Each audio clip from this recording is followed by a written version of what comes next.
Today, we announce the unsealing of sex trafficking charges against Jeffrey Epstein.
That were involved with Jeffrey Epstein included some of the richest and most politically powerful people in the world.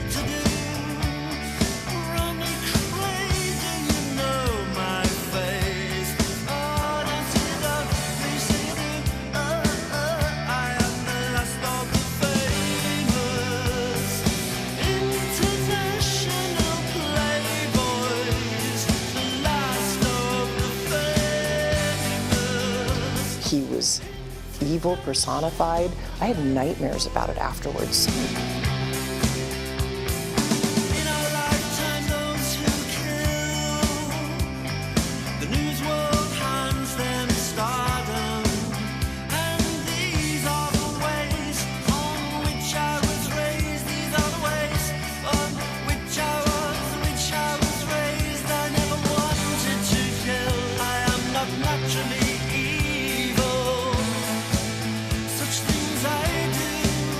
Way. So in the end, he obviously didn't kill himself, just like Jeffrey Epstein.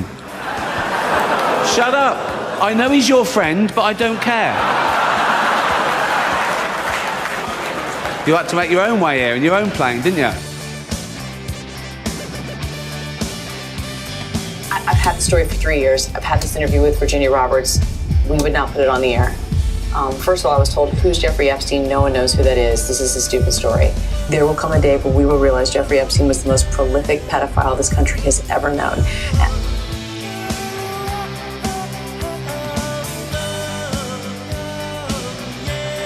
I kept my underwear on during the massage. I don't like massages particularly. Release the list.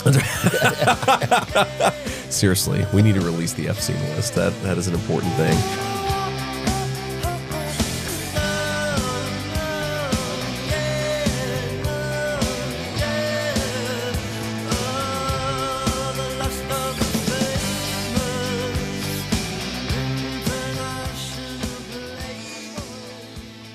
Any comments on the alleged allegation of your connection with Jeffrey Epstein? No.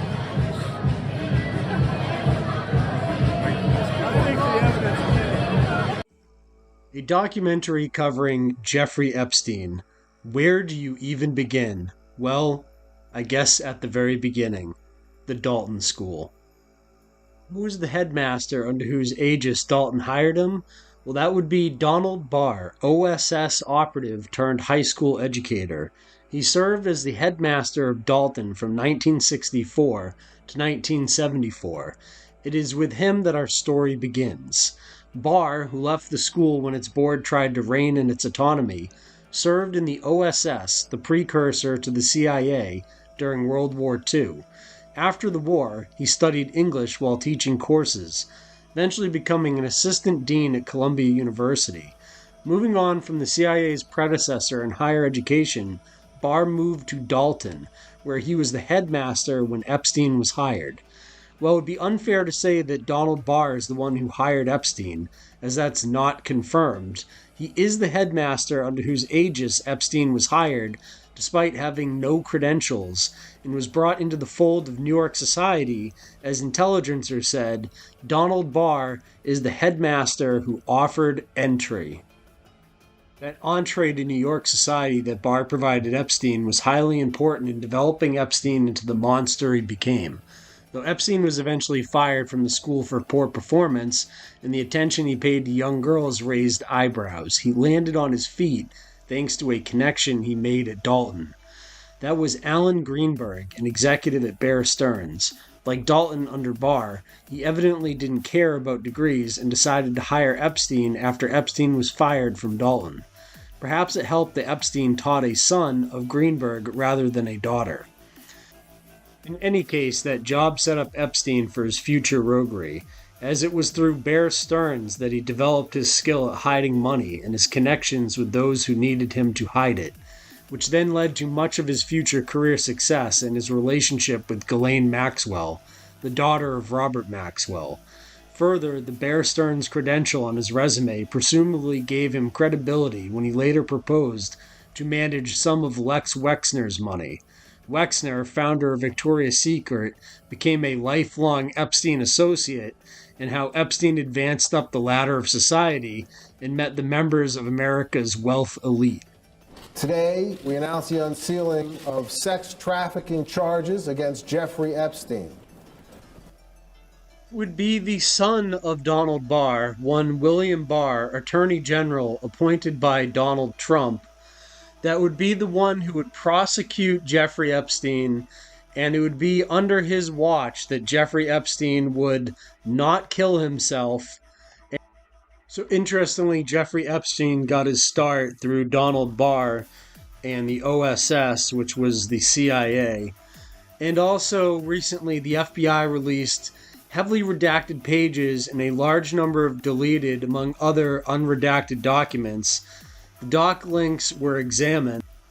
Most of what was in there was, as you can see here, heavily redacted, but there were some gems hidden amongst the files. So you can see in this FBI document, it states, on 9/11/08, case agent advised writer that Epstein is currently being prosecuted by the state of Florida and is complying with all conditions of his plea with the state of Florida. Epstein has also provided information to the FBI as agreed upon. Case agent has advised that no federal prosecution will occur in this matter as long as Epstein continues to uphold his agreement with the state of Florida. So right there you can see in plain black and white, Epstein is a FBI informant, and for that there will be no federal prosecution, and this was during the 2008 arrest in Florida. Which is why articles like this one are accurate, stating pedophile Jeffrey Epstein was informant for Mueller's FBI, special counsel under fire for deal with sex offender, as it was Mueller's FBI that cut the deal with Jeffrey Epstein. Let me start by reiterating that I'm pleased that the New York prosecution is going forward. They brought these charges based on new evidence against Jeffrey Epstein, who is now a registered sex offender, and this is a very, very good thing. This is Alex Acosta, the man who gave Jeffrey Epstein the sweetheart plea agreement and later would be appointed by Donald Trump to U.S. Labor Secretary. However, Alex Acosta gave him that sweetheart plea deal, as he will continue to state in this interview here, because the federal government would not prosecute Epstein, as you saw in the FBI archive file, and because he was told to, because Epstein belonged to intelligence. During an interview, Alex Acosta stated, "Is the Epstein case going to cause a problem for confirmation hearings?" Acosta had been asked. Acosta had explained breezily, apparently, that back in the day he'd had just one meeting on the Epstein case. He'd cut the non-prosecution deal with one of Epstein's attorneys because he, quote, had been told to back off, that Epstein was above his pay grade.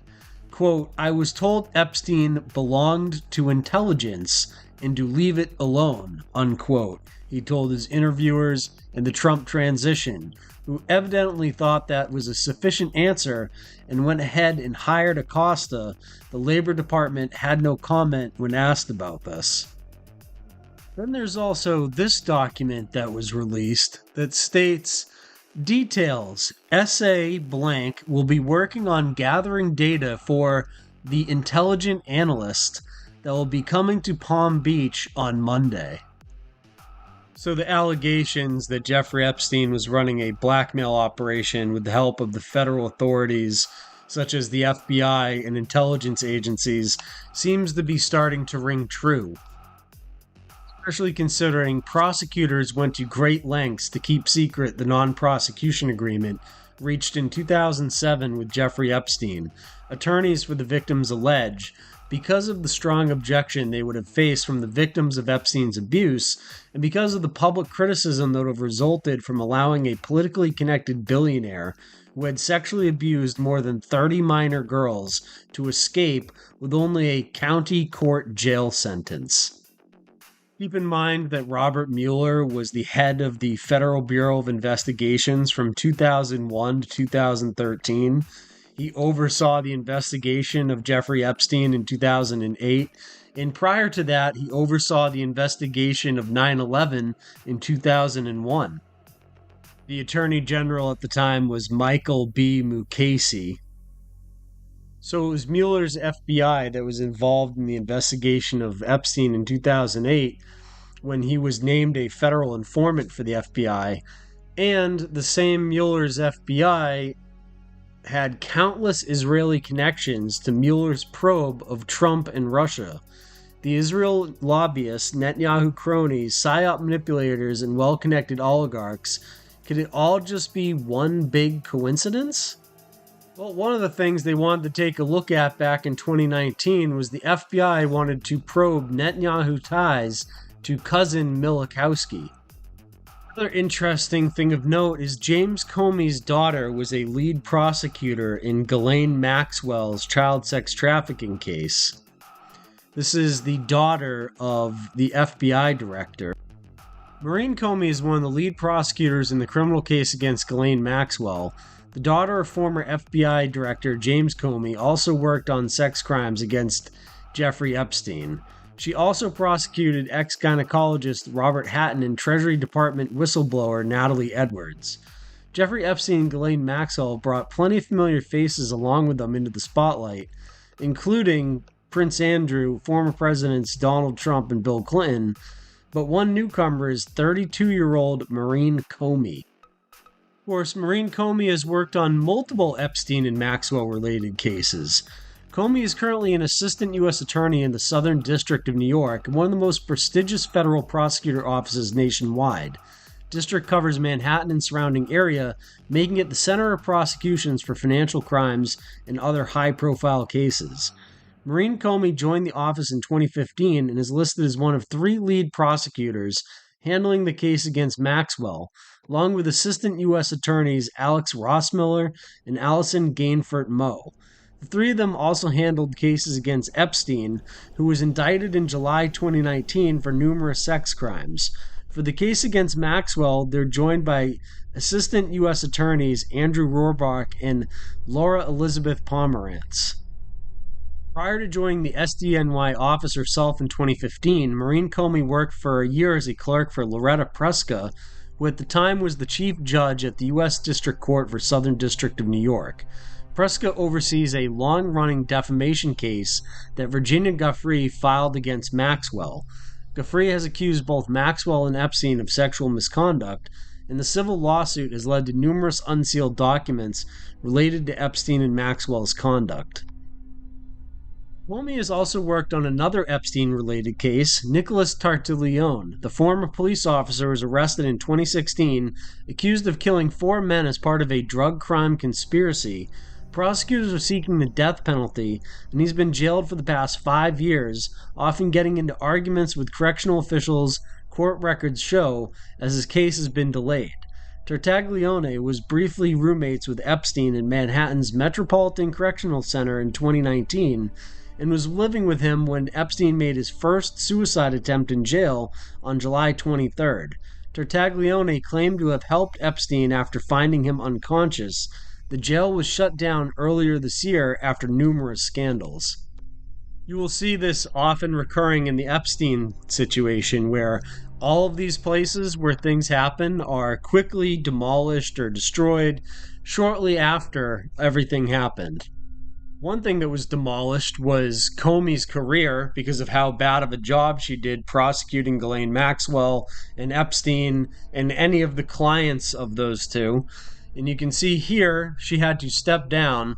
Prosecutor in Diddy and Epstein cases fired by the U.S. Justice Department.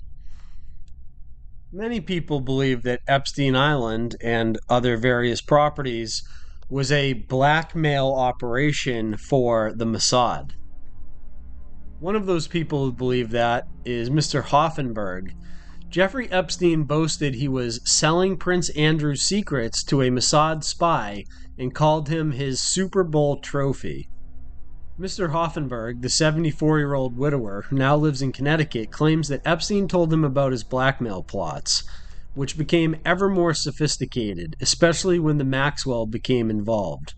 Cameras were set up in all the houses. His private plane, nicknamed the Lolita Express, and Epstein threw parties for his high-profile friends, providing a roster of younger, underage women, Hoffenberg said. Hoffenberg, who attended some of these parties, says that any recordings and information was used for financial gain and also given to Mossad, the feared Israeli intelligence service. Quote, he told me that Ghislaine Maxwell was going to be the breakthrough to bring him into that orbit, to be able to be part of the agency in Israel, and that's what did occur, unquote, he said. Quote, he always explained to me what he was up to. He acquired his first world connection in the early 90s. He told me about it. He got it from Ghislaine Maxwell and used it substantially. That was the Super Bowl to him, and it was the most important relationship to him. Epstein did meet Prince Andrew around 91, and this was said to me by Epstein. Epstein was very pleased with meeting the prince, and it was in the UK. Epstein knew he could manipulate Andrew. That's a solid fact. Epstein's ability to manipulate was extraordinary. If he wanted to, he could have been the president of America. Andrew respected Epstein highly and was tremendously impressed, so that's what made him vulnerable to Epstein. This was a trophy friendship. It was the strongest bond, even more than the Clintons. Prince Andrew was always denied any wrongdoing and played down the extent of his friendship with Epstein. The Sun reached out to a representative from Maxwell and Buckingham Palace for comment. Quote, they created the plan of installing the honeypot cameras and had taken over the house in Manhattan, given to him by his billionaire client Lesley Wexner, to blackmail politicians. Quote, he then took over the house in Florida and put in cameras. The cameras were to record rapes. It wasn't just about gathering intelligence, but compromising the politicians. When he befriended Andrew, he had a deal with the Israelis to gather the intelligence and information from people who Epstein took into his homes and his plane. Unquote, Steve Hoffenberg. Here's a picture of New York Governor Mario Cuomo with Steve Hoffenberg in 1993. Quote, Andrew had a weakness for the girls and fast life. Epstein provided that fantasy. Andrew would then give intelligence that Epstein would give to Israel. This was happening when I was working with Epstein, unquote. My close friends call me Randy.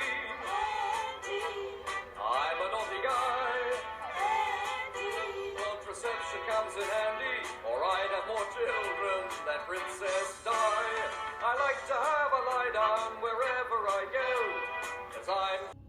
Hoffenberg is considered Epstein's original mentor after making him his right-hand man while he was CEO of the collection agency, Towers Financial Corporation, in the mid-80s. Hoffenberg says Epstein was living in London at the time working for British arms dealer Douglas Lease after being fired by the U.S. investment bank Bear Stearns for a deal that went wrong.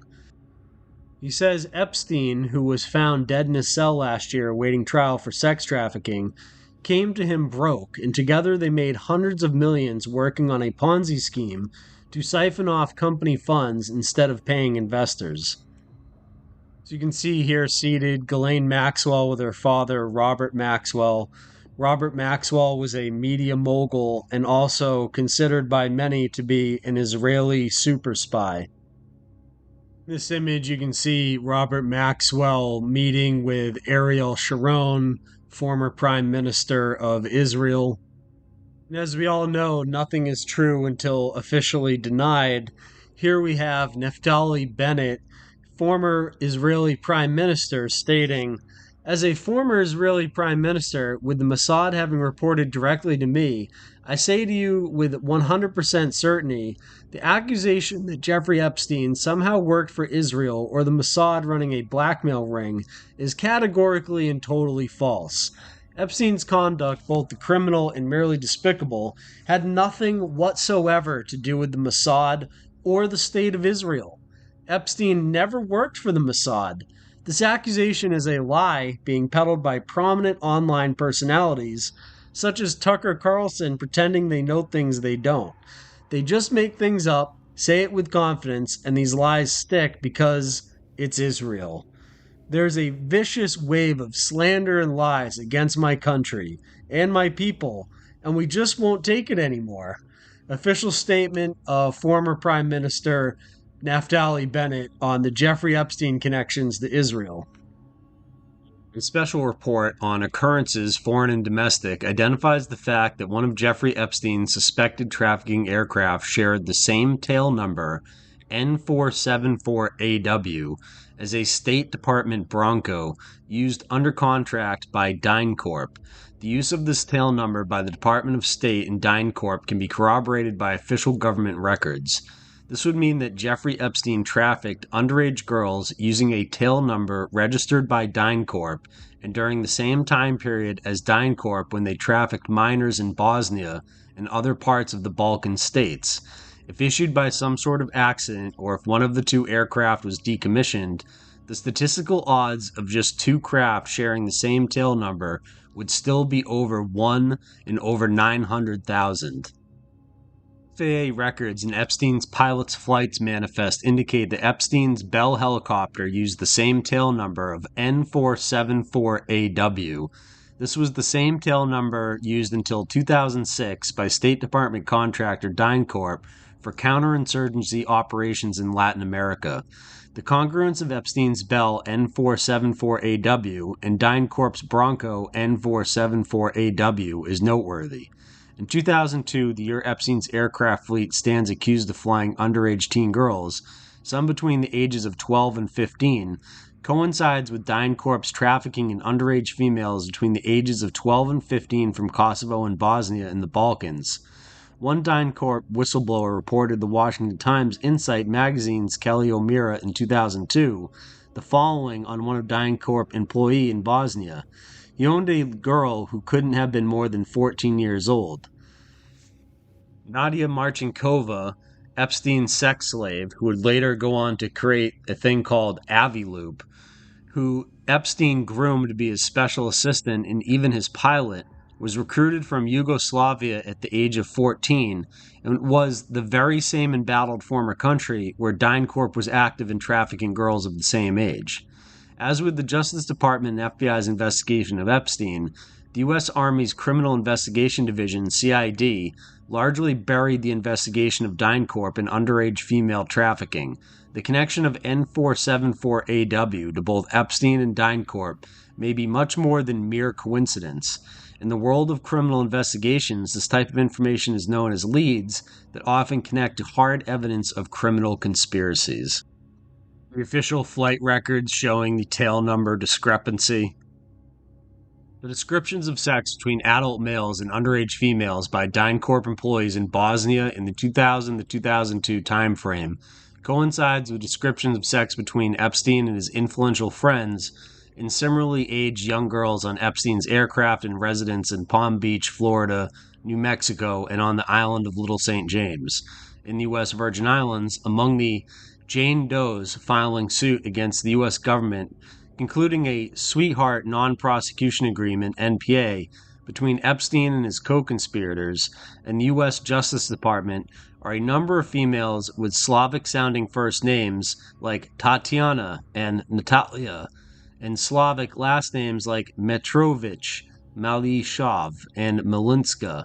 Such names are found in countries like Bosnia and Kosovo, where DynCorp employees were also trafficking in teenage girls. According to flight manifests filed by Epstein's pilot, David Rogers, on August 6, 2002, the Bell helicopter N474AW flew from Epstein's Zorro Ranch, the same ranch that's never been investigated by any authorities, in New Mexico to the Double Eagle II airport outside of Albuquerque. Complicating matters is the fact that a Cessna model P210N aircraft also uses the tail number N474AW. The aircraft, according to FAA records, is registered with the tail number N474AW on August 1st, 2014, and is owned by Centurion Aviation, LLC, 677 Green Tree Lane, Ada, Michigan. The previous plane listed by the FAA as multiple record N474AW assignee was the Bronco used by DynCorp under contract to the owner, United States Department of State, 138 South Patrick Drive, number 985, Patrick Air Force Base, Brevard County, Florida. So who owns DynCorp, might you ask? Well, Stephen Andrew Feinberg, Executive Officer, CEO of Cerberus Capital Management, is who controls DynCorp. And on May 11th, 2018, U.S. President Donald Trump named Feinberg to the head of the President's Intelligence Advisory Board. Feinberg has been described as secretive in the New York Times. In 2007, Feinberg told Cerberus shareholders, "If anyone at Cerberus has his picture in the paper and a picture of his apartment, we will do more than fire that person. We will kill him. The jail sentence will be worth it." Cerberus is the parent company of DynCorp, which is a major national security contractor with the U.S. government. The next part of our story brings us to Nicole Junkerman, the Epstein associate nobody's talking about, the IDF-linked Bond girl infiltrating the UK NHS.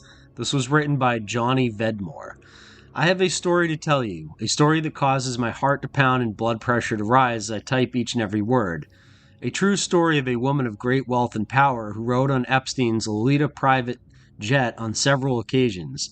She appears to be German-born Israeli state intelligence operative based in London, an ex-model whose name appeared in the Panama Papers from the Mossack Fonseca leaks, and who became embroiled in a FIFA corruption scandal with Sepp Blatter and his family. She is perhaps the closest example of what you could possibly find to a real-life Bond girl, yet she is almost completely unknown to the majority of us. Nicole Junkerman, along with Ehud Barak, sits on the board of directors for Carbine 9/11.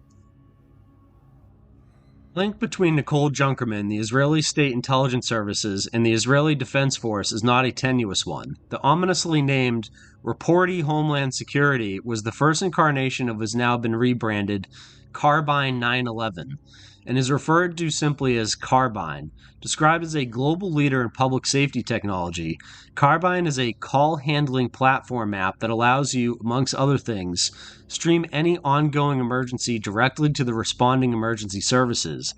It claims in the information section of a promotional video on YouTube entitled Nicole Junkerman Presents Carbine that it will, quote, provide a plug-and-play solution that allows 911 callers to connect their smartphone features to the emergency operator so that the operator can make a better assessment of the emergency. Location data, audio, camera, and video access can be shared, providing the operator with greater detail on the situation.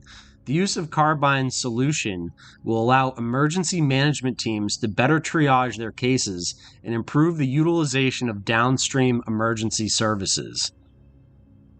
In this Epstein case, one of the best pieces of evidence which was available to researchers was the flight manifest, and as you can clearly see, Nicole Junkerman's name appears on that flight manifest multiple times.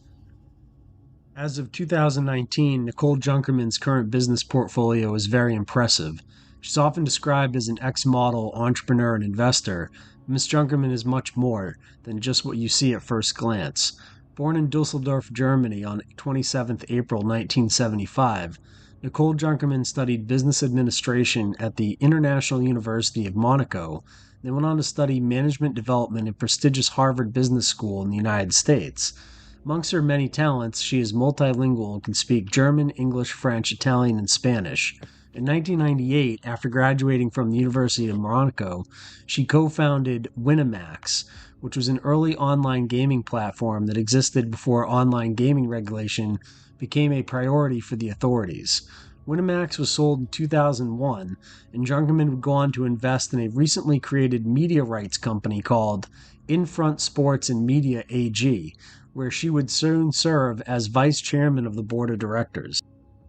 In 2002, Junkerman acquired the rights for the 2006 FIFA World Cup in Germany with a relatively new company, Infront Sports and Media. The company was best known at this time for its president and chief executive, Philip Blatter, the nephew of Sepp Blatter, then the president of FIFA. This overt corrupt nepotism left Junkerman's Infront Sports and Media as the company to market the TV rights to the future major FIFA tournaments. The company went on to acquire the rights of all FIFA's World Cups. And even though this deal was watered down in 2006, in 2011, FIFA again gave Infront permission to sell the TV rights in the Asian markets for the 2018 and 2022 World Cups. During her time at Infront Sports and Media, Junkerman would be caught flying on Jeffrey Epstein's Lolita Express on 3 occasions. The first flight, recorded on 22 March 2002, she would share with Epstein, Sean Koo, and one other passenger. But it's her second trip which really stands out. On Saturday, 31st August 2002, Jeffrey Epstein and Nicole Junkerman would fly from Paris-Le Bourget Airport to Birmingham Airport in the UK alone. They would return to Paris via the same route on Monday, 2nd September 2002. For Jeffrey Epstein to fly without any of his normally present entourage is very unusual. So what was happening that weekend? I've done a lot of research on these dates, but as yet, no answers. Whatever the reason for these two incredibly rich people being together, this meeting was a very private one.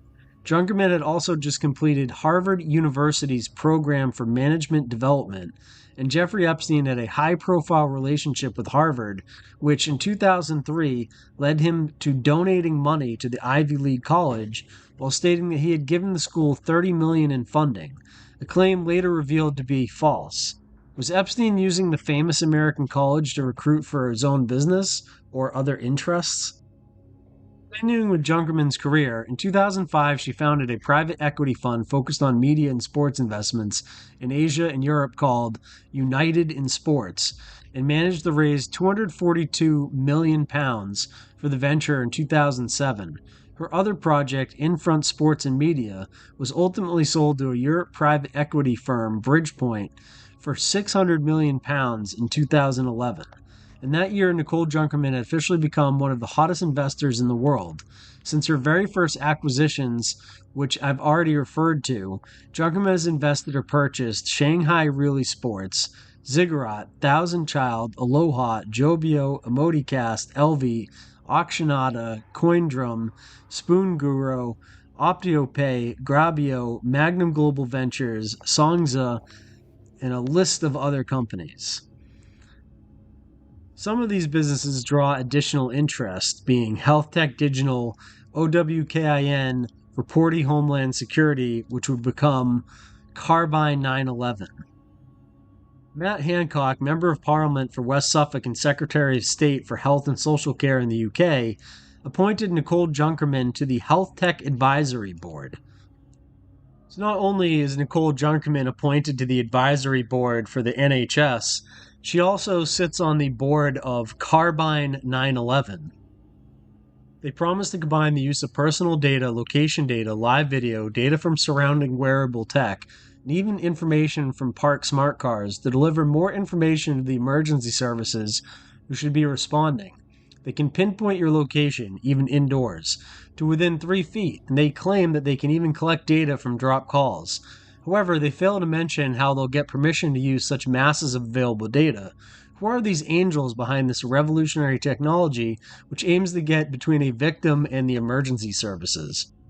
One of the directors of Carbine is Nicole Junkerman. The chairman of the board of directors is Ehud Barak, the 10th Prime Minister of Israel, the 14th Chief of Staff of the Israel Defense Forces, former Minister of Defense and former head of military intelligence for Israel, Ehud Barak has a long history as one of the more public faces of Israeli covert operations. Before he was prime minister, Ehud Barak was a big name in the IDF. Through the 1970s, he led many operations, including famously disguising himself as a woman to kill members of the PLO. See Ehud Barak here sitting on the board of Carbine 9/11, and also a regular visitor of Jeffrey Epstein's. This is an image of Ehud Barak sneaking out of Jeffrey Epstein's Manhattan apartment with his security guard in detail. Little closer up image, and you can clearly see Ehud Barak leaving Jeffrey Epstein's residence in New York City. And obviously Ehud Barak brought some sort of security with him for this visit to Epstein's Manhattan mansion. Ehud Barak referred Weinstein to ex-Mossad agents he hired to quash allegations. Former Prime Minister admits putting Hollywood Mogul in touch with private Israeli intelligence agency, but says he didn't know why Weinstein needed it.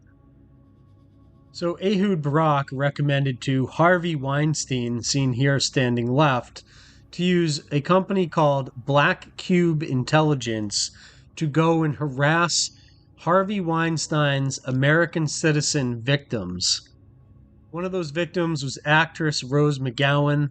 See here, Black Cube in retaliation against victims of sexual harassment.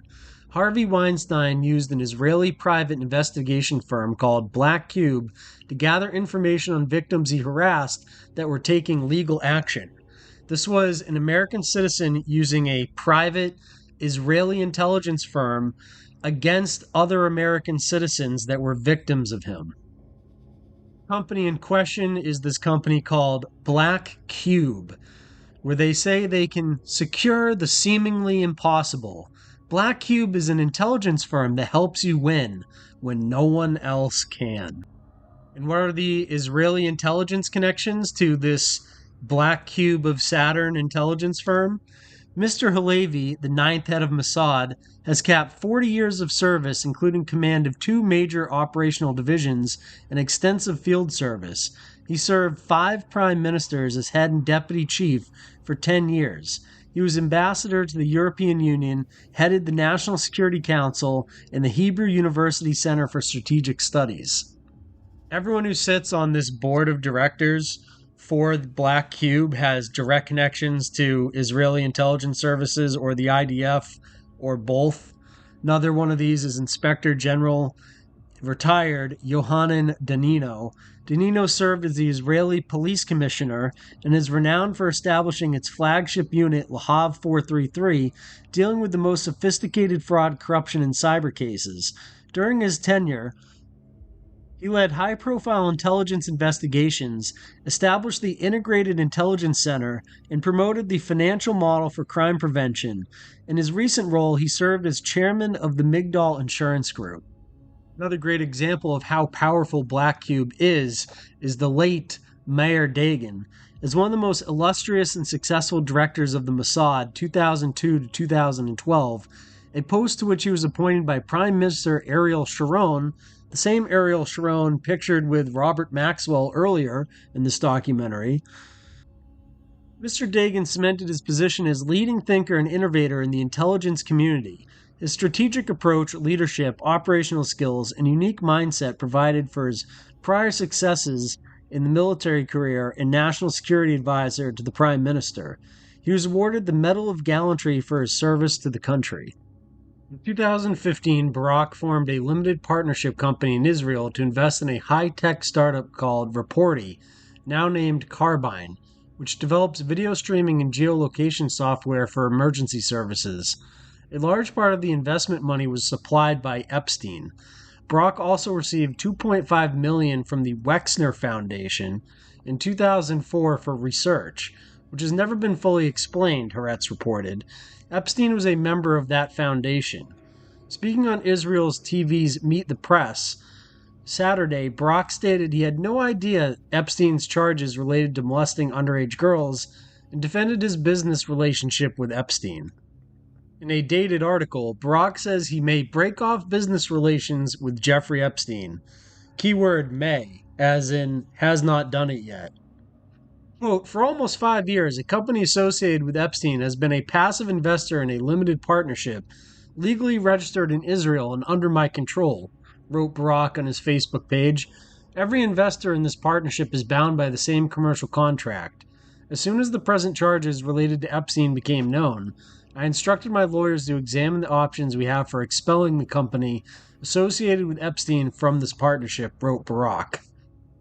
The same Ehud Barak is pictured here with Anthony Weiner, who was involved in a similar type scandal to what we're talking about tonight, and some naughty things on his laptop. Lauren Witzke on Twitter asks, how did Netanyahu have access to Bill Clinton-Monica Lewinsky tapes? Because Jeffrey Epstein was Mossad collecting video evidence against politicians and used those blackmail tapes to help Israel push through American policy that Israel wanted. And you know, this is just the tip of the iceberg. Israel's Mossad is blackmailing a majority of politicians in the U.S. government. Bill Clinton, who we will go through as one of the clientele of Jeffrey Epstein, a person definitely on the Epstein Client list, is involved in this story here where Netanyahu is said to have offered Lewinsky tapes for Pollard. New critical book on the Clinton family claims that Israel tapped the White House phones, blackmailed the president, recordings of the intern, Monica Lewinsky. So as you can see, this is another example of this very small country blackmailing U.S. politicians.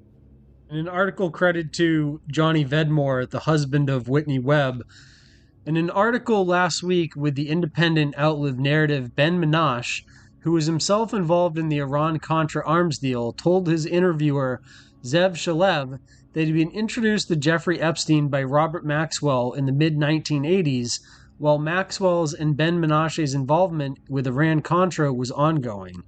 Ben Menashe did not specify the year he met Epstein. Ben Menashe told Shalev that he, Maxwell, wanted us to accept him, Epstein, as part of our group.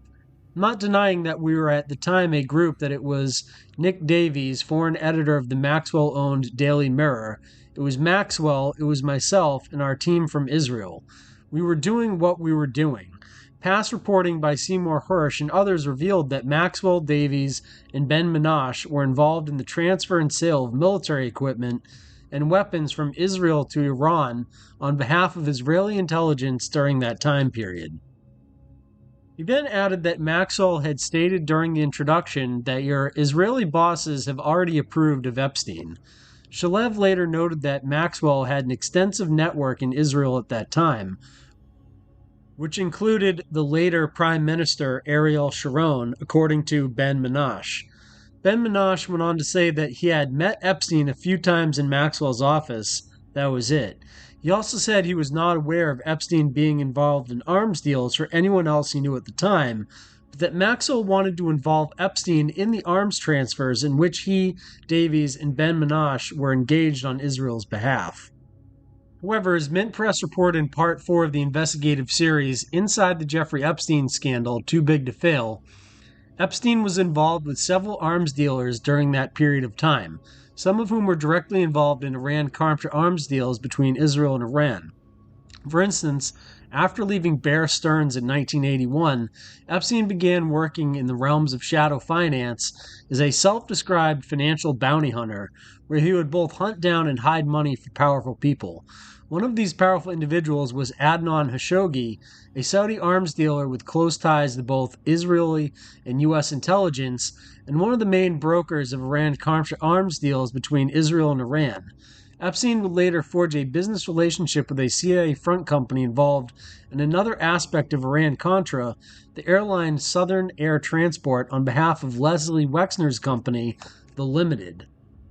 During this period, it is also known that Epstein became well acquainted with the British arms dealer Sir Douglas Leese, who was collaborated with Khashoggi on at least one British-Saudi arms deal in the 1980s. Leese would later introduce Epstein to Stephen Hoffenberg, calling Epstein a genius and describing his lack of morals during that introduction. Thus, there are indications that Epstein was involved with Middle Eastern arms deals, including some related to Iran-Contra, during this period. In addition, Epstein would later claim, and then subsequently deny, having worked for the CIA during this period. This source, who has direct knowledge of the unauthorized use of promise to support U.S. and Israeli intelligence projects, told Mint Press that some of the proceeds from the illicit sales of promise were made available to Jeffrey Epstein for use in compromising targets of political blackmail. As was noted in a Mint Press series on the Epstein scandal, much of Epstein's funding also came from Ohio billionaire Lesley Wexner, who has documented ties to both organized crime and U.S. and Israeli intelligence. After Promise software was stolen from its rightful owner and developer Inslaw Incorporated, through the collusion of both U.S. and Israeli officials, it was marketed mainly by two men, Earl Bryan, a close aide to the Ronald Reagan, later U.S. envoy to Iran, and close friend of Israeli spy master Rafi Eitan, and Robert Maxwell. Bryan sold the bug software through his company Hadron Incorporated, while Maxwell sold it through an Israeli company he acquired called Degem. Before and following Maxwell's acquisition of Degem, the company was a known front for Mossad operations, and Mossad operatives in Latin America often posed as Degem employees. With Maxwell, Epstein's alleged recruiter and father of Epstein's alleged madam, having been one of the main salespeople involved in selling Promise software on behalf of intelligence, he would have been a key position to furnish Epstein with nascent sexual blackmail operations with the proceeds from the sale of Promise. This link between Epstein's sexual blackmail operation and the Promise software scandal is notable, given that the illicit use of Promise by U.S. and Israeli intelligence has been for blackmail purposes on U.S. public figures and politicians, as was described in a recent Mint Press report.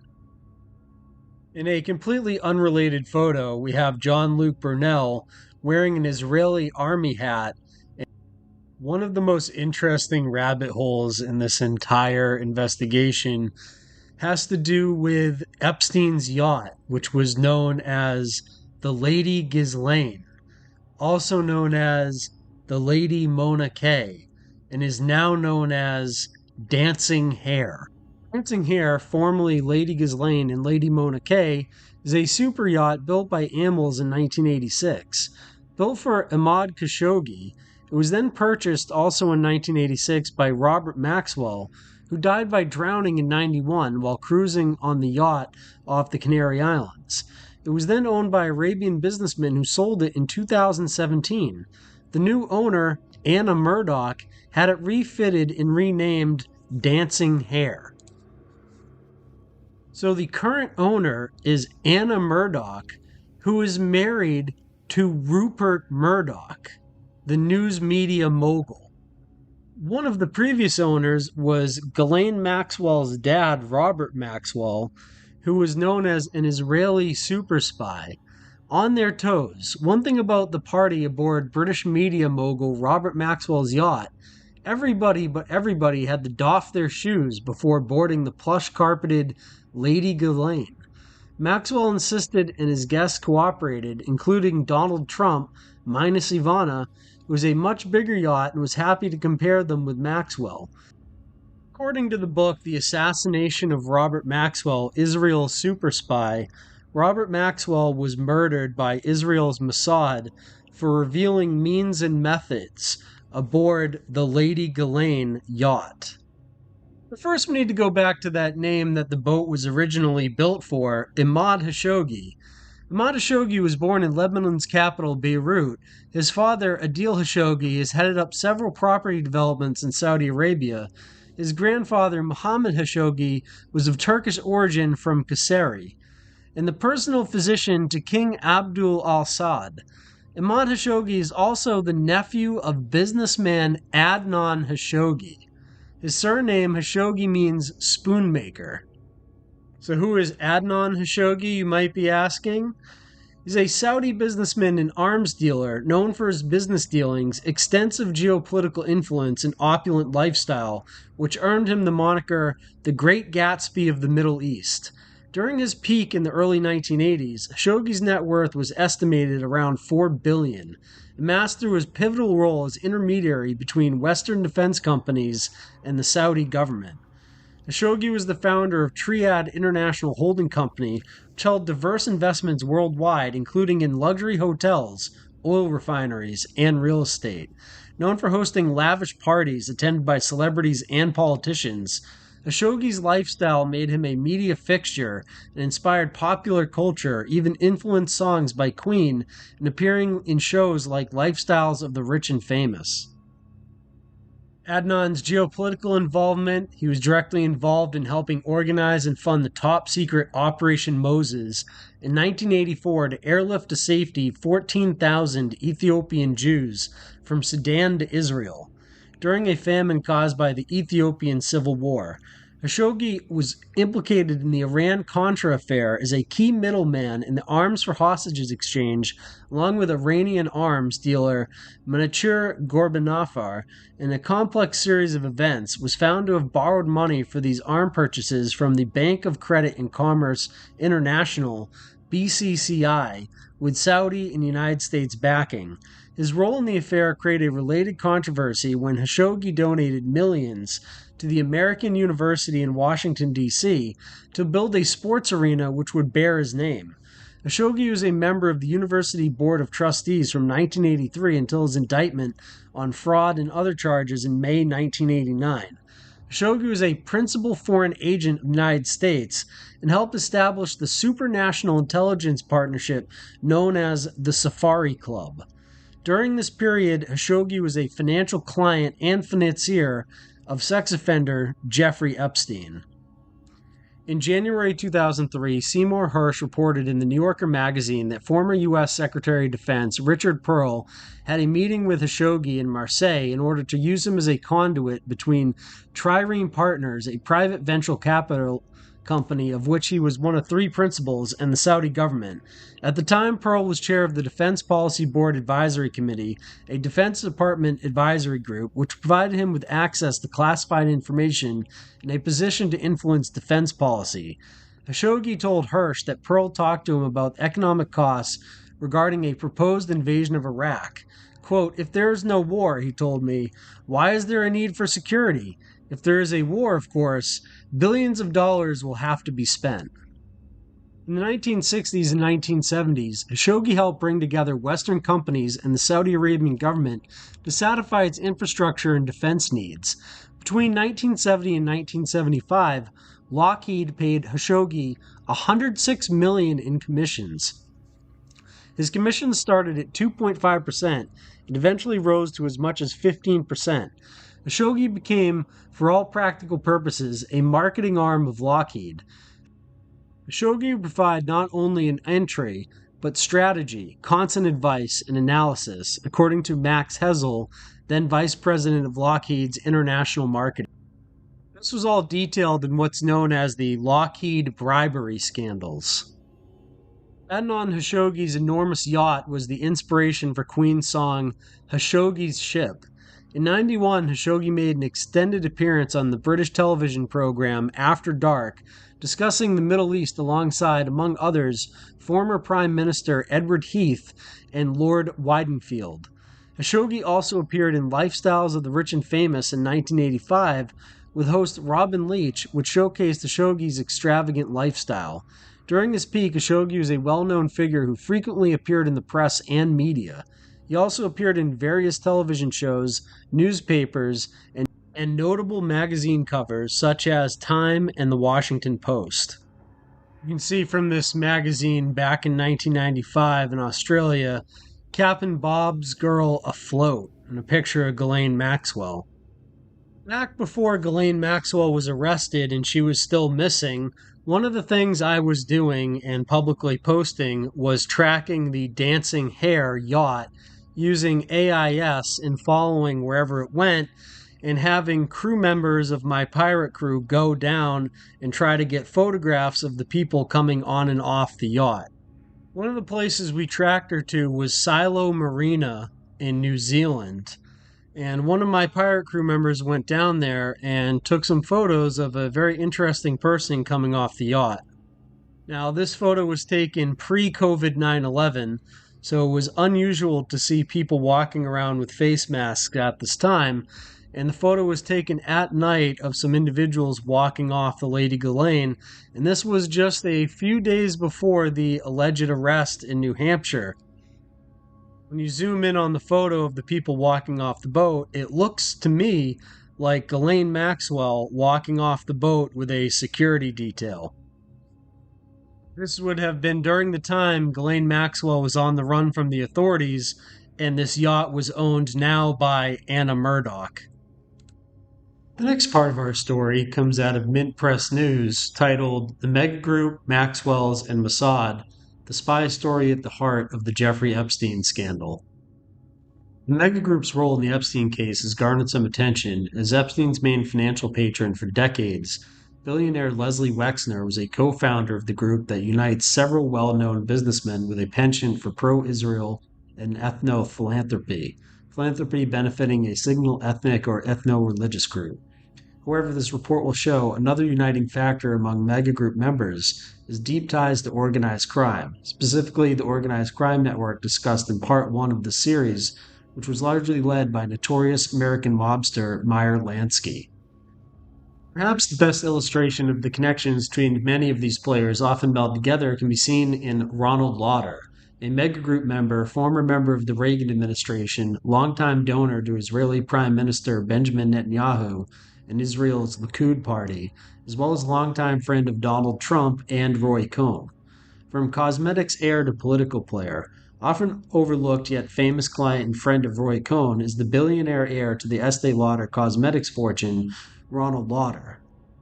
Lauder is often described in the press as a leading Jewish philanthropist and is the president of the World Jewish Congress, and yet his media profiles tend to leave out his highly political past. In a statement given by Lauder to New York Times reporter Maggie Haberman in 2018, the cosmetics heir noted that he has known Trump for over 50 years, going back to at least the early 1970s. According to Lauder, his relationship with Trump began when Trump was a student at the Wharton School of University of Pennsylvania, which Lauder also attended. See an image here of President Trump meeting with Ronald Lauder at Mar-a-Lago in 2016. It is worth noting one particular act apparently undertaken by Lauder while he was U.S. Ambassador to Austria that has recently come to light in relation to the arrest in early July of Jeffrey Epstein. A finding first reported by journalist Edward Saul.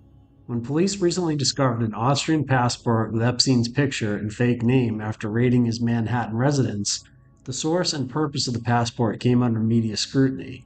According to the Associated Press, Epstein's defense lawyers specifically argued that a friend gave it to him in the 1980s after some Jewish Americans were informally advised to carry identification bearing a non-Jewish name when traveling internationally during a period when hijackings were more common. This claim appears to be related to concerns that followed the hijacking of Air France Flight 139 in 1976. When Israeli and Jewish hostages were separated from other hostages based largely on the passports in their possession. Given that Epstein was able to meet the conventional qualifications for an Austrian passport, including long-term residency in Austria, the passport lists him as a resident of Saudi Arabia, and fluency in German, it appears that the only way to have acquired an Austrian passport was by unconventional means, meaning assistance from a well-connected Austrian official or foreign diplomat with clout in Austria. In addition, Lauder was well connected to Epstein's former patron, former head of Bear Stearns, Alan Greenberg, who had hired Epstein in the late 1970s, immediately after the latter was fired from the Dalton School, and Donald Trump, another friend of Lauder and Greenberg, who began his friendship with Epstein in 1987. The same year the fake Austrian passport was issued. In 1987, Epstein also began his relationship with his principal financier, Lesley Wexner, who was also closely associated with Lauder, though some sources claim that Epstein and Wexner first met in 1985, but that their strong business relationship was not established till 1987. Though Epstein's defense attorney declined to reveal the identity of the friend who provided him with a fake Austrian passport, Lauder was both well-positioned to acquire it in Austria and also deeply connected to the Mega Group, which was co-founded by Epstein's patron Lesley Wexner, to which Epstein has many connections. These connections to both the Austrian government and Epstein's mentor make Lauder the most likely person to have acquired the document on Epstein's behalf. Furthermore, Epstein and the Mega Group ties to the Israeli intelligence agency Mossad also suggest Lauder was involved in the procuring of the passport, in light of his close ties to the Israeli government and the fact that Mossad has a history of using ambassadors abroad to procure false foreign passports for its operatives. Lauder himself has been alleged to have ties to Mossad, as he is a longtime funder of IDC Herzliya, an Israeli university closely associated with Mossad, and the recruiters as well as Israeli military intelligence. Lauder even founded IDC Herzliya's Lauder School of Government, Diplomacy, and Strategy. Furthermore, Lauder co-founded the Eastern European Broadcasting Network, CETV, with Mark Palmer, a former U.S. diplomat, Kissinger aide, and Reagan speechwriter. Palmer is better known for co-founding the National Endowment for Democracy, NED, an organization often described as an accessory to U.S. intelligence, one whose first president confessed to the Washington Post that a lot of what we do today was done covertly 25 years ago by the CIA. A 2001 report in the Evening Standard noted that Epstein once claimed that during the 1980s he worked for the CIA, but later Epstein backed away from that assertion. Megagroup, a secretive group of billionaires to which Lauder belongs, was formed in 1991 by Charles Bronfman and Lesley Wexner, the latter of whom has received considerable media scrutiny following the July arrest of his former protege, Jeffrey Epstein. Media profiles of the group paint it as a loosely organized club of 20 of the nation's wealthiest and most influential Jewish businessmen focused on philanthropy and Jewishness, with a membership due upwards of $30,000 per year, yet several of its most prominent members have ties to organized crime. Megagroup members founded and are closely associated with some of the most well-known pro-Israel organizations. For instance, members Charles Bronfman and Michael Steinhardt formed Birthright Taglit with the backing of then and current Prime Minister Benjamin Netanyahu. Steinhardt, an atheist, has stated that his motivation in helping to found the group was to advance his own belief that devotion to and faith in the State of Israel should serve as a substitute for Jewish theology. Other well-known groups associated with the megagroup include the World Jewish Congress, whose past president Edgar Bronfman and current president Ronald Lauder are both megagroup members, and B'nai B'rith, particularly to spin off its known as the Anti-Defamation League. The Bronfman brothers were major donors to the ADL, with Edgar Bronfman serving as the ADL's honorary national vice chair for several years. Former Israeli President Shimon Peres, second from left, listens to Edgar Bronfman during a 1995 lunch thrown in Peres' honor. From left are Lawrence Tish, Chairman, President, and Chief Executive Officer of CBS, Israeli Ambassador to the United States, Itamar Rabinowitz, and Bronfman. Photo by David Karp, Associated Press. Les Wexner, the other megagroup co-founder, also has ties to organized crime. Wexner's ties to Jeffrey Epstein have come under scrutiny following the latter's recent arrest, as Wexner was the only publicly acknowledged client of Epstein's suspicious hedge fund, the source of much of his wealth, and the previous owner of Epstein's $56 million Manhattan townhouse, which Wexner transferred to Epstein, a controlled entity, for free.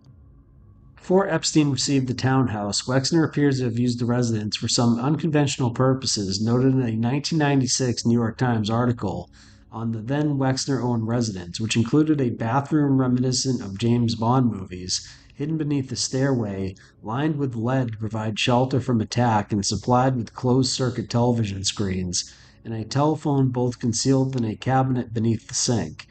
The Times article did not speculate as to the purpose of the equipment, though the allusion to famous fictional super spy James Bond suggests it may have been used to snoop on guests or conduct electronic surveillance.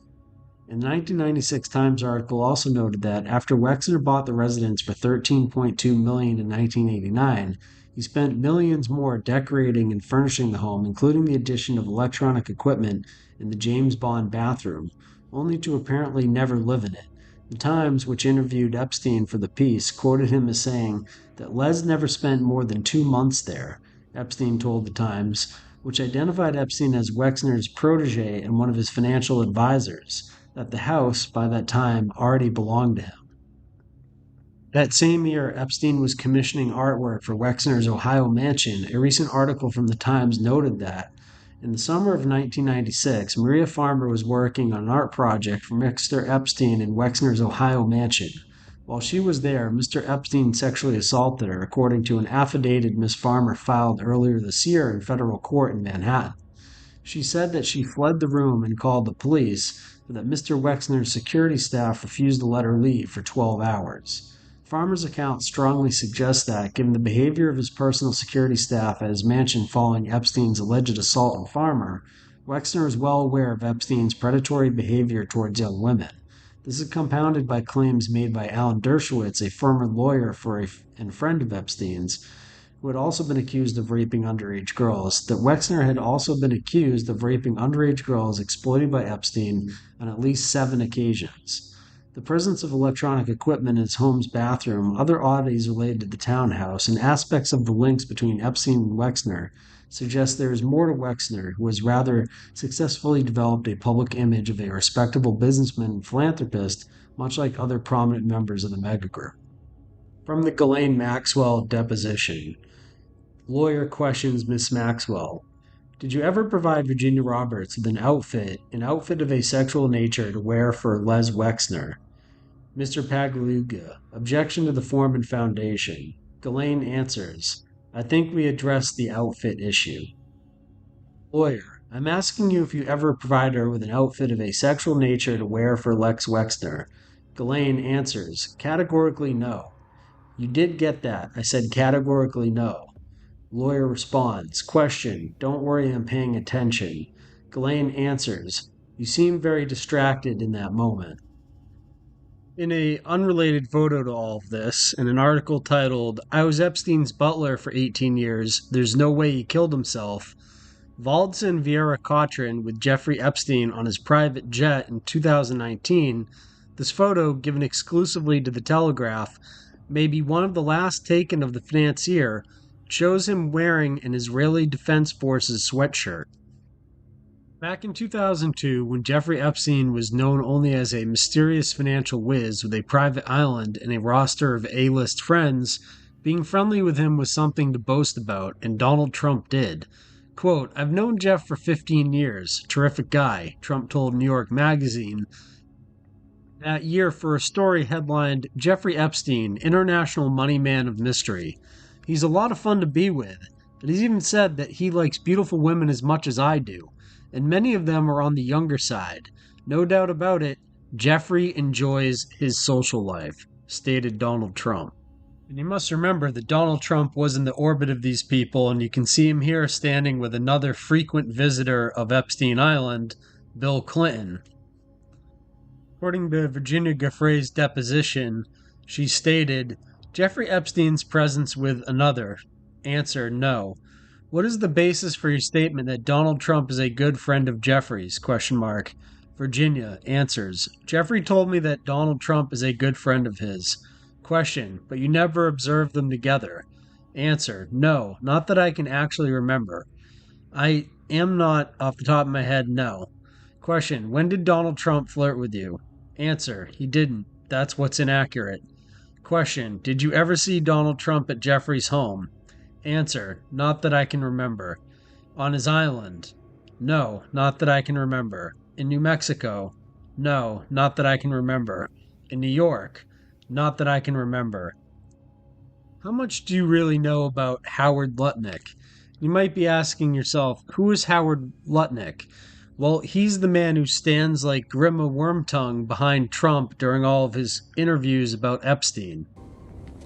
My lord, Gandalf the Grey is coming. He didn't show up to work in the World Trade Center on 9/11. His business partner, Larry Silverstein, the guy who insured the towers right before they fell, he reportedly pocketed $25 million from the American Airlines settlement, and he lived right next door to Jeffrey Epstein. Grok, were Howard Lutnick and Jeffrey Epstein neighbors in Manhattan? Yes, Howard Lutnick and Jeffrey Epstein were neighbors in Manhattan. Lutnick, the CEO of Cantor Fitzgerald and U.S. Secretary of Commerce, owned a townhouse at 11 71st Street, directly adjacent to Epstein's residence at 9 East 71st Street, known as the Herbert N. Strauss House. Real estate records indicate that Lutnick purchased the property in 1998 from the Comet Trust, which had acquired it in 1996 for an estimated $6.2 million. Prior to that, the property was linked to Epstein through SAM Conversion Corp., where Epstein was listed as vice president, and a trust where he was a trustee. The Commerce Department has stated that Lutnick and Epstein had no personal relationship, contact, or direct dealings. But I don't understand why the Jeffrey Epstein case would be of interest to anybody. It's pretty boring stuff. It's sordid, but it's boring. And I don't understand why it keeps going. I think really only pretty bad people, including fake news, want to keep something like that going.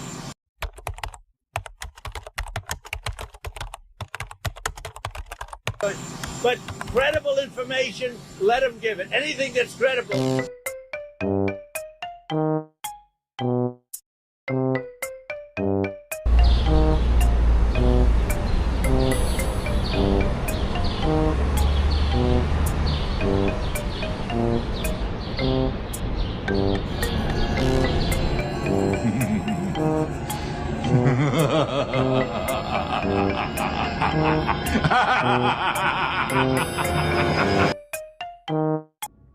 The next extremely interesting part of this Epstein network is the Terra Mar project. As you can see here, was supported by the Clinton Global Initiative. The founder and president of Terra Mar was none other than Ghislaine Maxwell. Some speculation was had if you turn Terra Mar upside down, it looks similar to another symbol. On the board includes Stephen Haft, who, as a producer, his productions have garnered 7 Oscar nominations, 8 Emmy nominations, and a Peabody Award. He served as Chief Strategy Officer at the Interactive Marketing Group of AOL. He was a 15-year career in politics, law, and public policy. Another member of this board is Amir Dosal. Amir Dosal is a 25-year veteran of the United Nations and was the UN's chief liaison for partnerships.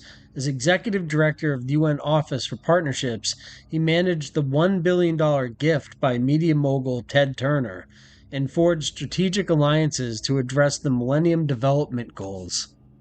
Among the strongest relationships is with an organization named Global Partnership Forum. Its CEO is also a former UN Chief Liaison for Partnerships, Amir Dosal.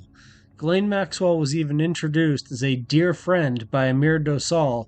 Stuart Beck was on the board of Terra Mar, and so was Scott Borgeson. Dr. Scott Borgeson is the CEO of Cargo Metrics, a global macro and quantitative investment manager. Prior to co-founding Cargo Metrics, Scott was a fellow at the Council of Foreign Relations, the CFR. A former Coast Guard officer, he also served as a ship navigator, patrol boat captain, an assistant professor at the U.S. Coast Guard Academy, and the founding managing director of the Academy's Institute for Leadership. Scott has testified for a number of congressional committees, and as op-eds and articles have appeared in the Wall Street Journal, New York Times, The Atlantic, and Foreign Affairs, among other publications. Scott earned a BS from the U.S. Coast Guard Academy as well as MALD and PhD degrees from the Fletcher School of Law and Diplomacy at Tufts University. He serves on the board of the Terra Mar Project, the Arctic Circle, the Costas Homeland Security Institute, Catalyst Maritime, and Institute for Global Maritime Studies, and he is a member of the Council of Foreign Relations. Terra Mar's project was primarily aimed at promoting digital online awareness. The New York Post described the organization as a do-nothing charity founded by Maxwell. Observing the limited amount of information pertaining to the charity, we can determine that the organization was connected to the Clinton Global Initiative, as well as organizations linked to Richard Branson. The organizations are loosely connected through a wide range of partnerships with other environmental and marine conservation NGOs. Sustainable Oceans Alliance is a consortium of NGOs that work to protect and clean up the world's oceans. According to the company's official documents, the Terra Mar UK trustees were listed as Ghislaine Maxwell, Lucy Clive, a contact in Epstein's Black Book, Catherine Von Edwards, another contact in Epstein's Black Book, President Ghislaine Maxwell, Vice President Director Larry Cohen, Treasurer Director Ariadne Calvo Platero, Secretary Director Dana Burns, Director Katie Von Edwards. The company made one loan to Ghislaine Maxwell, the officer, for $283,000. See, according to the official company documents for Terramar Project Incorporated, the names of the officers, directors, trustees, and key employees are Ghislaine Maxwell, President, Ariadne Calvo Platero, Secretary, Stephen Haft, Director, Scott Borgeson, Director, Amir Dosal, Director, Stuart Beck, Director. Look at one of the individuals, Stephen Haft. He's board of directors of Terramar. He's a former Time Warner executive. He went to the Harvard Business School Executive Education in 2015. Advisory Board Global Partnerships Forum. Board member Brooklyn Navy Yard Corporation by Mayor Bloomberg. The Israel Dealmakers Summit, and connected to Consensus. The Israel Dealmaker Summit is the largest and most prestigious annual event in the Israeli tech industry. Event sponsors include Israel Startup Central, MITRE's Israel leading law firm, NASDAQ, Lockheed Martin, General Electric, Deloitte, and El Al Israeli Airlines, just to name a few. Stephen Haft was a speaker at the 2019 Israel Dealmakers Summit. Stephen Haft, the director of Terramar, was at a fundraiser at the home of Tony Podesta, along with another person named James Alefantis. HRC fundraiser at the home of Tony Podesta. In 2016, WikiLeaks released the emails of Hillary Clinton's campaign manager, John Podesta. Some of the leak's most controversial discoveries involved a D.C. restaurant owner named James Alefantis. His outsized influence in D.C. and the nature of his relationship with the Podesta brothers, John and Tony, it soon became the center of a DIY online investigation now known as Pie Fence. John's brother Tony, then head of the lobbying firm the Podesta Group, was also an organizer and donor to Hillary Clinton's super PAC, Hillary for America. In this email, John Podesta is invited to a dinner and Hillary for America fundraiser at his brother's D.C. residence. The fundraiser featured local celebrity chefs, including James Alefantis from Comet Ping Pong, a variety of Washington socialites, including Stephen Haft. Here's a picture of the event. The people who attended this had to donate a minimum of $2,700 each to the HRC. Another of Terramar's board members appears to have some sort of connections with intelligence. His freight tracking business, Cargo Metrics, boasts Eric Schmidt as an investor in the company. Allegedly, Scott Borgeson was married to Ghislaine Maxwell and broke up with her via prison phone after she was arrested. There were rumors that Ghislaine Maxwell was spotted at his mansion in Manchester by the Sea when she was a fugitive of the law. So who is Scott Borgeson? He was the chief executive of Cargo Metrics, a Boston-based data analytics company for maritime trade and shipping that he founded in 2010. The company was valued at $100 million last year, but the 44-year-old recently resigned, explaining in a statement that it was to ensure his presence would not become a distraction from the work he believes in so deeply.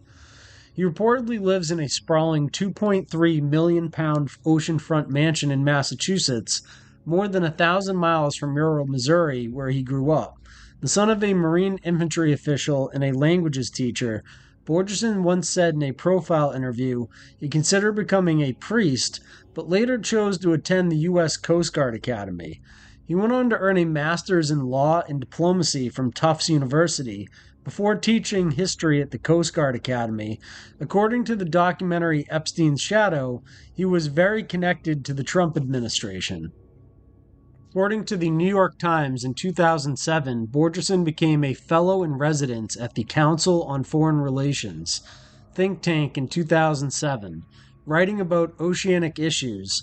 Philanthropist David Rockefeller and former Bill Clinton Secretary Robert Rubin are among the think tank's former officers and directors.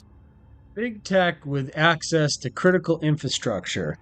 That's what Scott Borgeson was involved in. His company website describes one of their patents as such: The 2016 U.S. patent is for an invention that provides a global strategic picture of the commodity movements generated by tracking ships from satellite and other sources and then combining ship location and movement information with at least one other dataset, such as vessel, port, cargo, weather, or market data, along with a time history of those datasets. This passage alone is quite intriguing, as if a company or organization was involved in tracking ship movement in real time by satellite, it would be a great advantage to smugglers and evading authorities. Cargometrics, some very big names have backed the company. One of Cargometrics' investors is Eric Schmidt, former CEO and executive chairman of Google. Other marquee investors include Howard Morgan, co-founder of Quaint Investing, Giant Renaissance Technologies, famed hedge fund manager Paul Tudor Jones, Israeli shipping magnate Edain Ofer, shipping services leader Clarkson plc, and Maersk Tankers. Another member of the board was Stuart Beck, Palau ambassador to the United Nations, Harvard's Hasty Pudding Club. Although an American, Stuart Beck served as Palau's UN ambassador for 10 years. On at least one occasion, Epstein made a donation of $50,000 to Harvard Hasty Pudding Club in 2018 via his non-profit Gratitude for America Ltd. Stuart Beck passed away in 2016. Mir Dosal, another member of the Terramar board, also a part of the Global Partnership Forum, UN Partnerships, the Clinton Global Initiative speaker, and the Humpty Dumpty Institute. Yes, you heard that correct. The Humpty Dumpty Institute. Jeffrey Epstein's brother, Mark Epstein, is also a board member at Humpty Dumpty Institute. Jeffrey Epstein, along with MC2 Models CEO John Luc-Brunel, housed and paid for the rent of hundreds of young models at an apartment on 66th Street in Manhattan. Mark Epstein owns all of the apartments at the 301 East 66th Street address. That's right, Mark Epstein, the brother of Jeffrey Epstein, which was obviously a hard one for the authorities to miss. In 1976, Mr. Epstein founded the Ismo Family of Companies Incorporated, a silkscreen printing company serving the advertising and fine arts communities. Over the next 21 years, Ismo became one of the most versatile silkscreening printing companies in New York. Man who could inherit Jeffrey Epstein's millions. The unexplained wealth of artist turned real estate magnate Mark Epstein, the deceased sex offender's younger brother, is likely to come under further scrutiny by the feds, except it didn't at all. In fact, it came under such little scrutiny that Jeffrey Epstein's estate got a $112 million tax refund. The estate's assets have swelled to $145 million. A probate court filing in the U.S. Virgin Islands shows much of that won't make its way to Mr. Epstein's victims. Who will it go to? Looks like Mark Epstein, actually. This brings us to the company Aviloop, which has this YouTube channel, and this company, as far as I can tell, is still in operation today, and it's run by none other than... Aviloop was founded by a female pilot, Nadia Marchenkova, the same Nadia Marchenkova that was a pilot for Jeffrey Epstein. She's one of the main conspirators that helped Jeffrey Epstein recruit underage girls and then traffic them around by being the pilot for him, and that's all after she was a victim of Jeffrey Epstein's at the age of 14. Now she's running this company, Aviloop. States her career evolved from marketing through high fashion modeling to aviation. When Nadia was ready for longer runways, she became an aerobatic pilot, licensed flight instructor, an airline transport pilot, rated on multiple Gulfstream and Boeing aircraft. During her career in aviation, Nadia developed a thorough understanding of the industry and its demands. Since 2011, she has been sharing her expertise, her consulting work at Aviloop. Aviloop's business records show that the company is run out of an apartment complex located at 301 East 66th Street, owned by Mark Epstein, Jeffrey Epstein's brother. This company, Aviloop, has some very strange videos up on their YouTube channel of very young women in what looks like Halloween pilots' costumes. It's very, very strange, and I've archived the videos into this documentary so you can see them for yourself and make up your own mind, but these are very, very strange videos for a flight training company. Hi, welcome to Cole's Flight School on Aviloop.com. My name is Ashley and I'm your JIL attendant. Anyone who claims that humans were not meant to fly never experienced the thrill of their own successful landing. If you've been bitten by the flying bug and you want to add multi-engine to your pretty green license, this is your opportunity to do it at 50% off. You don't see that very often. Today's deal includes all the necessary ground school and 15 hours of multi-engine flight training. Get ready to fly big boy airplanes. To purchase this deal, you must hold at least a private pilot license and a current medical certificate. Don't miss out and click on that big blue button. You know you want to. On the deed for Aviloop, 9 East 71st Street Corp. listed as its address, Unit 10F at 301 East 66th Street. Both the unit and the building records show belong to 301-66 Owners Corp., an affiliate of OSA Properties, the real estate company belonging to Mark Epstein. Welcome to Aviloop, your collective buying website for anything aviation. We offer deals on flight lessons, pilot accessories, fuel, FBO services, charter flights, and even small aircraft. Our deals are usually 50 to 90% off. That means whether you want to learn to fly, charter an airplane, or just see more girls like me, Aviloop can help. You can even vote for your favorite deal attendant and win special prizes. Our membership is completely free, our deals are unbeatable, and there is no catch. So what are you waiting for, Captain? Subscribe to our newsletter and get in the loop. Hi, welcome to Classic Flight Training on Aviloop.com. My name is Claire, and I'm your deal attendant. With today's deal, you can channel your inner Top Gun, climb into the cockpit, and learn to fly an airplane. You can even practice saying, "Ladies and gentlemen, this is your captain speaking." The flight lasts 1 hour under the supervision of an FAA instructor, begins with a ground school lesson, and ends with a new perspective on what you were born to do. And remember Top Gun? Clearly your attractiveness increases with every flight under your belt. Just remember to wear your aviators and pick a cool call sign, Captain. Welcome to Aviloop, your collective buying website for anything aviation. We offer deals on flight lessons, pilot accessories, fuel, FBO services, charter flights, and even small aircraft. Our deals are usually 50 to 90% off. That means whether you want to learn to fly, charter an airplane, or to see more girls like me, Aviloop can help. You can even vote for your favorite deal attendant and win special prizes. Our membership is completely free. Our deals are unbeatable. And there's no catch. So what are you waiting for, Captain? Subscribe to our newsletter and get in the loop.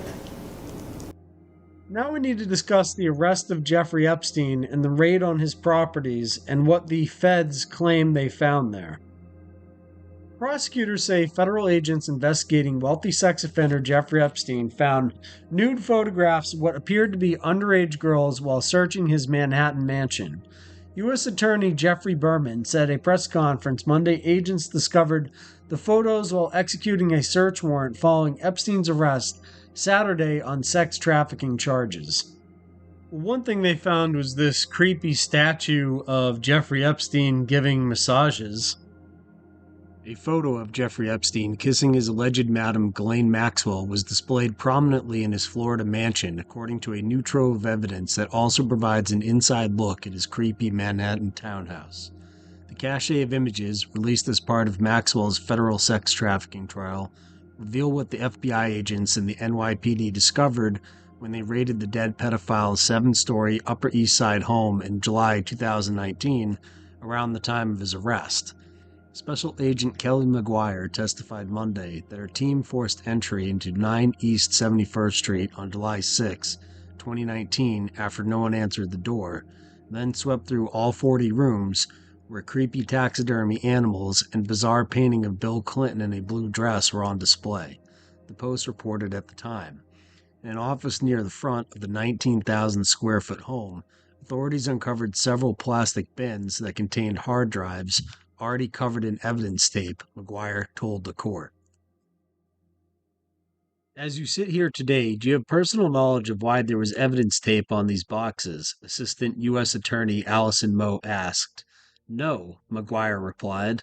On the 3rd floor, inside what looked like a dressing room, the agents found a safe stashed inside a closet, which they opened using a saw, McGuire told the jury. Safe contained jewelry, external hard drives, passports, lots of U.S. cash, and loose diamonds, the agent testified. There were also binders filled with CDs, but authorities had to get another warrant in order to seize them. When they returned the next day, however, all the items inside the safe had disappeared. McGuire said she recalled Richard Kahn, now the co-executor of Epstein's estate, and Kahn's attorney at the time, Andrew Tomback, and told them she had a warrant for the items. Roughly 30 minutes later, Kahn brought them all back in 2 suitcases, the agents testified. Court papers filed in Epstein's child sex trafficking case said some of the CDs contained kiddie porn, with, quote, handwritten labels including the following: Young Name plus Name, Misk Nudes 1, and Girls Pics Nude. Also on the 3rd floor, agents came across a massage room with heavy pink curtains and a massage table covered in a blanket and a white sheet. More CDs were found inside a room on the 5th floor in the bottom of a drawer of a dresser. In the same room, agents discovered a cache of labeled black binders filled with pages of thumbnail photographs that corresponded to the CDs. Prosecutors said the vast trove of lewd photographs was part of the devastating evidence against Epstein. The effort to crack the heavy-duty safe produced so much smoke that a window had to be opened, prompting a 911 call that sent firefighters racing to the scene around 4:30 a.m. Sunday, the source said. The raid turned up at least hundreds, perhaps thousands, of sexually suggestive photographs of fully or partially nude females, kept by the unmarried financier, court papers said. Some of the photos appear to be of underage girls, including at least one girl who, according to her counsel, was underage at the time the relevant photographs were taken, according to the Manhattan federal court filing. So in the photos, several images on the wall of the massage room are blacked out for some reason. It's a picture of Epstein's Palm Beach office, and once again, a lot of the photos have been blacked out. There's a closer up look at the bookshelf in his office. And looks like somebody's home, at least. There looks like there's some construction going on here of some kind already. This place is set for demolishment, but obviously it looks like they've just begun in the whatever took place here. They've started the cover-up. Soon they're going to demolish this place. And I'll just have you note, there's a camera here at this entrance. There's also another camera. If I take a look over here, at every entrance. So like, see, oop, there's another one looking right at me. And then if I go to the other one over there, there's another camera. So like every car that's come in and out of this place must be on camera, right?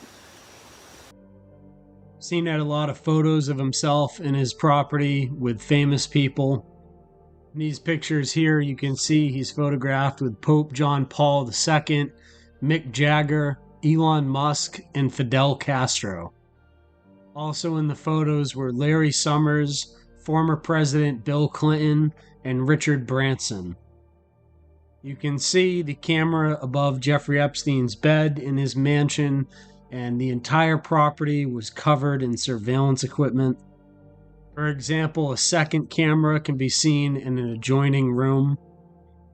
This was Jeffrey Epstein's jet known as the Lolita Express. This image is from inside Jeffrey Epstein's Lolita Express. You can see the Lolita Express was outfitted with multiple beds. Here's one of the other beds from the images. Another one of the oddities of the Jeffrey Epstein mansions is the dental chair that was in there, a fully functional dental chair. And the only explanation people have come up with this is one of his girlfriends had a dental license, but the girlfriend they're referencing did not move in until 2009, and the dentist chair photos are from 2005, 4 years before. So in the comments, why do you think Jeffrey Epstein had a dental chair? Another one of the interesting things Jeffrey Epstein was up to towards the end was he purchased a second island next to Little St. James called Great St. James. Epstein's primary residence is on Little St. James, an island off the coast of St. Thomas. Last year he purchased a second larger island, Great St. James, where he's been clearing land in preparation for building. Great St. James is much larger than Little St. James, and it's much closer to St. Thomas. One of the rumors was that Jeffrey Epstein was going to build the first casino in the Caribbean islands on Great St. James Island and do a multi-billion-dollar development of the much larger island. Of course, that never happened because the FBI raided the island along with the NYPD, and then they literally covered things up, as you can see them doing here, blocking the window so that we can't see what they're up to, covering things up. And then they sold the island, of course, after a very small amount of time to a financier who buys Jeffrey Epstein's private islands with plans to create a resort. I mean, who wouldn't want to go to a resort on Jeffrey Epstein's private island? Well, it was bought by a capital management firm called Black Diamond. And yes, I know immediately you're thinking, skiing? Fun, yes. Or also, Black Cube. That sounds a lot like Black Diamond. Or Black Rock. The Black Cube of Saturn just keeps popping up randomly. Let's take a look at the team, and the financier who bought this was Stephen Deckoff, who now owns both of Jeffrey Epstein's islands, and the rest of his team here. And there's one thing that I noticed taking a look at their backgrounds. Let's see if you can pick up on the pattern. Prior to the founding of Black Diamond, Mr. Deckoff worked at Bear Stearns. Mr. Nahas joined J.P. Morgan Partners, where he led a 20-person department responsible for overall product and investment. Mr. Walker began his career in investment banking at Kidder, Peabody, and Bear Stearns. Jeffrey Epstein worked at the investment bank Bear Stearns from 1976 to 1981. Are you catching on to the pattern here? Let me help you with it some more. That would be J.P. Morgan Chase, who was financing Jeffrey Epstein. Virgin Islands sues J.P. Morgan for facilitating the Epstein abuse. The U.S. Virgin Islands is suing J.P. Morgan Chase & Company for turning a blind eye to the former client Jeffrey Epstein's sex trafficking on his private island. USVI Attorney General Denise George said her suit filed Tuesday in Manhattan Federal Court was part of an ongoing effort to hold accountable those who facilitated Epstein's activities. Epstein brought many of his victims to his villa on Little St. James, the private island he owned. Quote, human trafficking was the principal business of the accounts Epstein maintained at J.P. Morgan, the USVI complaint states. J.P. Morgan declined to comment. According to the suit, J.P. Morgan concealed wire and cash transactions that raised suspicion of a criminal enterprise whose currency was sexual servitude of women and girls in the Virgin Islands. George also claims J.P. Morgan's willingness to do business with Epstein unfairly enriched it at the expense of other banks.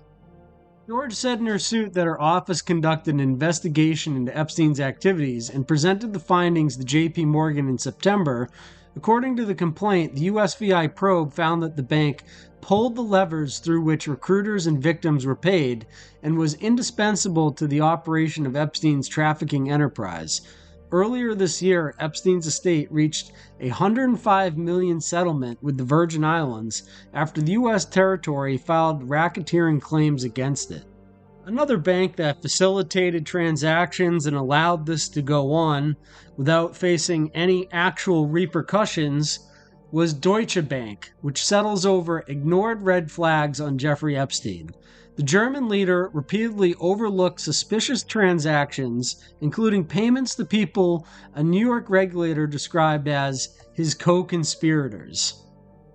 Payments to his alleged co-conspirators, money wired to Russian models, a cash withdrawal of $100,000 for tips and household expenses. When Jeffrey Epstein moved his money, Deutsche Bank didn't ask many questions.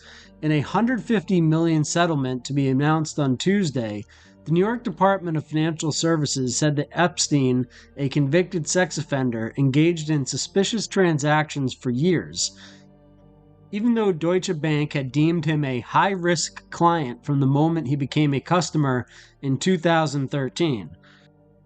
Despite knowing Mr. Epstein's terrible criminal history, the bank inexcusably failed to detect or prevent millions of dollars of suspicious transactions, Linda A. Lacewell, the department superintendent, said in a statement.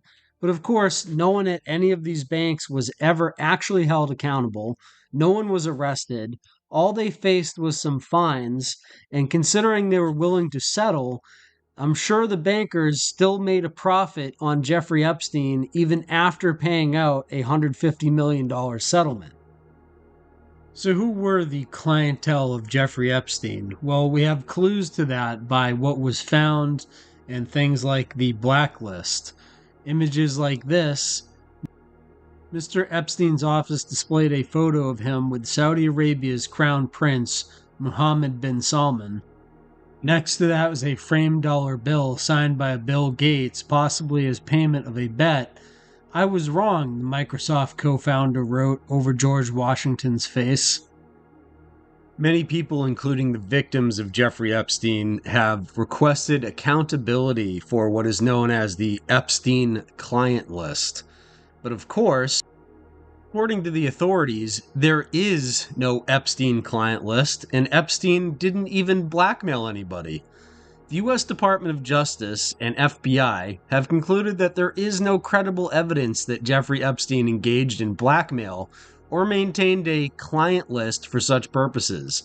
A two-page memo released in July 2025 detailed an exhaustive review of Epstein-related files, including databases, hard drives, and physical records, and found no incriminating list or evidence that Epstein blackmailed prominent individuals. The memo also stated that no evidence was uncovered to justify investigating uncharged third parties. So you remember these clowns holding up these Epstein files? Well, their massive investigation found no wrongdoing of anyone other than, of course, Jeffrey Epstein and Ghislaine Maxwell, who were convicted of sex trafficking minors to nobody. There was no client list. Here's the official announcement of that. As part of our commitment to transparency, the Department of Justice and FBI have conducted an exhaustive review of investigative holdings relating to Jeffrey Epstein.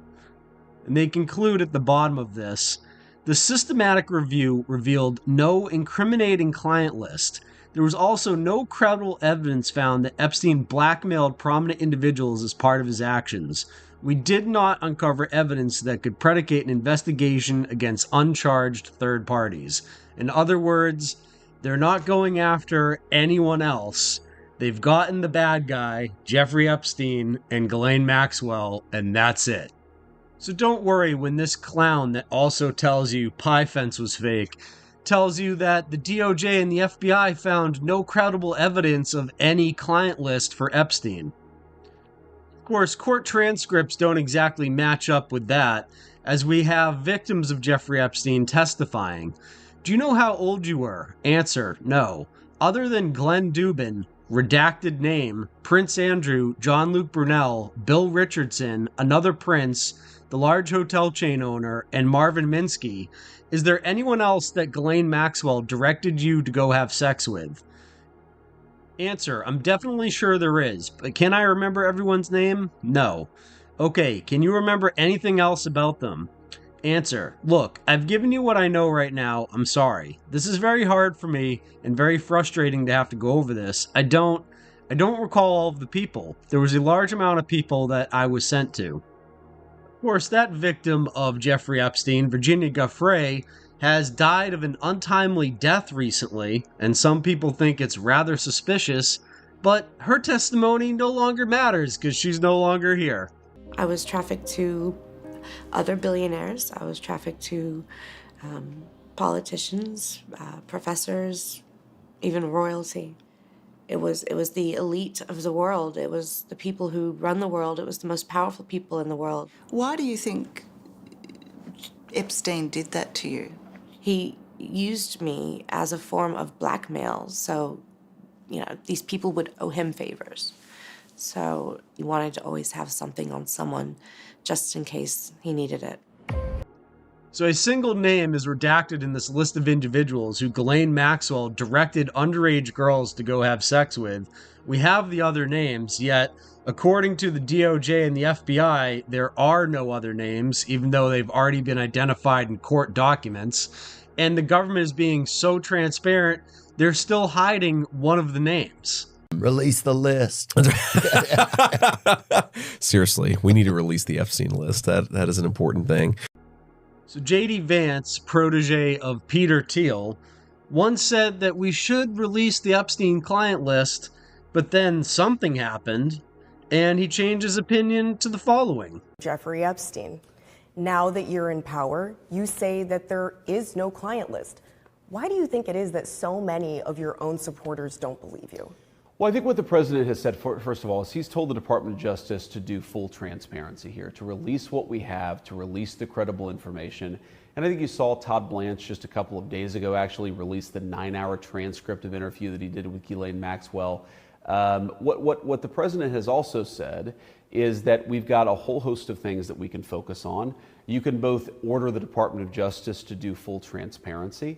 You can also ask the Department of Justice to enforce the law. You can also ask the National Guard to make sure that DC's streets are safe. You don't have to do one of these things or the other. So I don't think that it's a distraction, especially when I think the president has ordered the administration to be more transparent about this than any other issue. Now, yes, I'm certainly aware that there are folks, even some of our own supporters, who have criticized the response of the president of the Department of Justice. But I think if you look at this in full and you give this the proper amount of time, what you're going to find is that the administration has been far more open and transparent about this issue and many others than any other administration. We have to remember this entire thing happened. This entire story blew up during the Biden administration. The Biden administration had 4 years to release this information. They did absolutely nothing. The president has actually directed his Department of Justice to release whatever information that we can, and also to go further. I mean, to talk to Ghislaine Maxwell for 9 hours to see if there are any other leads that we can uncover to actually identify some crimes that we can prosecute. But again, as the president has always said, we're going to let the Department of Justice be driven by the facts and the law. We're not going to prosecute people just because other people want us to. We're only going to prosecute people if they committed a crime. That's true in the Epstein situation, and that's true in a lot of other issues as well. That's why the president's focus on credibility here and the real evidence. Of course, in the past few days, some very interesting emails have been leaked to the internet regarding Jeffrey Epstein, Carbine 9/11, Ehud Barak, and Peter Thiel. The leaked emails show that Epstein was also interested in more mundane means of spying on and manipulating people, which overlapped with the technologies governments often pursue. This interest crossed borders. Barak's email inbox was quietly posted by Distributed Denial of Secrets, a website widely considered to be a successor to WikiLeaks, on a file-sharing platform for verified journalists and researchers in May 2025. The contents came from Handala, a hacker group named for a Palestinian cartoon character that has been leaking files taken from senior Israeli officials for several months. After his first arrest for sex crimes, Epstein tried to get into a new line of work, surveillance. In 2015, he partnered with former Israeli Prime Minister Ehud Barak to invest in a security startup called Reporty Homeland Security, now known as Carbine. Leaked emails show that Epstein was using Barak to seek out opportunities in the surveillance industry and build connections with powerful figures around the globe, including American businessman Peter Thiel, the former director of Israeli signals intelligence, and two people in Russian President Vladimir Putin's circle. Although emails were posted without technical metadata or cryptographic signatures that allow their authenticity to be verified, they include dozens of images, videos, voice recordings, and scanned documents from Barak and his friends and family that have never been published elsewhere. They include information that was not publicly known at the time of the email leaks, including a reference to Epstein's birthday book. The emails below, which have not been published elsewhere, paint a picture of Epstein as a man very eager to be at the nexus between private money and public surveillance. While they were hammering out the Reporty investment, Epstein invited Barak to come to a meeting with Thiel, co-founder of PayPal, and the surveillance contract Palantir. In May 2014, although Barak couldn't make that meeting, Epstein insisted that Barak spend real time with Peter Thiel and offered to set up a dinner the following month. From Ehud Barak, Jeff, thanks. Peter Thiel could be very interesting, but I'm flying to Europe blank next time. Best, Ehud Barak.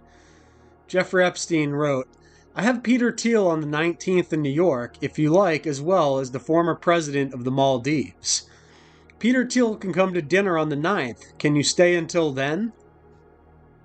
Barak wrote to a different business associate a few days later, without mentioning Epstein's role, that he and Thiel would have a first date and probably spend it talking just geopolitics, with an unnamed third person. In that email, Barak added that he had met Thiel once before in Davos, Switzerland, but speculated that Thiel probably doesn't even recall it.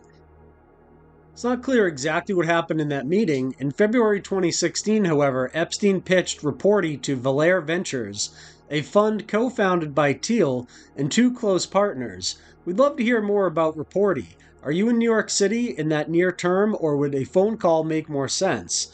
Thanks for thinking of us, Jeffrey. Valair Ventures general partner Andrew McCormick wrote back. Jeffrey Epstein to Ehud Barak, I spoke to Sergey afterwards. He will help. I suggest you send him a note that states that you think Putin and his advisors would benefit from spending some time with Jeffrey to discuss markets, currency, and the financial system in the new world of zero interest rates, and that I am not political. He has to answer certain questions. Speak today. According to the Russian opposition news outlet Dossier Center, Epstein offered Belyakov advice working around U.S. economic sanctions against Russia. Senator Ron Wyden alleged in 2025 that the U.S. Treasury had files on Epstein's transactions and now sanctioned Russian banks adding up to hundreds of millions of dollars. An email from Jeffrey Epstein to Ehud Barak reads, I've been surprised how many corporations are looking for a new military-like perspective on management. I think that, as in the past, corporations were focused only on stockholders and maximizing profits. They are now focused on stakeholders, the community, the employees, the suppliers. Frankly, that is much more a military point of view. And the military needs to be more, I think he's trying to say, usually corporate here. Focus on cost benefits. Security is now a concern. Cybersecurity, of course. Security of their brand, their personal, and their information. I've been fortunate to shown opportunities to run major COS, and of course sit on their boards. I enjoy strategy and strategic planning, and at the same time am amazed by the rate of which technology has moved into the private sector. We of course had technological focus in Israel for many years, mostly computation. Now biology and its genetic advances are changing the landscape faster than most can imagine. I feel privileged to be able to contribute to some old methods to new industry. Barak writes back, Hi Jeff, thanks for these guidelines. Try to call later so we can discuss it further. Best, Ehud Barak. Epstein writes back, What are you doing nowadays? I'm trying to decide on the best way to serve. I've been asking to share my experiences with some very large corporation that translate into running major organizations with many moving pieces, critical mission statements, formalized hierarchy. At the moment, large corporations are focused not only on the security of profits, but on the security of their cyber systems, personnel, and protecting themselves from attack. A corporation is not dissimilar from the defense forces, many moving pieces, divisions, organization chart, and the intelligence network that the military has used in the past to separate data from actionable info. Petie, a startup company focusing on overhauling 9/11 emergency dispatch technology, could bring Epstein into that world. One of its co-founders and directors was Pinchas Bukris, a former director of Unit 8200. Bukris told Haaretz, the Israeli newspaper that broke news of Epstein's involvement in 2019, that the investment was structured to conceal Epstein's role. Barak brought the money, and as far as I'm concerned, it's his. I don't know Epstein and haven't met him. Yet the emails show that Barak scheduled a virtual meeting with Epstein and Bukris together in December 2014 and told his lawyer to alter the terms of the investment based on Bukris' input. Subject, Petie Homeland Security Limited, term sheet draft. Dear blank, PI, note the change, blank. This change was discussed by me with Jeff following a telco we both had with Pinchas Bukris. In April 2016, Barak asked Epstein to invest in Levitation, an electromagnetic imaging startup.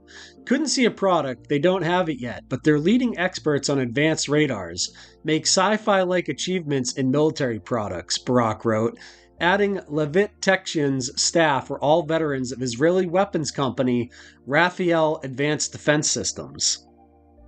Emails also contain some tantalizing hints at Epstein's other international endeavors. Epstein told Barak about a business prospect he heard about from Britain's Prince Andrew, who recently had come under fire for his ties to an alleged Chinese spy. Jeffrey writes to Ehud Barak, wealthy Chines looking for start, personal protection, in Beijing, kidnapping has begun. EB writes back, where did you see it? Andrew, replies Epstein. The Prince? EB. Jeffrey Epstein writes back, yes. Barak did not respond to multiple requests for comment sent to his personal email, to his wife, to the lawyer who represented him in these business negotiations, and to the American speaker's agency that represents him now.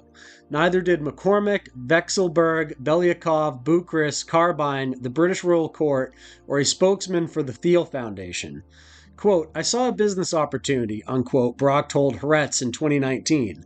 In a later interview with the Wall Street Journal, he called Epstein, quote, a terrible version of Dr. Jekyll and Mr. Hyde, who, at the time, seemed to be an intelligent person, socially well-connected, of wide areas of interest from science to geopolitics, and said he did not participate or know about any of Epstein's parties with women or girls. Thiel acknowledged to the Wall Street Journal in 2023 that he had met with Epstein more than once in 2014 for unnamed networking opportunities. The report did not mention Barak's involvement. Quote, I didn't think enough about what Epstein's agenda might have been, Thiel told the paper.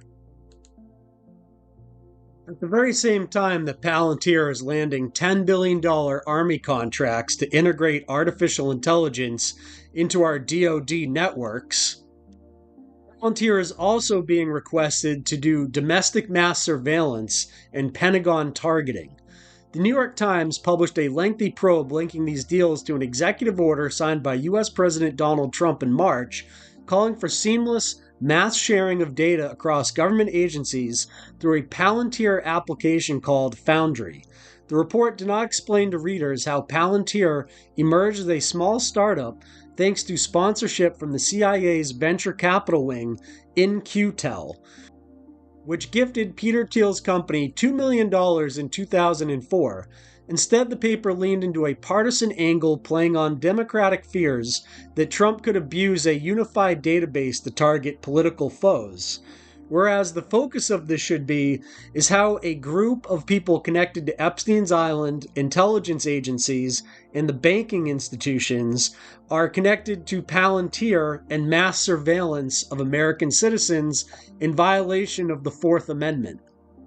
Of course, all these ties to intelligence agencies and to surveillance equipment have nothing to do with what Epstein was actually up to, according to the DOJ and the FBI, which recently has come out with the statement, the U.S. Department of Justice and the FBI have concluded that there is no credible evidence that Jeffrey Epstein engaged in blackmail or maintained a client list for such purposes. A two-page memo released in July 2025 detailed an exhaustive review of Epstein-related files, including databases, hard drives, and physical records, and found no incriminating list or evidence that Epstein blackmailed prominent individuals. The memo also stated that no evidence was uncovered to justify investigating third parties. So the government is trying to tell you that Jeffrey Epstein was a lone bad guy individual, and all of this was just done to serve his pleasures, even though all of the transcripts, all of the victims, and all of the evidence point in the other direction. Nearly 200 pages of documents contain details of Epstein's crime, including first-hand accounts from victims and specifics about payoffs to underage victims. When prosecutors made that deal, they knew he had sexually assaulted teenage girls 2 years before, according to the transcripts. Monday, Circuit Judge Luis Delgado ordered the 16-year-old documents released, writing that details in the record will be outrageous to decent people. The testimony taken by grand jury concerns activity ranging from grossly unacceptable to rape. All of the conduct at issue is sexually deviant, disgusting, and criminal. Referring to Epstein as the most infamous pedophile in American history, the judge added that the state's leniency in the case been subject of much anger and has at times diminished the public's perception of the criminal justice system. Epstein is indeed notorious and infamous and is widely reported to have flaunted his wealth while cavorting with politicians, billionaires, and even British royalty, he continued. It is understandable that given those reports, the public has great curiosity what was widely reported by news agencies as special treatment regarding his prosecution. As part of the investigation, the Herald was able to identify nearly 80 girls who were molested by Epstein. 4 of the victims, now in their late 20s and early 30s, spoke on video about how they were traumatized first by Epstein, then by his lawyers and private investigators, and finally by prosecutors themselves, who deposed of the case without telling them. One of the victims, Virginia Roberts Giuffre, said that she was forced by Epstein and Maxwell to have sex with a number of wealthy and powerful politicians, academics, and government leaders, including Dershowitz and Prince Andrew. She has never named the other men, largely because she's been afraid, her lawyer said. And we're about to get into the client list that we know of, and Dershowitz is on that, yet even Dershowitz, who is named in the clientele list by many people, has come out and said the government is hiding information about the client list. I know for a fact documents are being suppressed, and they're being suppressed to protect individuals. I know the names of the individuals. I know why they're being suppressed. I know who's suppressing them, but I'm bound by confidentiality from a judge and cases, and I can't disclose what I know. But I hand to God, I know the names of people whose files are being suppressed in order to protect them, and that's wrong. Just out of curiosity, without names, are these politicians, business leaders, both? They're everything. So people have been calling for the Epstein client list to be released, and I highly doubt that'll ever happen. However, we do have the Little Black Book and the flight logs. Many people are calling for the release of the Epstein list. Many high-profile people, even people connected to the list, such as Elon Musk, have been calling for the release of the Epstein list. And there's a reason why it's never going to be released, as was exposed in the Australian 60 Minutes. It's because the highest levels of the government intelligence agencies have shut down any investigation into Epstein Island. Will that ever come out, do you think? You know, I think part of why Kamala is getting so much support is that if Trump wins, that Epstein client list is going to become public. Yes. And some of those billionaires behind Kamala are terrified of that outcome. Yeah. Do you think Reid Hoffman's uncomfortable? Yes. Yeah. And Gates. And Gates. Yeah. So you believe that there was a conspiracy at play here? Oh, absolutely. What is your view of authorities signing up to that? That they're happy to protect a perpetrator at the cost of the victims. They won't even tell the victims what's going on. Yeah, it was astonishing at the time, but I know for a fact that the directive to shut it down came from the highest levels from DC. The Epstein client list has been a subject of much debate. However, we do have basically a Epstein client list thanks to the Black Book and the flight logs that are now public knowledge. So we won't be going through every name in this documentary in those two lists or any of the other lists that we have of these people. However, it's important to note that we do know who these people are. Epstein had a dark and insatiable sexual appetite for young girls. An obsession he shared with like-minded wealthy and powerful friends. The people that were involved with Jeffrey Epstein included some of the richest and most politically powerful people in the world. You'll hear that a lot. The richest and most powerful people in the world, but they won't actually go into the details of what the names are. However, this is not one of those types of documentaries.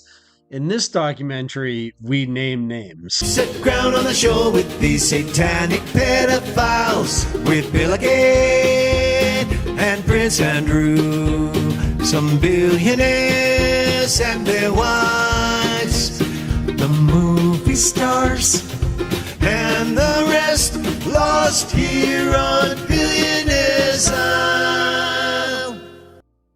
So one of the more interesting things that took place with the flight logs was near tracking data was assembled on people visiting Epstein's Island, and Wired did a very interesting breakdown of this information. These red dots on the map represent some of the 11,279 coordinates I obtained. They were left exposed online by a location data broker with ties to the Defense Department called Near Intelligence. Between 2016 and Epstein's final arrest in 2019, Near collected data on more than 200 cell phones that visited the island.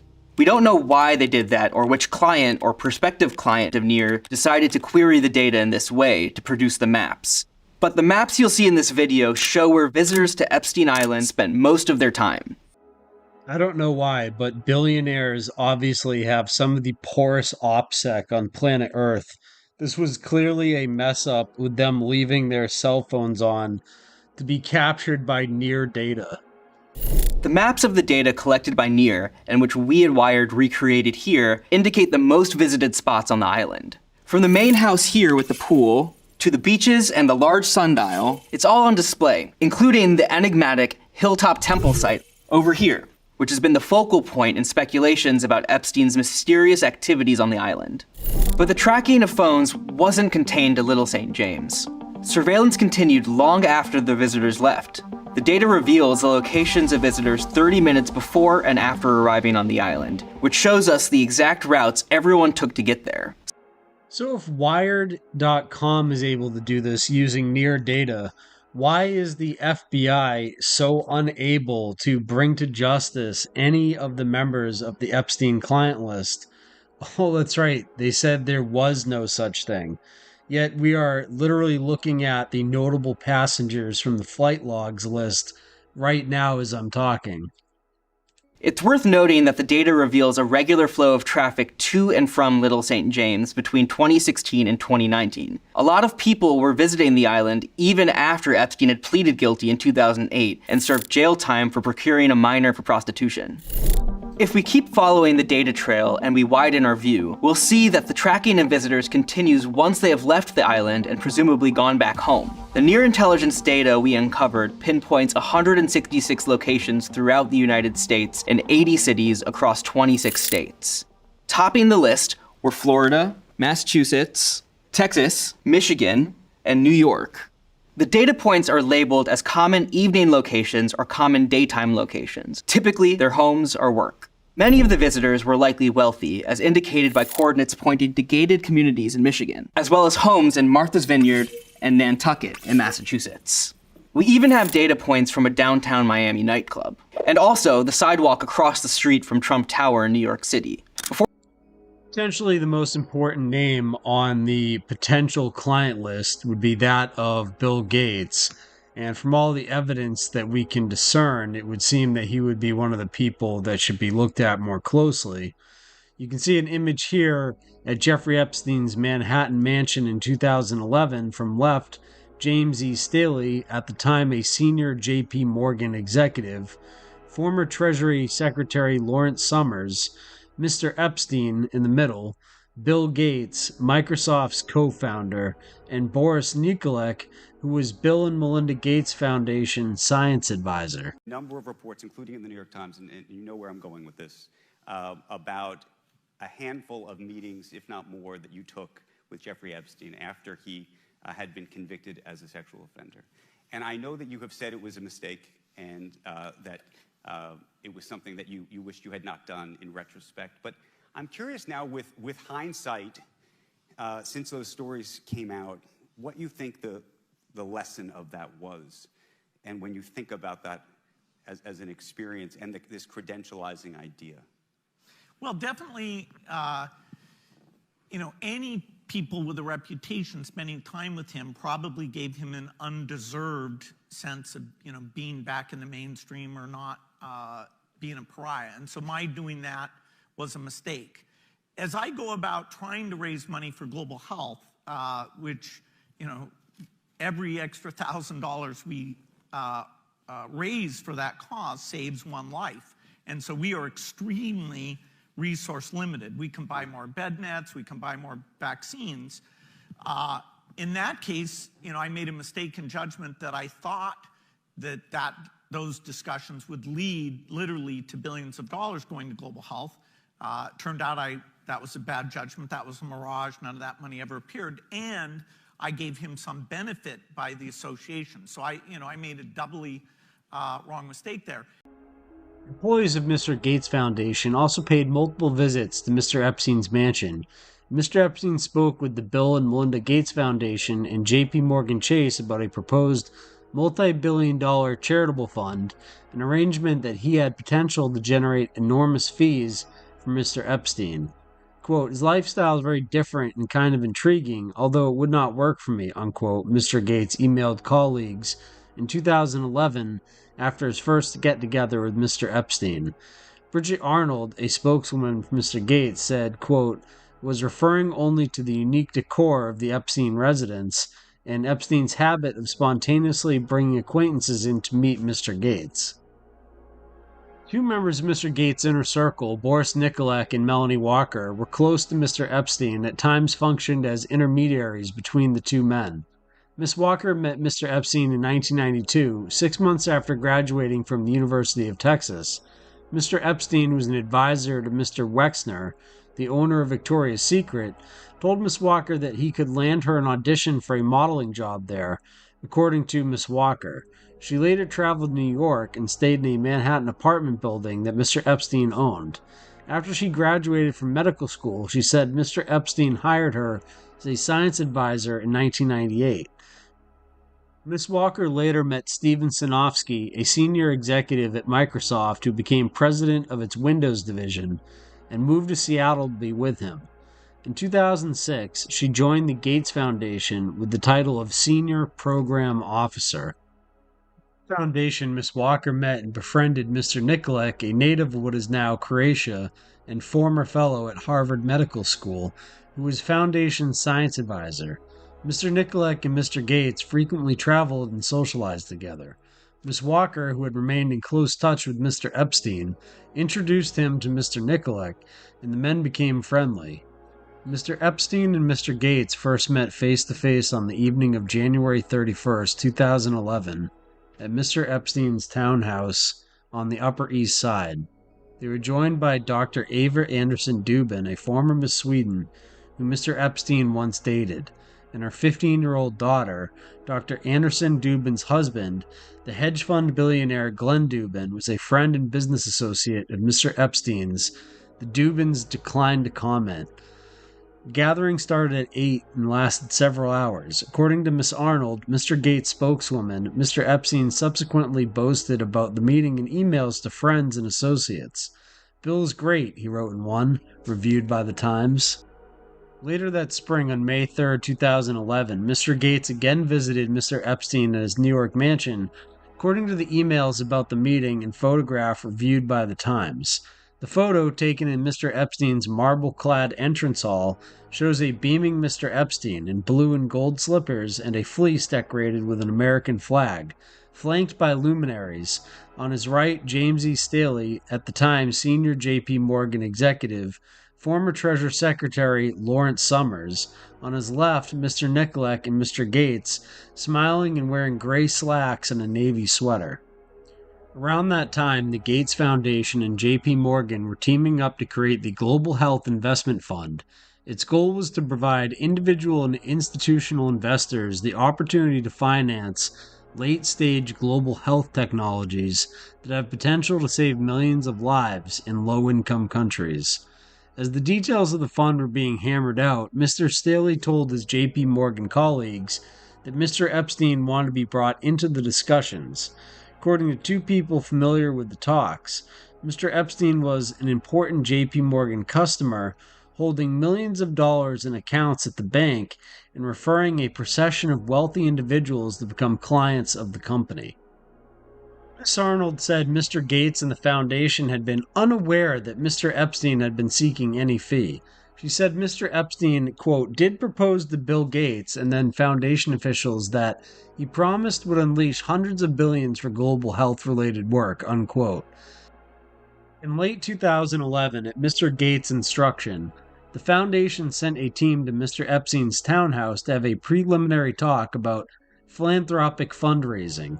According to three people who were there, Mr. Epstein told his guests that if they searched his name on the internet, they might conclude he was a bad person, but that what he had done, soliciting prostitution from an underage girl, was no worse than, quote, stealing a bagel, unquote, two of the people said. Flying to Florida, Mr. Gates and Mr. Epstein kept seeing each other. Miss Arnold would not say how many times the two had met.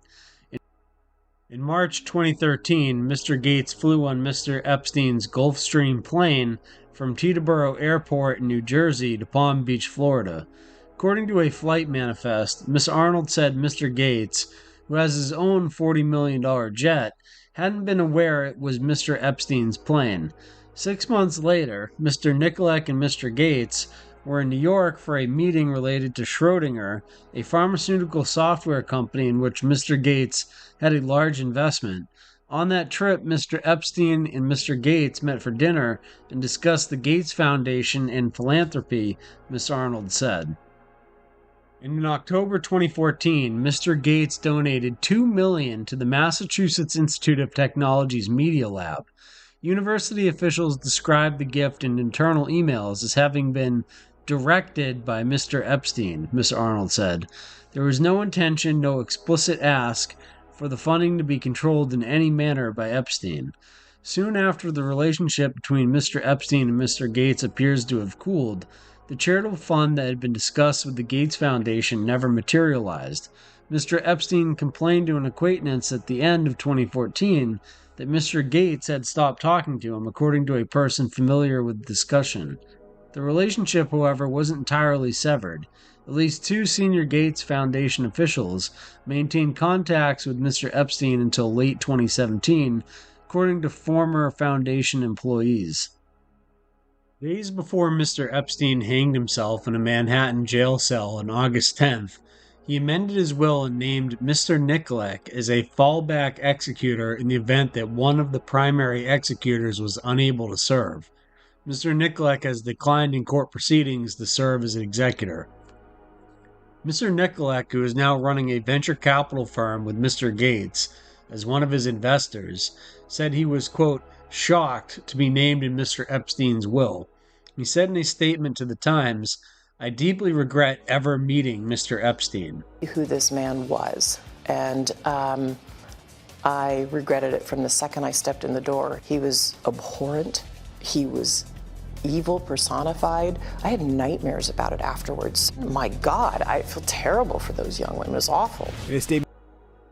A MIT lab, previously funded in part by Jeffrey Epstein, hosted a panel where attendees openly discussed the idea of using, quote, child-sized sex robots, unquote, to treat pedophiles.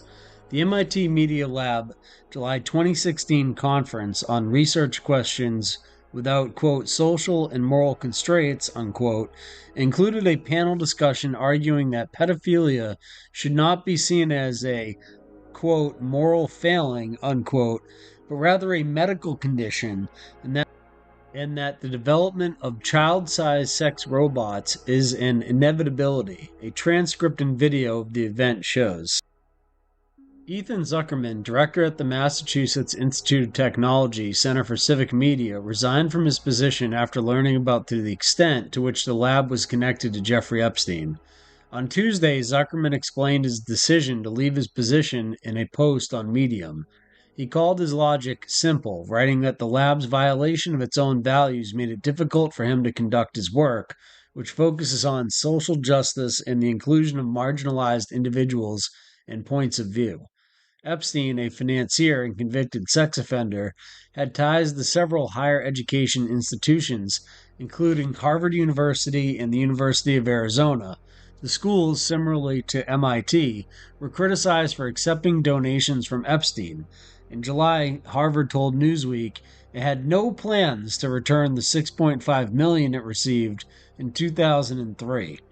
MIT Media Lab director Joe Ido, who met Epstein at a conference in 2013, invited him to the lab for fundraising efforts and issued an apology for bringing him into the MIT network.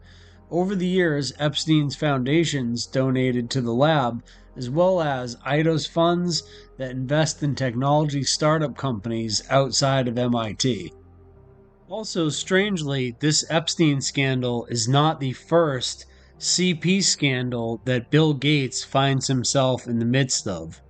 And tonight he's charged with having and trading a massive amount of child pornography. Cairo 7's Gary Horker is live near the Gates compound in Medina. And Gary, this man worked as an engineer for the family. That's what SPD intelligence found out, Steve. They found out that the man actually worked for the Bill and Melinda Gates mansion on the grounds of their sprawling 66,000 square foot estate, and that's where they found him and questioned him last March. The estate is behind us, right on the lakefront here, but this is a few blocks away, and it's as close as their security will allow us to get. But according to King County prosecutors, 51-year-old Rick Allen Jones was questioned by detectives about images of child porn and even child rape that were sent from Jones's home computer. Now, none of this alleged crime actually happened at the Gates mansion, but it was here that Rick Allen Jones admitted to detectives he collected child porn for about 10 years, sending images through his Gmail account.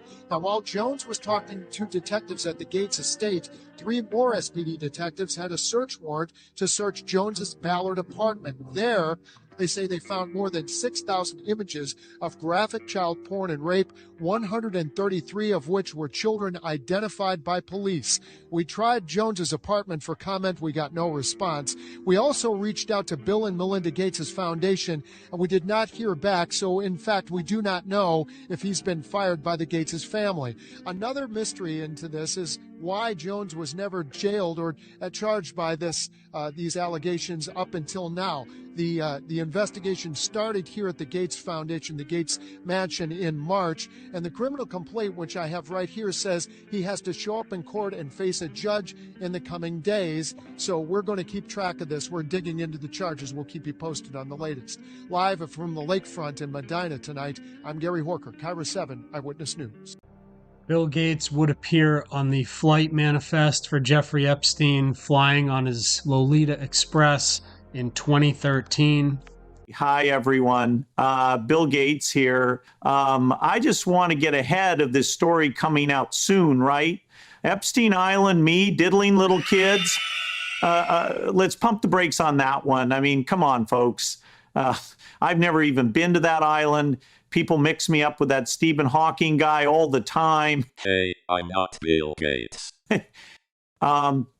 Total mix-up. Yeah, that's it. Definitely mistaken identity. All jokes aside, the issue here is that The United States government relies heavily on Microsoft products and services for its daily operations, with Microsoft being the most important technology supplier to federal agencies, including the Pentagon, State Department, and FBI. This dependence extends across critical functions such as email, document management, and cybersecurity, with Microsoft providing essential tools like Office 365 Government, Windows 365 Government, and Power Automate US Government. These services are designed to meet stringent US government compliance requirements, including FedRAMP High, DFARS, ITAR, and CJI, ensuring data is stored within the United States and accessed only by screened Microsoft personnel. Yet, if the co-founder of this company is under the influence of a foreign blackmail operation, could that be in jeopardy?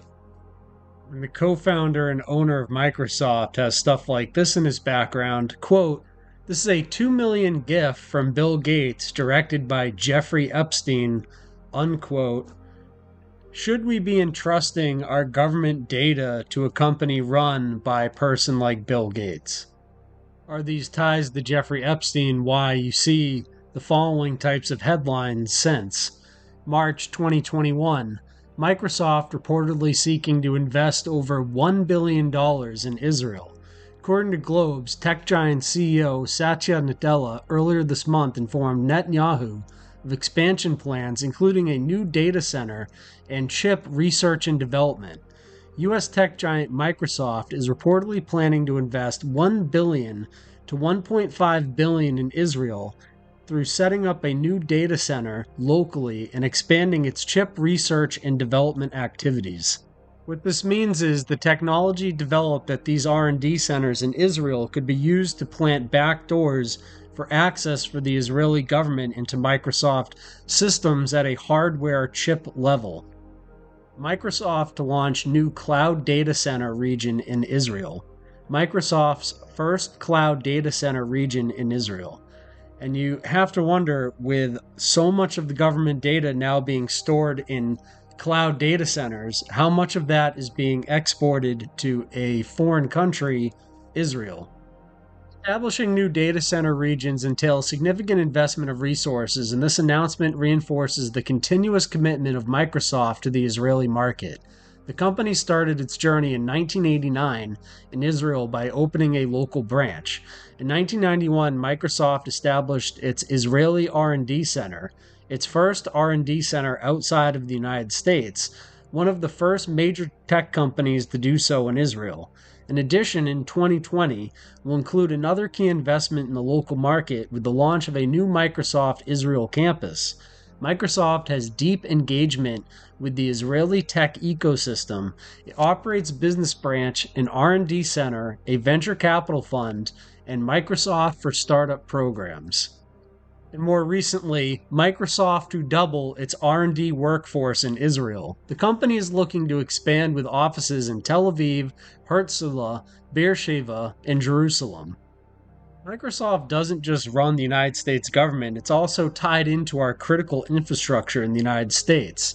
It continues to rely on Windows operating systems, creating significant cybersecurity risks, as evidenced by recent threats like the Volt Typhoon campaign, which used living off the land techniques to target systems, including those in critical infrastructure sectors. This reliance persists despite the end-of-life status of older Windows versions and the known vulnerabilities in current ones, which attackers actively exploit. And if you've ever seen Mr. Robot, we know the main exploit for anything is humans, and hacking Bill Gates required an Epstein Island, which is what makes this so concerning because Windows is tied into so much of our critical infrastructure.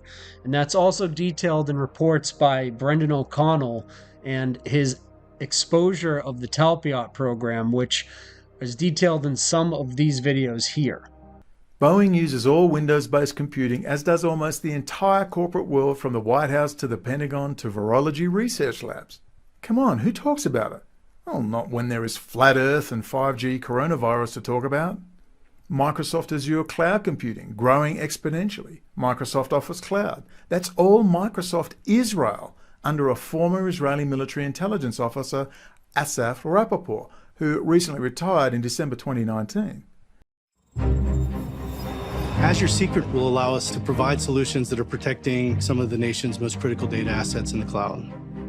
Azure Government Secret opens up a new marketplace that nobody's been able to get into and invest in. Secret will enable us to take applications in legacy IT environments and start to move those into a much more scalable platform. This will be a great opportunity to really modernize services and make those more efficient and effective for our defense customers. And we can take Azure services into the secret realm that clients have been wanting access to. Microsoft has edge capabilities available now and planning to be available in Secret that are just game changers. Now watch my channel. You will see Benjamin Netanyahu brag like you cannot believe. Cyber is a real domain of power. It's a huge domain of power. We're definitely in the top 5 cyber powers in the world. I think it's safe to say we're not number 5. And I'd argue we're not number 4, and then from here on we can start arguing. Israel now is a cyber power, it's a water power, it's a water power, it's a water power, it's a solar power, it's an agricultural power, it's a milk power. Can you imagine? You know which cow produces most milk per cow in the world? You think it's a Dutch cow? It's a French cow? It's an American cow? Almost. It's an Israeli cow. It's a computerized cow. Every move is computerized. This makes Israel very powerful. This makes Israel very powerful. And as a result, having the military on one side and the civilian technology on the other produces the third element of our national strength, which is alliances. These are the same alliances, which is alliances. These are the same alliances that we see now developing in Asia, in the countries of Africa, and Latin America. It was reported at that time that you had a number of meetings with Jeffrey Epstein, who, when you met him 10 years ago, he was convicted of soliciting prostitution from minors. What did you know about him when you were meeting with him, as you've said yourself, in the hopes of raising money? You know, I had dinners with him. I regret doing that. He had relationships with people he said, you know, would give to global health, which is a interest I have. You know, not nearly enough philanthropy goes in that direction. You know, those meetings were a mistake. They didn't result in what he purported, and I cut them off. You know, that goes back a long time ago now. So there's nothing new on that. It was reported that you continued to meet with him over several years, and that, in other words, a number of meetings. What did you do when you found out about his background? Well, you know, I've said I regretted having those dinners, and there's absolutely nothing new on that. Is there a lesson for you, for anyone else looking at this? Well, he's dead, so you know, in general, you always have to be careful. And you know, I'm very proud of what we've done in philanthropy. Very proud of the work of the foundation. You know, that's what I get up every day and focus on. Well, he's dead, so you know, in general, you always have to be careful. How did you kill Jeffrey Epstein? Because you're not in power, but you have all the power. I really need to understand how. In the hours after the convicted sex offender was found dead inside his Manhattan jail cell back in 2019, Barr pledged to personally lead the investigation into his death. Well, now, 6 years later, lawmakers want to hear how that inquiry was actually carried out. CBS News legal reporter Katrina Kaufman joins us now. And Katrina, thanks for being with us. I know this is something that you've been watching very carefully. What are some of the questions that lawmakers are really looking at getting answered here? I mean, there are so many questions, and he actually seemed to answer one as he was leaving today. Reporters were shouting questions at him, and they said, "Do you still believe that Mr. Epstein died by suicide?" And he appeared to answer, "Yes, I do."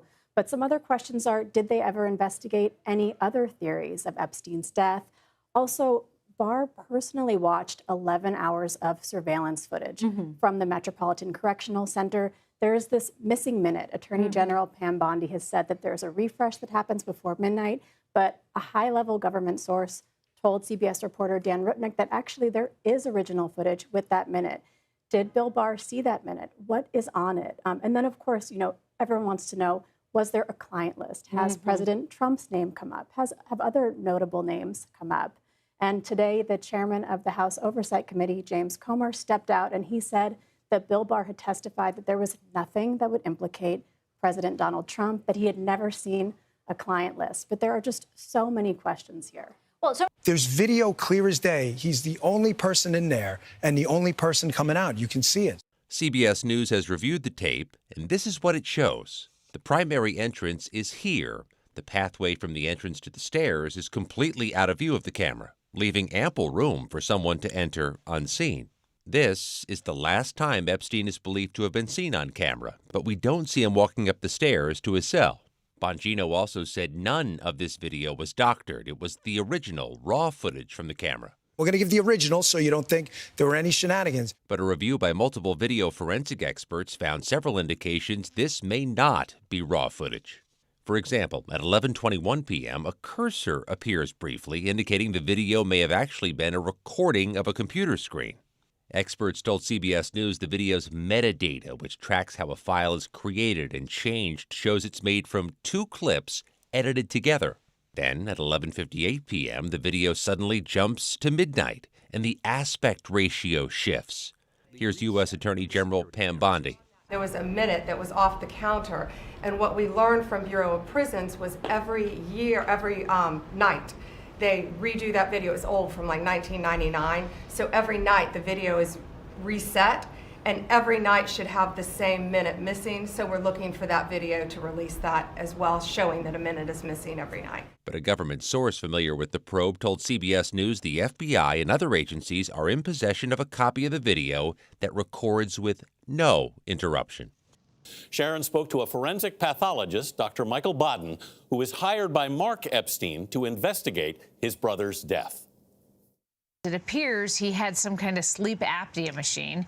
You can see a long electrical cord. Yes, there were other wires and cords present that it would have been easy to use to hang oneself within a few minutes. But the key reason Dr. Baden thinks Jeffrey Epstein's death might be a homicide is because of the unusual fractures he saw in Epstein's neck. There were fractures of the left, the right thyroid cartilage, and the left hyoid bone. This is an autopsy photo of Epstein's broken hyoid bone, a U-shaped bone that sits under the jaw that part of the tongue attaches to. The thyroid cartilage sits at the front of the neck. I have never seen 3 fractures like this in a suicidal hanging. Away, so in the end, he obviously didn't kill himself, just like Jeffrey Epstein. Shut up! I know he's your friend, but I don't care. You had to make your own way here in your own plane, didn't you? Next, we get into the story of Jeffrey Epstein's pilot, who has given testimony of some of the people he saw on board. Here is the pilot at the seat of Jeffrey Epstein's Gulfstream. Pilot Vysotsky revealed Donald Trump flew on Epstein's private plane. I certainly remember President Trump, but not many people associated with him, Vysotsky said, adding that Trump's flights happened before he was president. Vysotsky also confirmed that President Bill Clinton, Prince Andrew, and Kevin Spacey were all aboard his flights. He added that he was asked to clean up after Clinton's flight, but did not elaborate. Verdell asked the pilot, former President Bill Clinton flew on Epstein's plane a few times in the 2000s. Vysotsky replied, yes, he did. Vysotsky also confirmed that Lesley Wexner, the founder of The Limited, which owns Victoria's Secret, was on planes that he flew. Wazowski said Maxwell was number 2 and that Epstein was big number 1 when asked about their relationship. When asked how many other assistants Epstein had in addition to Maxwell, he replied that there were many, identifying Maxwell's own assistants. He specifically named Sarah Kellen, who has been accused of playing a pivotal role in Epstein's empire, procuring girls, coaching them, and acting as a lieutenant to Maxwell. Wazowski was also asked to identify parts of Epstein's 10,000-acre Zorro Ranch in New Mexico where airplanes were parked. Zorro Ranch, a 10,000-acre ranch owned by Jeffrey Epstein, complete with its own airstrip that was never searched. In the arid hills outside of Stanley, New Mexico, about 30 miles southeast of Santa Fe, sits one of the most mysterious and unsearched pieces of real estate in the United States, Zorro Ranch. Spanning over 10,000 acres, complete with a 26,000 square foot mansion, guest homes, stables, a private airstrip, a firehouse, and a rail line. This fortress of stone and secrecy was once owned by Jeffrey Epstein, the disgraced financier and convicted sex offender at the center of the most notorious trafficking scandal in modern American history. First cries for help came long before Epstein's 2019 arrest. Maria Farmer, an artist briefly employed, reported abuse at Zorro Ranch all the way back in 1996. She and her younger sister, Annie, were flown there under the guise of an art commission. Once inside, Maria alleges she was sexually assaulted by Epstein and Ghislaine Maxwell, while Annie, only 16, was groomed and assaulted shortly after arriving. Bruna Gaffrey, Shantae Davies, Jane Doe, and others gave sworn testimony what went on behind the sandstone walls of Zorro Ranch, describing underage massages, nude photography, sexual abuse, and a recruitment operation that stretched across state lines.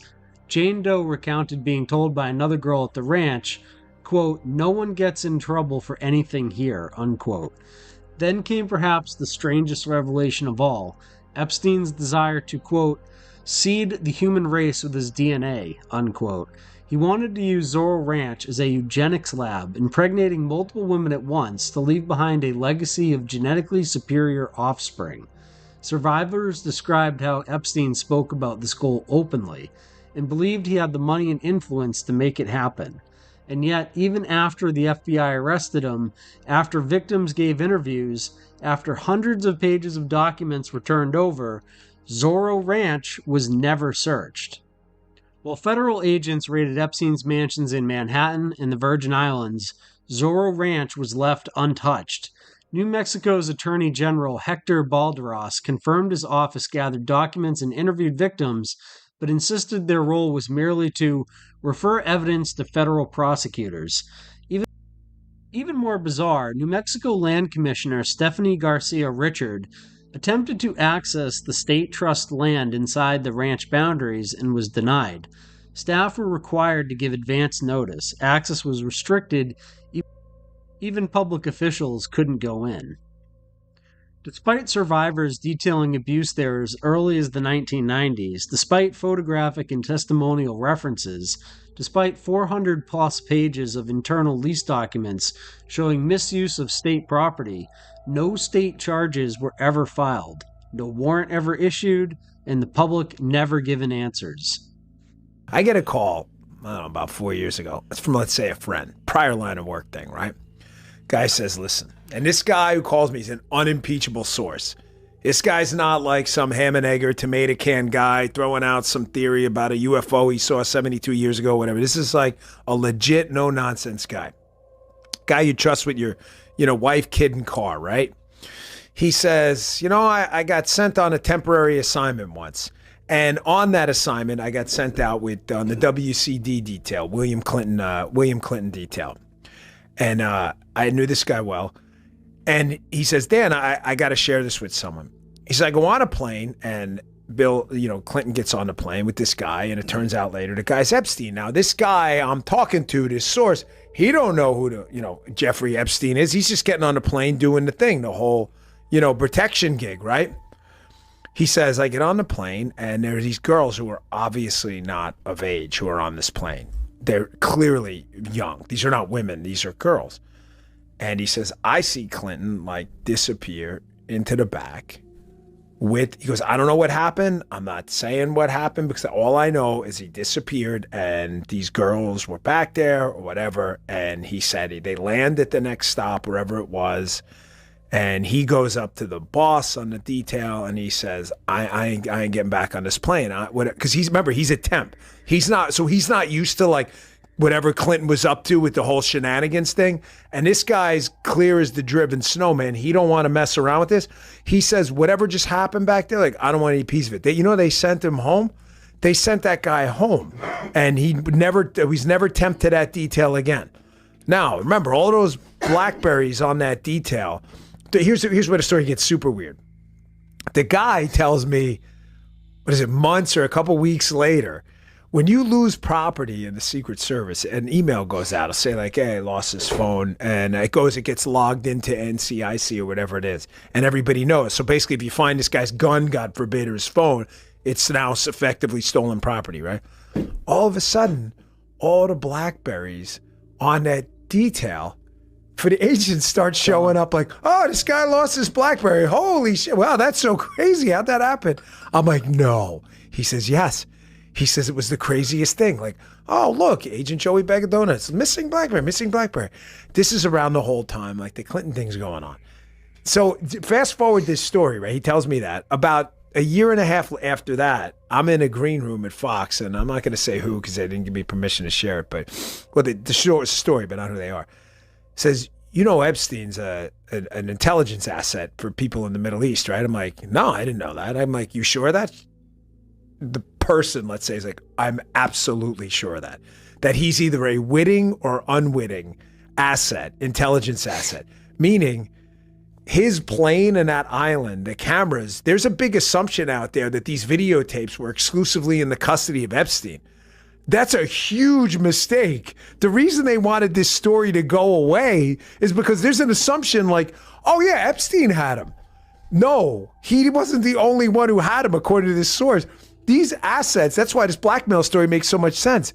Which Middle Eastern countries they are, I don't know. But this person, who's a very, very good reporter, I mean, aces, right? Swore Epstein was either a witting or unwitting intelligence asset, and they may have had his plane wired up, and they're the ones who have all this stuff. So the point is, to sum it up, how do you know some of these countries aren't going to some of these power players who aren't making decisions because, hey, you wouldn't want this video out there, right? One of the victims of Jeffrey Epstein in the court documents. Question: was Bill Clinton a friend of Jeffrey Epstein? Miss Meninger. Objection. Foundation. Question: let me back up. Do you know if Bill Clinton was a friend of Jeffrey Epstein? Answer: I know he had dealings with Bill Clinton. I did not know they were friends until I read the Vanity Fair article about them going to Africa together. Did Jeffrey ever talk to you about Bill Clinton? He said one time that Clinton likes them young, referring to girls. Do you recall taking a trip to Jeffrey Epstein's house in New Mexico? Answer: yes. According to the flight logs that we have, which is not even close to how many actually exist, the ones that we have show that Bill Clinton flew on Jeffrey Epstein's jet 26 times. Basically racking up frequent flyer miles on the Lolita Express.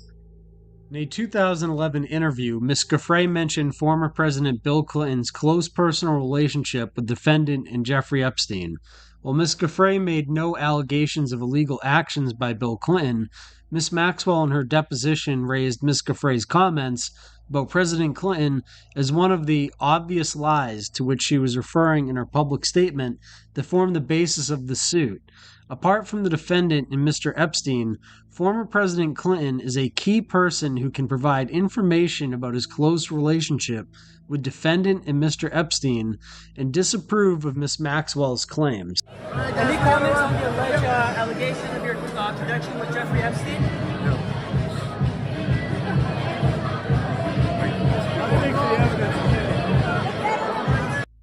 Well, the evidence is clear, and the evidence is former President Bill Clinton took more flights aboard a jet belonging to a registered sex offender than previously thought, according to a Fox.com analysis of flight logs.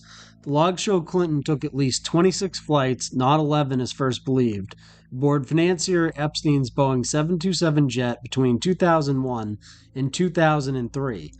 See what I mean about being a small amount of the flight manifest? It's only for 2 years, and in 2 years he took 26 flights.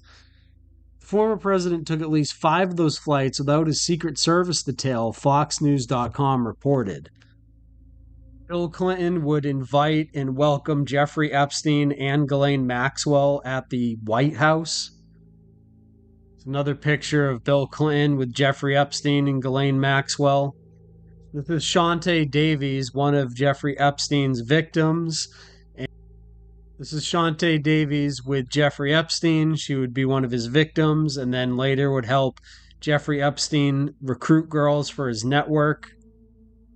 Shante Davies posing with Chris Tucker. Chris Tucker's also on the Epstein Flight manifest. Here's Shante Davies posing with Bill Clinton. Here's Shante Davies giving Bill Clinton a massage in the airport while they wait to board the Lolita Express. Bill Clinton showing signs of relief as Shante Davies gives him a back massage in the airport. My fellow Americans, today you may be waiting for the highly anticipated Epstein Client list to be released. So while I know you may see what appears to be my name on the list, I'd like to argue that I did not have sexual relations with those children on that island. Would it even count, though? It wasn't in the United States. Also, if you add up their ages, I'm sure it was above 18. Jeff told me since it was outside of the jurisdiction. Bill, what the hell are you doing? No, Hillary, I'm not confessing. You idiot. Do I always have to clean up your mess? What are you doing? What? No, wait. Please don't hurt the cameraman. He had nothing to do with this. No, Hillary, that was my friend. He wasn't a witness. Some jokes just lighten up what is a very serious situation. Here we have Bill Clinton's special advisor and Jeffrey Epstein handler, who flew on Lolita Express, dies at age 59. Another Clinton advisor is dead.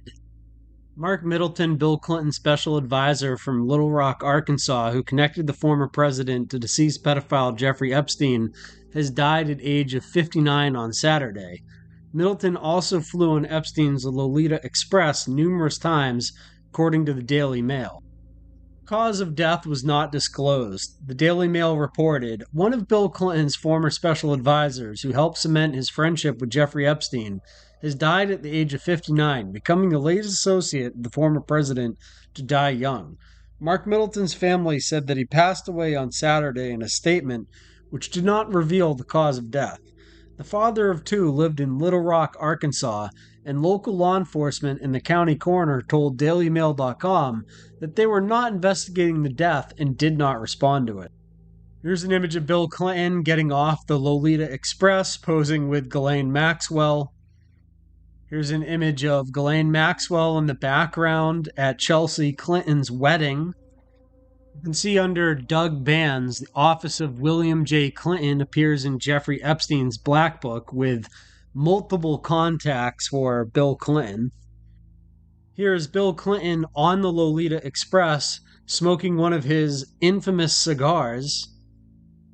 Former U.S. President Bill Clinton and his wife Hillary among high-profile figures to be sent legal summonses from a congressional committee investigating the late sex offender Jeffrey Epstein.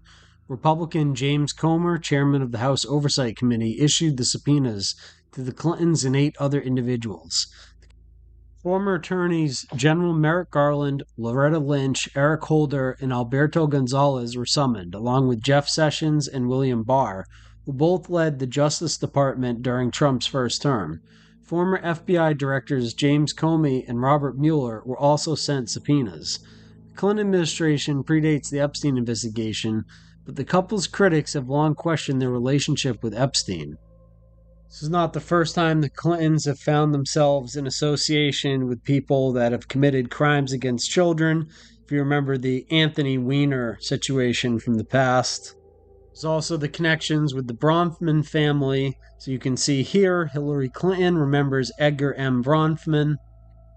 The friendship between the Clintons and the Bronfman went beyond the political realm. During her presentation, Clinton thanked Bronfman for the friendship he had forged with her daughter Chelsea and her husband Mark Mizvinsky.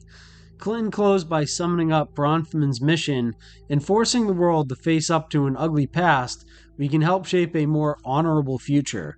The evening also included a video presentation featuring Israeli President Shimon Peres, who praised the late Bronfman and thanked him for his persistence in the face of adversity.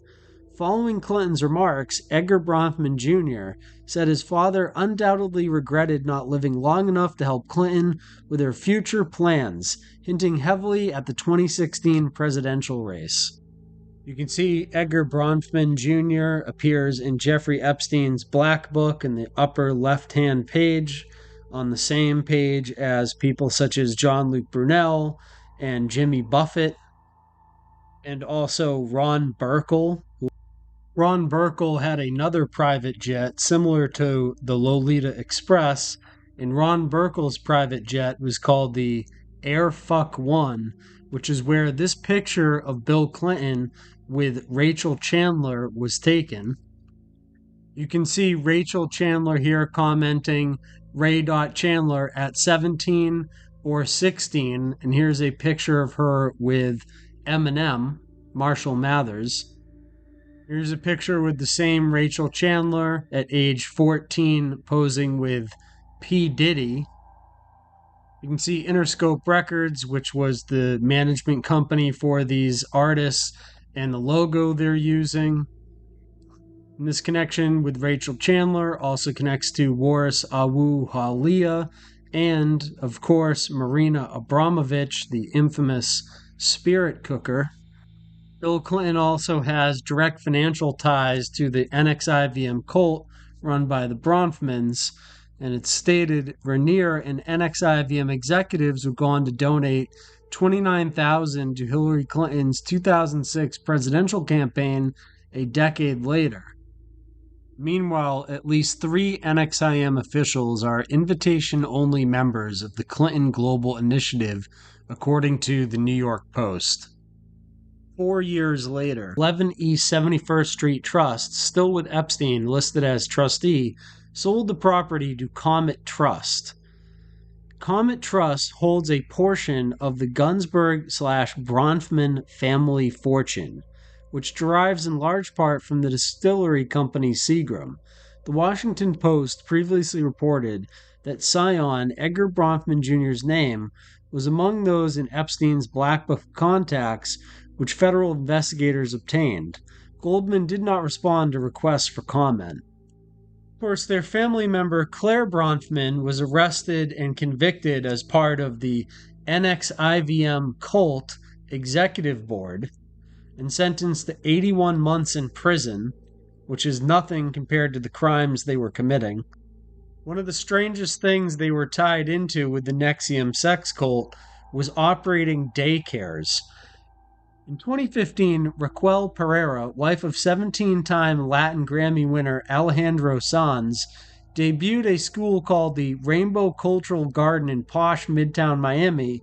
Speaking to Univision, Pereira bragged that by immersing toddlers in as many as 7 languages at once, the school would revolutionize teaching. And this was all done by money and fundraising from an XCIM sex cult where they were branding members, and the leader was abusing a 15-year-old. On the Epstein blacklist on the same page as Bill Clinton is also Alec Baldwin, famous Hollywood actor.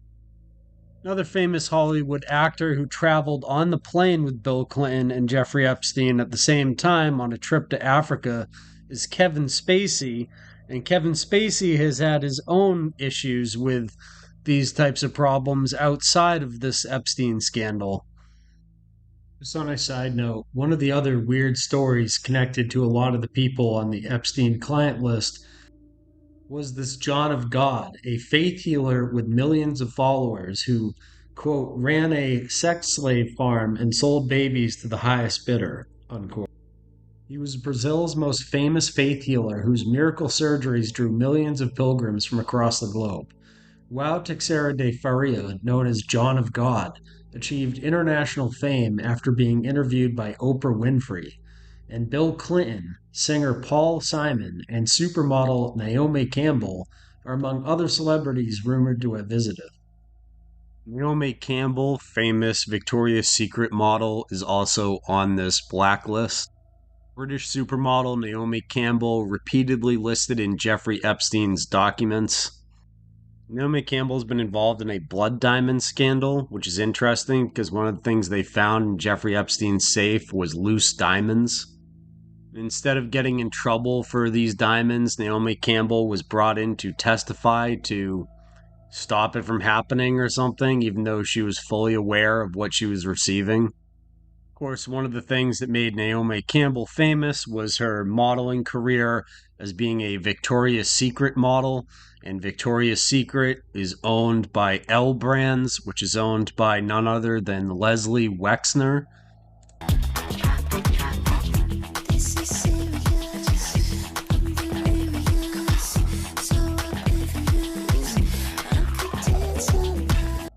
Lesley Wexner is one of the most key figures to this entire scandal, as we've detailed many times in this documentary already. Lesley Wexner's name is circled here with countless addresses and contact information for Lesley Wexner. He even has a property company called NA Property Inc., which was a Lesley Wexner thing according to this black book, and once again is circled. As we discussed before, the New York mansion owned by Jeffrey Epstein came from Lesley Wexner for reportedly $1, which means Lesley Wexner is one of the main financiers of the Jeffrey Epstein ring. In 1961, the mansion became home to the Birch Wathen School, which remained until Lesley Wexner, the founding chairman of Limited Inc., bought it in 1989 for $13 million. Wexner hired architect Terry Despont and interior designer John Stephanitis to help gut the 40-room home, showing it off in December 95 issue of Architectural Digest. In 96, the New York Times referred to the sumptuously decorated, expensively renovated pied-à-terre as the latest puzzling status symbol of the ultra-rich, when it reported that Wexner never spent more than a few months in his home. Wexner would then give this home that he spent $13 million on to Jeffrey Epstein for $0, for like $1 or something. Well, what's up, mateys? It's your Captain Titus Frost here. And I happen to be lost in this place called New Albany, Ohio. And it's really weird because this also happens to be the town that Lesley Wexner's mansion is located in. Who would have guessed? So maybe I'll just stop by and see if he knows the directions to the guy that financed the Epstein ring, and see what happens if I do that. So let's see. So I just get out and politely ask for directions. See what they say.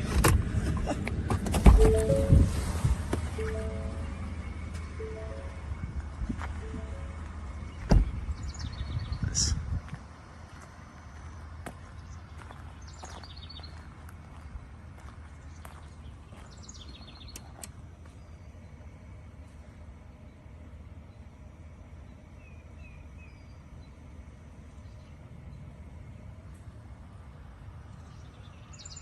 How may I help you? Hi, yes, my name is Titus Frost. I'm a journalist, and I was here wondering if Lesley Wexner could answer some questions about the Epstein ring. Mr. No one's available right now. Okay. If I get your name and your information, I can pass it on. Who are you with? I'm just an independent journalist who does this as a hobby, and I just thought he might want to clear some things up. Because there's all types of rumors online, so I just thought maybe he would do a quick interview since I was in the area, But if he's busy, that's fine. I can leave you my number. Yeah, I'll go ahead and take your number. What can I, go ahead and give it to me.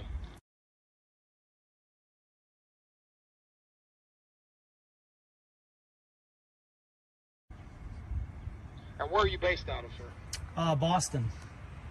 So I was on a road trip for work, so I thought I'd stop by, but if he's busy, he's busy. That's okay.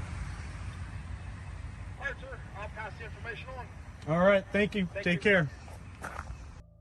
All the money and funding that mainstream media has, why haven't they ever taken a drone in for a closer look of this scandal and really highlighted the people that are on the Epstein client list? Well, there's many, many, many connections to media between what's the Epstein client list and the people that should be telling you the truth and questioning power. One small example of this is the woman on the right is Ghislaine Maxwell. She trafficked children for Jeffrey Epstein. The woman on the left owns your magazine, The Atlantic.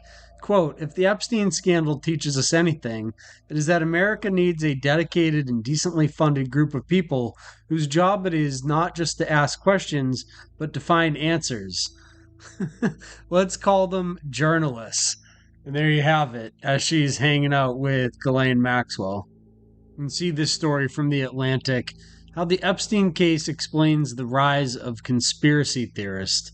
Nightmarish allegations against well-connected financiers show why so many Americans let their imagination run wild when it comes to elite corruption. Let your imagination run wild with this. Inside Jeffrey Epstein's residence, he had a fully equipped dental chair. What do you suppose Jeffrey Epstein was doing with a fully equipped dental chair and no dental degree or training? Or try this one on for size. Never before seen photos show pedophile Jeffrey Epstein cuddling a sleeping young girl in his lap on board his private jet after spending a day at Disney World with unsuspecting families. This is the image of the very young girl on Jeffrey Epstein's lap on the way to Disney World. Here's Jeffrey Epstein at Disney World at one of the character breakfasts. Here's Jeffrey Epstein taking a picture with Piglet, of all things. Now let your imagination run wild. Since you're watching this documentary, you must be one of these feared conspiracy theorists The Atlantic was talking about. In the Jeffrey Epstein blacklist is also Andrew Neil. Andrew Neil is a British journalist and broadcaster. He was editor of the Sunday Times from 1983 to 1994. He's presented various political programs on the BBC and Channel 4. Neil was appointed editor of the Sunday Times by none other than Rupert Murdoch in 1983 and held this position until 1994. After this, he became a contributor to the Daily Mail. He was chief executive and editor-in-chief of Press Holdings Media Group.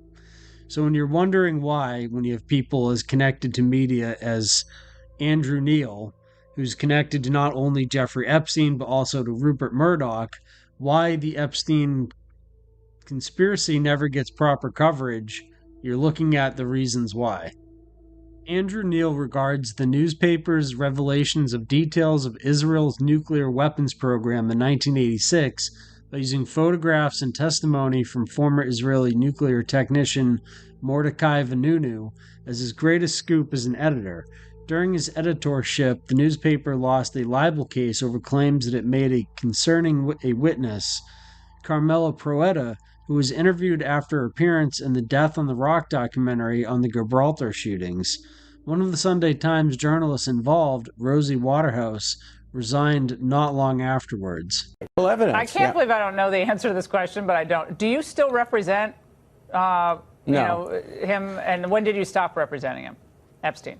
No, I stopped representing him when the deal was made, and I haven't seen him in years. And, if his lawyers call me and ask me a question about the deal, of course, as a lawyer, I have to answer that question. Look, I was introduced to him by the Lady Rothschild. The people he hung out with at the time were the president of Harvard, the provost of Harvard. Yeah, he My had a lot of friends relationship in with high him places. was academic. We went to conferences. We had seminars in his office. None of us had any inkling that he had this other life. And as soon as we learned about it, obviously, all of us ended any kind of a social relationship. I then became his lawyer. I'm proud of the fact that I represented him. I represented a lot of controversial people. Yes, Alan Dershowitz, the lawyer of Jeffrey Epstein, and also named by a bunch of victims of Jeffrey Epstein as one of their abusers, has also offered an argument for this. Alan Dershowitz states, "I stand by the constitutional, not moral argument that I offered in my controversial op-ed. If a 16-year-old has the constitutional right to have an abortion without state or parental interference, how could she not have the constitutional right to engage in consensual sex?" Richard W. Painter asked the question, why is @Alan Dershowitz trying to lower the age of consent in this op-ed? 15? Really? The op-ed he's referring to is this one. Statutory rape is an outdated concept, written by Alan Dershowitz, where he goes on to argue lowering the age of consent to possibly 15 and 16, which is absolutely insane. And this is the same Alan Dershowitz who did not receive naked massages at Epstein's. He only received massages with his underwear on. Dershowitz is a longtime friend of Epstein's who represented him in the criminal underage sex case. Could you please? I never saw a young underage woman. Yet Epstein's former butler swore under oath that Dershowitz was at Epstein's residences at the same time underage girls were there. Were there young women in another part of the house giving massages when I wasn't around? I have no idea of that. Dershowitz did say he once received a massage at Epstein's mansion, but from an adult woman. I kept my underwear on during the massage. I don't like massages particularly. Bob Norman, Local 10.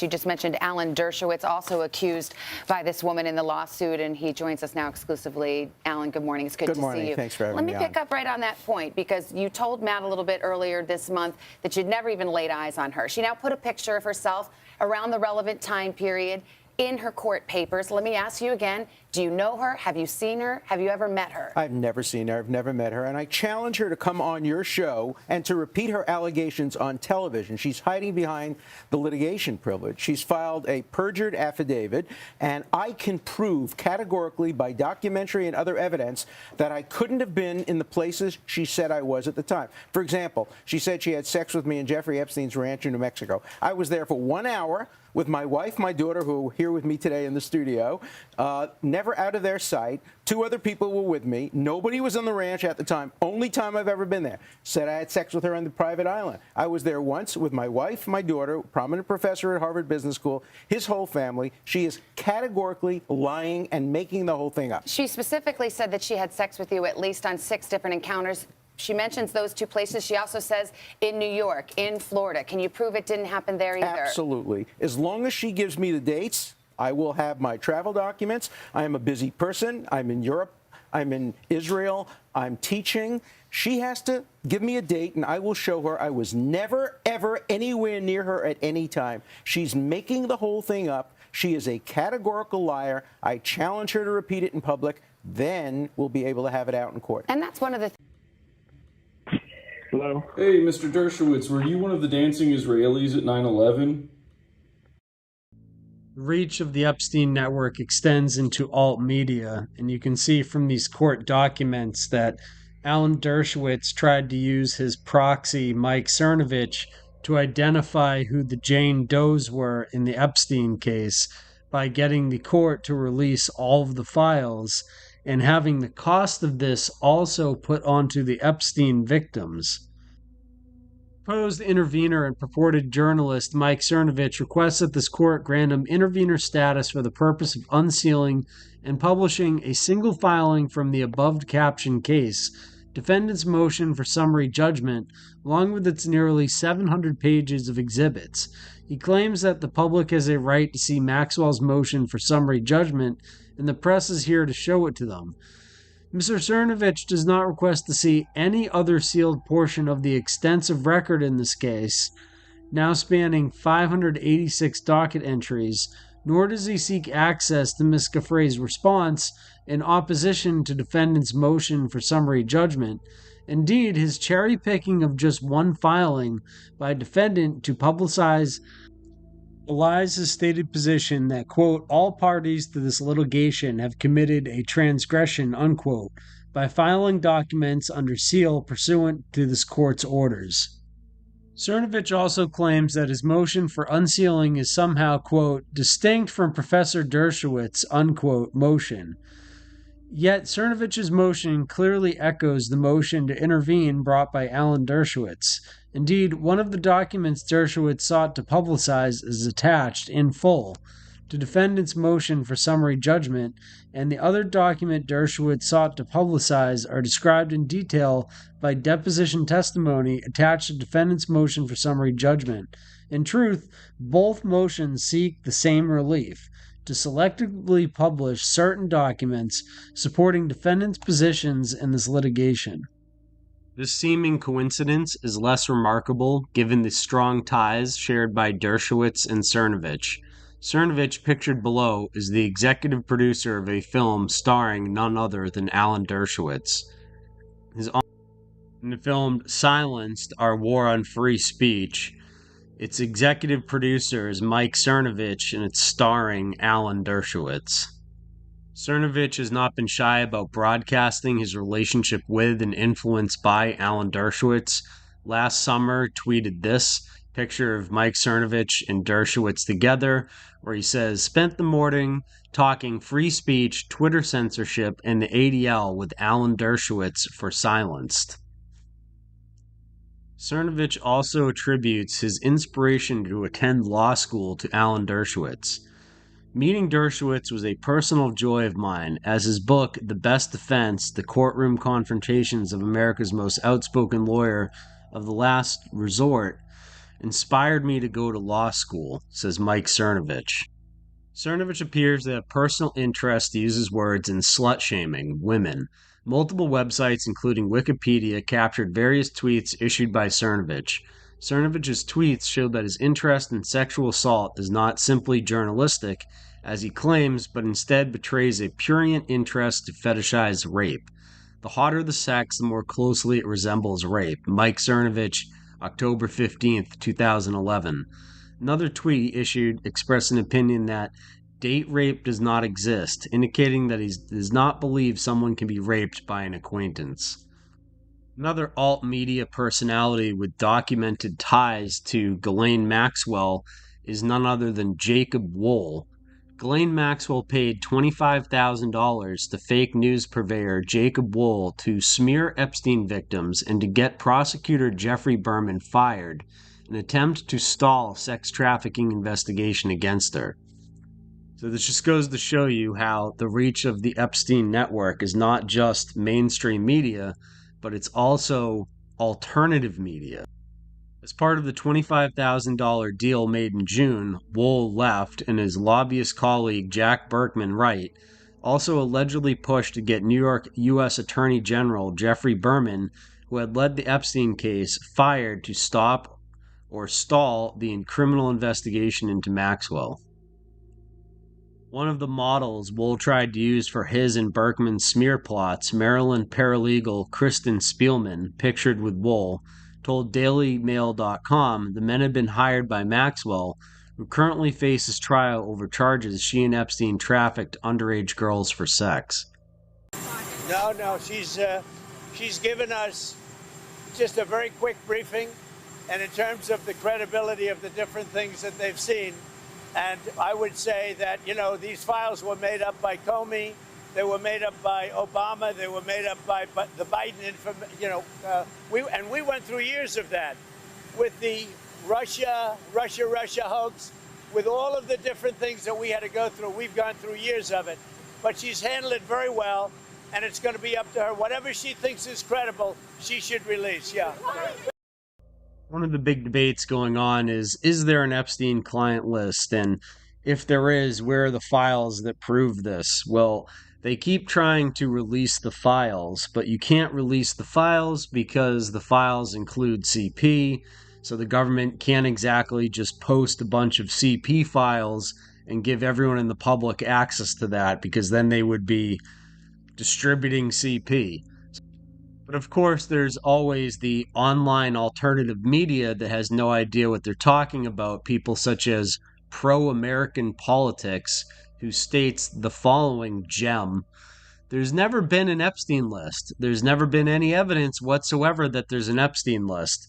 I guess this documentary in almost 3.5 hours of names doesn't cut it. Nobody even knows where the idea of an Epstein list actually originated. Are you joking? It's frankly absurd to think that Epstein would have a list. The guy was a pedo and a rapist, but he wasn't a moron. Was it titled the blackmail list? You guys are really that stupid that you actually believe that? What happened is right-wing Twitter inflated the story into something it never was in order to drive up their engagement numbers. Let me give you retards a little tip in life, and you can thank me later. The truth is often far less juicy and far less exciting than the rumors that are hatched up and spread online, because boring doesn't generate clicks. Conspiracy theories about a pedophile covering up for Bill Clinton do. Right, because it was Jeffrey that covered up for Bill, not posted pictures of Bill with him all over the place. Because it was conspiracy theorists that came up with the idea of a list, and not Jeffrey Epstein's butler releasing a blacklist full of names. Fucking deliver an Epstein list, or you're not going to win the next election that you can't even run in. What's the threat to Donald Trump? You're not threatening Donald Trump. You're threatening America. You're a fucking terrorist. You're holding this country hostage if you don't get your way. Sound familiar?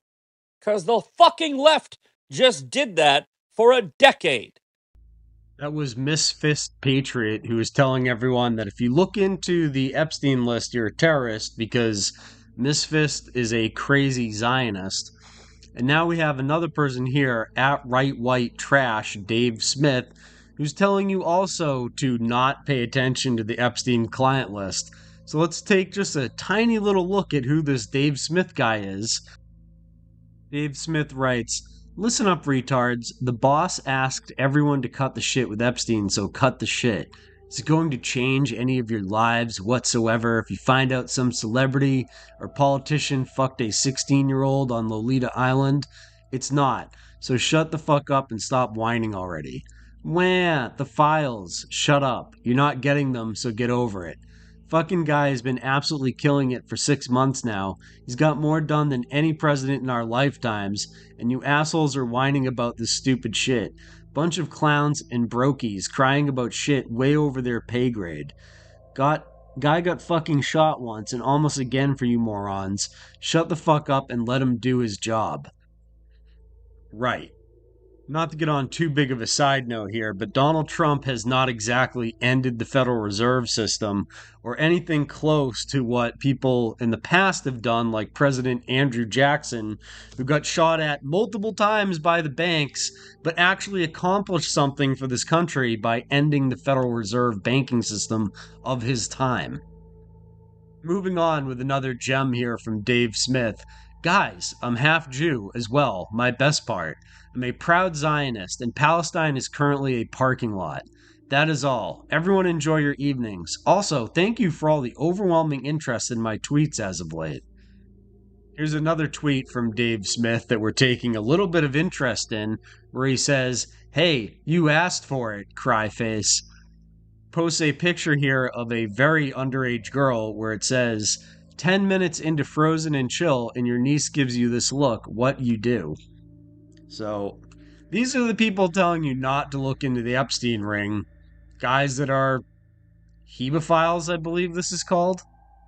And yes, this does affect our daily lives because these people run everything from media to the banking institutions to the government, which enable the legislation that runs your life.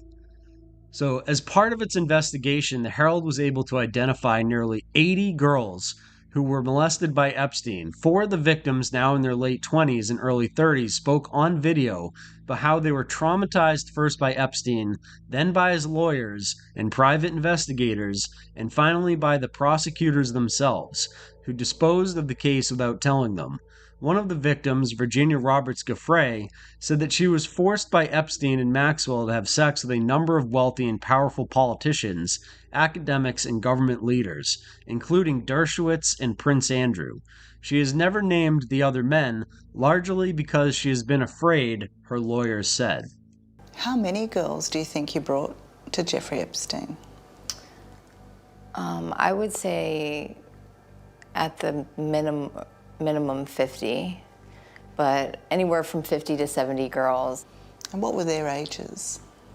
The same ages of me, 14, 15, 16. You know, I just hold a lot of guilt and shame for doing those things. And just to know that I had any influence on that happening to somebody else, just, you know, it's just devastating and breaks my heart. One of the most named and investigated people in this case is Prince Andrew, and that's because of the many connections Prince Andrew has to the Epstein ring, but also because of geopolitics. However, here is a very real picture of Prince Andrew posing with Virginia Roberts Giuffre in Ghislaine Maxwell's London apartment. This is a real photo. And that was the first time you met him? And that's the very first time I met him. And that's right before I was abused by him. Third-party report from another victim. When you got back to the house, what happened? I walked into the front door and Ghislaine stuck her head over the grand staircase and asked me to come upstairs into the living room. And can you describe the living room? Oh, it was very large and very formal. And Jeffrey and her and Virginia and Prince Andrew were there. What were they all doing when you came in? Just socializing. I don't remember them doing an activity. It was just being together. Therefore, third-party confirmation that Virginia and Prince Andrew were there at Ghislaine's. So as you know, Prince Andrew denies the allegations against him, and he says that this photo is a fake, that he was never there, and that he's not his arm, and they're not his fingers. Those are his fingers. That is Andrew. This photo has been verified as an original, and it's been since given to the FBI, and they've never contested that it's a fake. And I know it's real.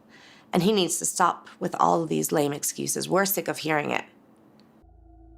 I just remember someone suggesting a photo, and they told us to get on the couch. And so Andrew and Virginia sat on the couch, and they put the puppet on her lap. And so then I sat on Andrew's lap, and I believe on my own volition, and they took the puppet's hands and put it on Virginia's breast. And so Andrew put his on mine.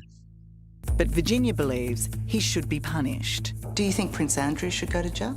Yes, I think Prince Andrew should go to jail. I mean, is he ever going to? Probably not. Here's Jeffrey Epstein having a meeting with Prince Andrew, and this was, according to Prince Andrew, to tell Jeffrey Epstein that their relationship was over. He had to fly all the way over to meet with him in person to do this. Couldn't have been done over the phone, of course. So the thing here is Prince Andrew is one of the main people that the media has focused on with this Epstein Client network, even though Prince Andrew, for all intents and purposes, compared to a lot of the other people on this list, is basically a nobody, which is interesting. Why would the media focus on this guy? Does it have to do with Prince Charles, which is now King Charles, and documentaries that have come out about the influence of AIPAC on American politics? No one can know for sure, but it's very strange that of all the people on the client list, the media has focused on Prince Andrew when there's so many more important names in this list. Then we went to Club Tramp, and he danced with me, and he sweats a lot, and he smells funny. And then we get in the car, and Ghislaine tells me in the car that I have to do what I do for Jeffrey for Prince Andrew. And that's when I learned what was going to happen. How many times were you trafficked to him? 3 times.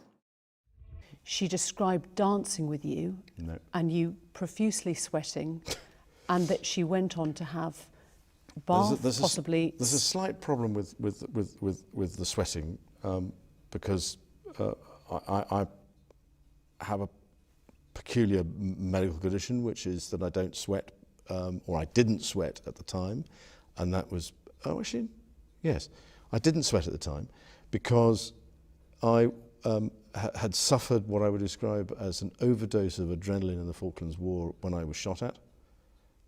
And I simply, it was almost impossible for me to sweat. And it's only because I have done a number of things in the recent past that I'm starting to be able to do that again. So I'm afraid to say that there's a medical condition that says that I didn't do it, so therefore. Being at home. Because going to Pizza Express in Woking is an unusual thing for me to do. I don't know why I've collected that title, because I never have really partied. Judgment was probably coloured by my tendency to be too honourable, but that's just the way it is. Oh, I'm sorry, we forgot about Prince Andrew's inability to sweat and the fact that he'd never really partied, except for when he was on Peter Nygard's island here as well. Prince Andrew with Peter Nygard on Nygard's Caribbean island. Photograph was thought to have been taken in 2000. You're like, well, who is Peter Nygard? Peter Nygard was a Canadian fashion mogul, once again connecting us to the fashion world. And you can see here, Evil in Paradise. Peter Nygard kept allegations of rape involving women and girls as young as 14 a secret in the Bahamas for more than 2 decades. A CBC investigation reveals an elaborate effort by the former Canadian clothing mogul to cultivate influence with prominent decision-makers in the Bahamas, silence victims, and block anyone who tried to expose them. Sound familiar to anyone watching this documentary? Secret Nygard videos show former fashion mogul charged with sex trafficking traveling with teenage girl. Peter Nygard, the Canadian fashion executive, has been charged with sex trafficking and racketeering conspiracy and other crimes that involve dozens of women and teenage girls as victims in the United States, the Bahamas, and Canada, federal prosecutors in Manhattan said on Tuesday.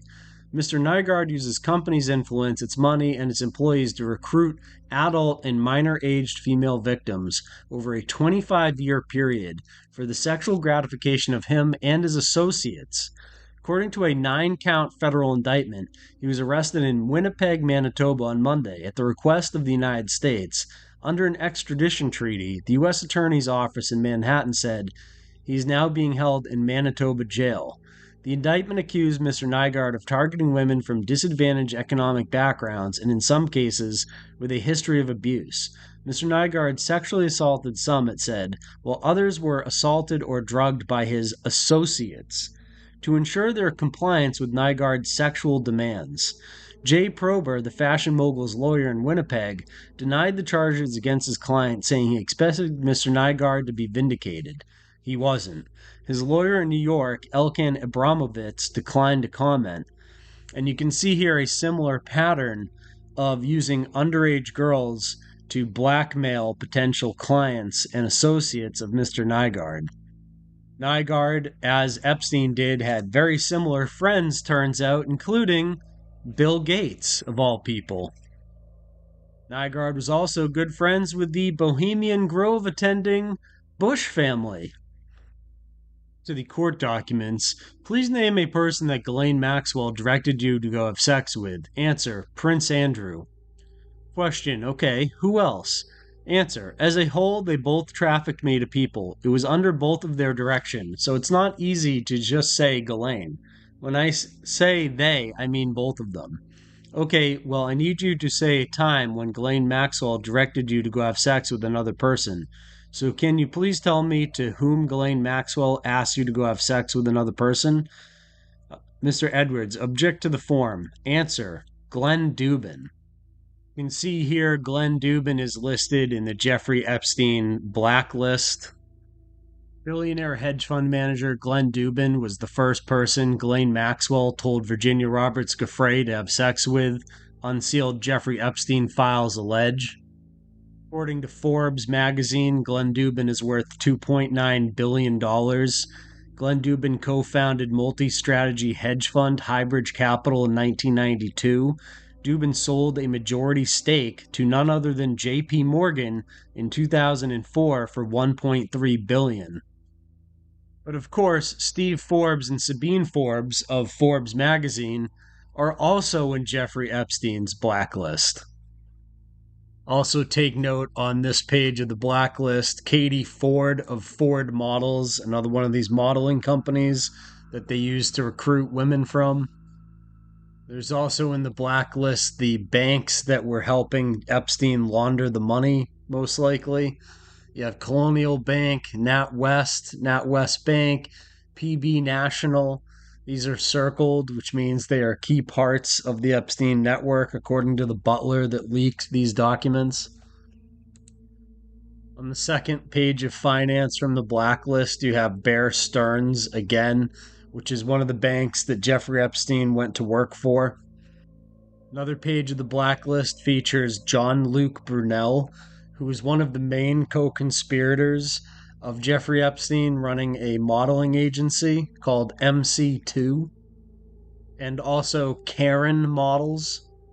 Girls ranged in all different ages. I mean, there were girls as young as 12. You have no doubt he was having sex with a 12-year-old.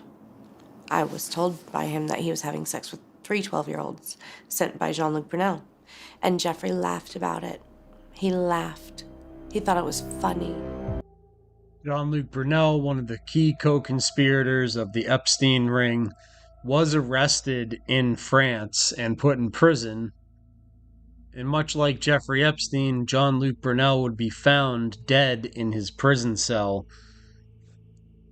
Virginia Giuffre would also end up dying after coming out and saying she would never commit suicide.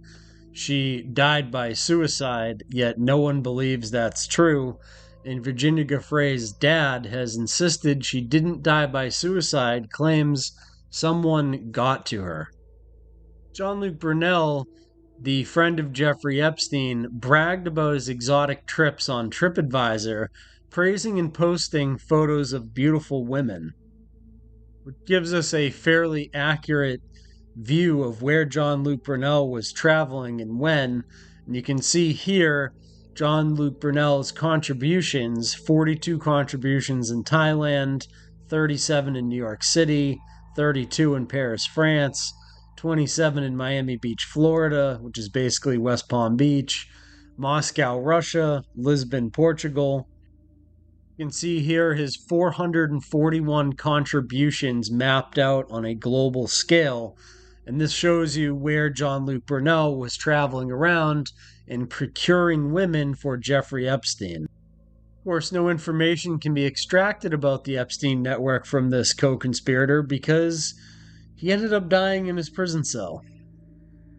Another key part of the network named by multiple victims and in multiple documents is Sarah Kellen, seen here standing to the left of Ghislaine Maxwell. Giuffre states that the co-conspirator who maintained direct contact with the many underage victims was Kellen, whose sole responsibility was to schedule underage girls to visit Epstein for sex, and reportedly directly to Maxwell. Figueroa testified that Maxwell personally requested that he find and bring girls to Epstein for sex once Giuffre had escaped, and that when he brought the girls, Maxwell interacted with them, that Maxwell was the boss, and that she knew everything that was going on. Getting back to the Epstein contact list, we have on one page David Blaine, Tony Blair, former Prime Minister of the United Kingdom, and Mike Bloomberg, a media mogul in the United States and political figure. One of the people in Epstein's contact list is David Rockefeller, who has been one of the most influential people in the modern world. David Rockefeller influenced the world through many various means and secretive groups such as the Bilderberg Group, which he was on the steering committee of. Epstein blacklist are two of the Rothschild family members, Ehud de Rothschild and Evelyn de Rothschild. And Evelyn de Rothschild is confirmed further by Alan Dershowitz, who said that's who introduced him to Jeffrey Epstein. The former head of the Rothschild family was Amschel Rothschild, who was a British businessman who was the executive chairman of the Rothschild Asset Management of the Rothschild banking family of England. Amschel Rothschild was married to Anita Patience Guinness from the Guinness family, the beer company. Daughter of the merchant banker James Edward Alexander Rundle Guinness and Paul Vivian Mander, they had 3 children: Kate Emma Rothschild, Alice Miranda Rothschild, and James Amschel Victor Rothschild, who married Nikki Hilton, socialite great-granddaughter of the hotelier Conrad Hilton, in 2015. Former CEO of J.P. Morgan Chase Bank, of all banks in the world, exchanged 1,200 emails with Epstein that included unexplained phrases. Regulators flagged Snow White reference in messages between former Barclays boss and the sex offender. Jes Staley Wright said his relationship with Jeffrey Epstein began to, quote, taper off after Staley left J.P. Morgan in 2013. Many of the emails sent between 2008 and 2012 were matter of fact, for example, discussing news articles or arranging to meet up for drinks, but showed a close relationship between the two men, according to people familiar with the contents. However, regulators have highlighted certain terms that do not have an obvious meaning. The Snow White reference was written in a short, 2-message exchange referring to a conversation the men had previously had in person. One of the people familiar with the matter said, regulators at the Financial Conduct Authority and Prudential Regulation Authority are yet to draw conclusions over the phrase, a second person said. One of the other big names in Epstein's contact list is that of Petie Mandelson. Former cabinet minister Petie Mandelson, pictured left, was photographed with Jeffrey Epstein, who was celebrating his 54th birthday. Peter Benjamin Mandelson is a British politician, lobbyist, and diplomat who served as British ambassador to the United States since February 2025. Member of the Labour Party, Mandelson served as Labour's Director of Communications from 1985 to 1990, becoming one of the first people to whom the term spin doctor was applied, and being dubbed the, quote, Prince of Darkness, because of his ruthless and media-savvy reputation. Petie Mandelson attended Elnet's first pan-European parliamentary delegation in 2024. In the first January of the new year, the 10th delegation Elnet has ever brought to Israel was made up by 22 European lawmakers from parliaments of the UK, Germany, the Netherlands, Czech Republic, Hungary, Romania, Cyprus, Lithuania, Croatia, and Denmark, as well as 2 journalists from the UK. The pan-European delegation was led by Lord Petie Mandelson, a UK Labour politician. The main highlights of the Solidarity mission were meetings with the members of the Knesset, both from the coalition and the opposition, including with Isaac Herzog, the President of the State of Israel, and Minister Gideon Sa'ar. On their first day of the mission to Israel, the delegation received multiple security briefings by Lieutenant Colonel Peter Lerner, IDF spokesperson in reserve, as well as Mickey Rosenfeld, superintendent from Israel Police International Cooperation Union, who gave the participants a broad overview of the situation on the ground from perspectives of the first responders on the morning of October 7th. Petie Mandelson was born at Hendon, Middlesex on 21 October 1953, the younger son of the Hahn, Mary Joyce Mandelson, and George Norman Mandelson, of Polish-Jewish extraction. His patrilineal great-great-great-grandfather was Colonel Naphtali Feltuzin Mandelson. His great-grandfather, Levi Mandelson, was son-in-law of Samuel Cohen, and his grandfather, Normie Level Mandelson, founded the Harrow United Synagogue. His father, George Norman Mandelson, known as Tony, was the advertising manager of the Jewish Chronicle, who served as an officer in the Royal Dragoons during the Second World War. Pedophile Jeffrey Epstein planned to hire Prince Andrew and Petie Mandelson to be his star advisors for a new consultancy business, Bombshell Messages reveal. After being released from an 18-month jail sentence for child prostitution offenses, billionaire financier Epstein emailed his private banker, Jes Staley, to say he wanted to bring the Duke of York and former Labour cabinet minister into his business plans. He wrote, "I need to decide how to gear up my advisory business, grab a group from Goldman Sachs, the investment bank, hire 5 to 10 stars, Larry, Peter, Andrew. Is it understood? Larry, Peter, and Andrew refer to Larry Summers, former U.S. Treasury Secretary at the White House, Lord Mandelson, referred to affectionately in the emails as Petie by Epstein, and Prince Andrew. It is not thought any of them took the role with Epstein, who was found hanged in a New York prison cell in 2019 while awaiting trial on more sex trafficking charges." 22 pages of emails between Epstein and Mr. Staley mentioning Andrew and Lord Mandelson have been released as a result of the sex trafficking case filed against J.P. Morgan Bank by the U.S. Virgin Islands government. The bank where Epstein was a client is being sued over claims it knowingly benefited from Epstein's sex trafficking operation. An email on June 14, 2010, Epstein tells Mr. Staley, who went on to be chief executive of Barclays Bank in the United Kingdom, "Andrew just sat next to me at the dinner." In a further email in December 2010, Mr. Staley emailed Epstein that it was, quote, "sort of cool to get a Christmas note from Andrew." In June 2009, Epstein wrote to Mr. Staley, "Ask Andrew about the island. Tell him about your boat plans." This is believed to be a reference to Epstein's Caribbean home where girls were trafficked. The next big-name banker on the Epstein client list is Leon Black. Black, whose company authors called Wall Street's apex predator over the last decade, the assets Apollo managed grew sixfold and Black's personal wealth had ballooned to $9.5 billion. The high-rolling art collector even became chair of MoMA's board in 2018. But the Bloomberg profile also hinted at storm clouds ahead. Jeffrey Epstein had served on the board of Black's Family Foundation. It noted in Epstein's arrest for sex trafficking subsequent death had Apollo working overtime to distance himself from him. After the New York Times reported in October 2020 that Black had wired at least $50 million to Jeffrey Epstein, Apollo's board hired Wall Street law firm Deckert to investigate.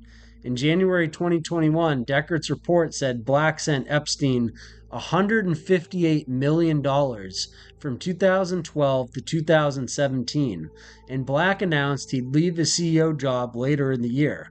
The investigation did not find evidence Black was, quote, "involved in any way with Epstein's criminal activities," unquote.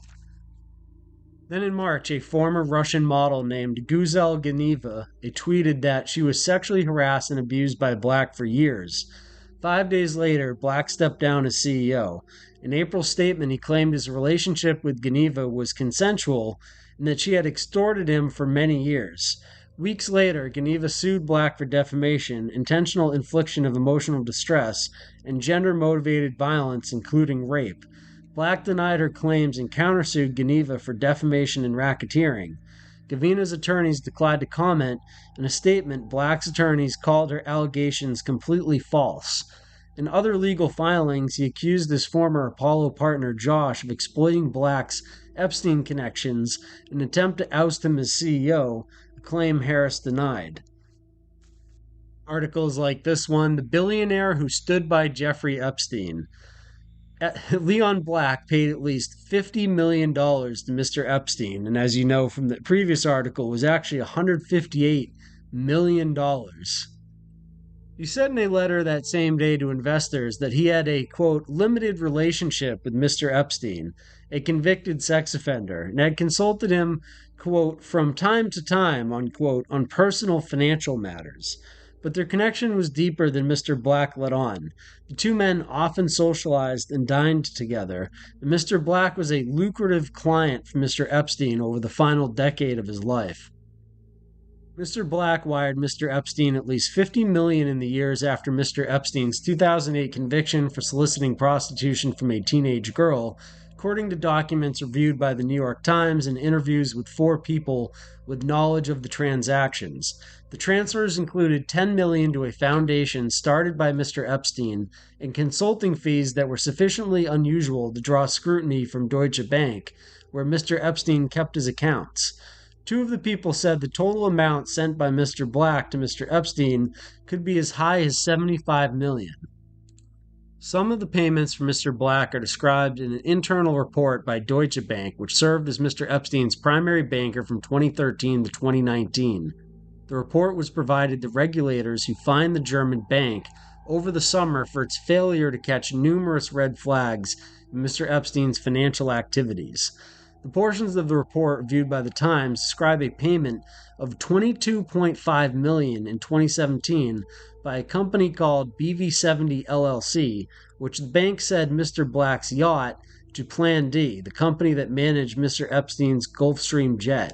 When an employee in Deutsche Bank's anti-financial crime division inquired about the payment, she was told by another bank employee that it was a fee for consulting services provided by Southern Trust Company, one of the dozens of entities Mr. Epstein operated in the Virgin Islands. There was no explanation for why the payment went to Plan D. The Deutsche Bank report also shows that BV70 made a $10 million donation in 2015 to charitable foundations started by Mr. Epstein, Gratitude America, which made several $1 million in grants while Mr. Epstein was casting himself as a philanthropist. BV70 also planned to make another payment of $10 million to Mr. Epstein for advisory work, according to the report, although it was unclear if the payment was ever made. Mr. Black knew Epstein for decades. In 1997, he made Mr. Epstein one of the original trustees of what is today called the Deborah and Leon Black Foundation, and was among the high-profile figures who maintained ties with him following his prostitution arrest. They included Bill Gates, the Microsoft co-founder, Lawrence Summers, the former president of Harvard, James E. Staley, now the chief executive of Barclays, and the hedge fund manager Glenn Dubin and his wife Eva. Next up on the list is Flavio Briatore. Flavio Briatore is an Italian businessman who serves as executive advisor and de facto team principal of Alpine and Formula One. As the longtime team principal of Team and Stone, Briatore led the team to 3 World Constructors Championships and 4 World Drivers Championship victories. Briatore has been married 3 times and has 2 children, Lenai Klum and Falco Nathan Briatore. In addition, Briatore was previously engaged to supermodel Naomi Campbell and briefly dated supermodel Heidi Klum, a relationship that produced a daughter, Lenny. One of the things that this guy's involved in is what's called the billionaire experience, which are these high-end clubs that put on shows in various places such as Dubai, Monte Carlo, and St. Moritz. Briatore was forced to resign from Renault after a race-fixing scandal. Briatore and chief engineer Pat Simons asked their number 2 driver, Nelson Piquet Jr., to intentionally crash during the 2000 Singapore Grand Prix so that his teammate Fernando Alonso could gain an advantage. Alonso eventually won the race after Briatore dropped Piquet from the team. Piquet traded his confession for immunity. Briatore was also implicated in the 2007 Spygate scandal, but escaped it without punishment. In November 2007, the FIA alleged that Renault possessed confidential information about the 2006 and 2007 McLaren F1 cars. Briatore has developed a diverse portfolio of business interests outside Formula One, many of which revolve around fashion. He created the billionaire nightclub brand in 1998, owned a club in Sardinia. In August 2012, he opened another billionaire club in Marbella under that name, along with the Haute Couture line. The billionaire Italian couture. In addition to that, he opened Cipriani's restaurant in Mayfair, London. In 2004 and until 2007, he owned 48.9% of the pharmaceutical company's Puriel. He also operates a Tuscan beach club and Lion in the Sun, a holiday resort in Kenya. The next interesting thing on the list was the mysterious connection between Larry Nassar and Jeffrey Epstein. Larry Nassar has been stabbed multiple times in prison months after new details emerged about a surprise connection between him and Epstein. Will the details ever be made public? In early June, thousands of pages of BOP records related to Epstein's death were obtained by the Associated Press, including details of his health history, emails, and internal agency reports. Hidden among the 4,000 pages was one especially curious email dated September 2019. It was an email between staff at Metropolitan Correctional Center in Manhattan, New York, which contained some surprising information. In the 34 days that Epstein was behind bars at Manhattan Jail, he had sent a letter to fellow convicted sex offender 1,100 miles away at a prison in Florida. That recipient was Nassar. At the time, Nassar was already convicted and serving hundreds of years behind bars in Coleman. Epstein, meanwhile, was awaiting trial on a slew of sex trafficking charges in New York. The letter never reached Nassar. For some unknown reason, it was returned to sender and was discovered in Manhattan's jail mailroom weeks later in September 2019. By this point, Epstein was already dead. It appeared he mailed it out and it was returned back to him. The investigator who found the letter wrote an email to a prison official. The Epstein Black Book is Arpad Busan, who managed money for the Bin Laden family through EIM, who lost $230 million to Bernie Madoff, runs ARC, a children's charity tied into allegations and convictions of sexual abuse of minors. EIM Group Chairman Juan-Pierre Etter, associated with the Tro scandal, also associated with EIM Group Chairman Arpad Busan, chairman of charity ARC, and running schools in the UK, helping with the Eastern European orphans and providing HIV/AIDS drugs to Africa. One of ARC's trustees, Bernard Sabriere, has his own charity, Children Action, and a partner of that is Bernard Kouchner. Kouchner himself is subject to allegations that he was involved in or at least knew of the KLA organ harvesting atrocity. He was also involved in the lessening of penalties against a convicted pedophile. In a 2007 charity fundraising dinner hosted by Arpad Busan, a high-profile hedge fund manager, Bill Clinton flew in to make a speech, and celebrity guest lists included the likes of popular music icons Madonna and Prince, top fashion designer Valentino, and British actress Liz Hurley. You can see in the Epstein blacklist Liz Hurley there on the bottom right. Before you get all hinky, I think I should warn you. I'm not all peaches and cream, you know. I do have a darker side, and believe me, it's not pretty. Another big name is the former governor of New Mexico, Bill Richardson. Defendant Virginia Giuffre says she recalls that defendant went to dinner with Governor Bill Richardson one time when Johanna was visiting the ranch in New Mexico, and maybe this is why the Zorro Ranch was never investigated. Next on the Epstein blacklist is one Gary Ginsberg. Gary Ginsberg is an American lawyer, political operative, and corporate advisor, serving as a strategist in both the public and private sectors for more than 25 years.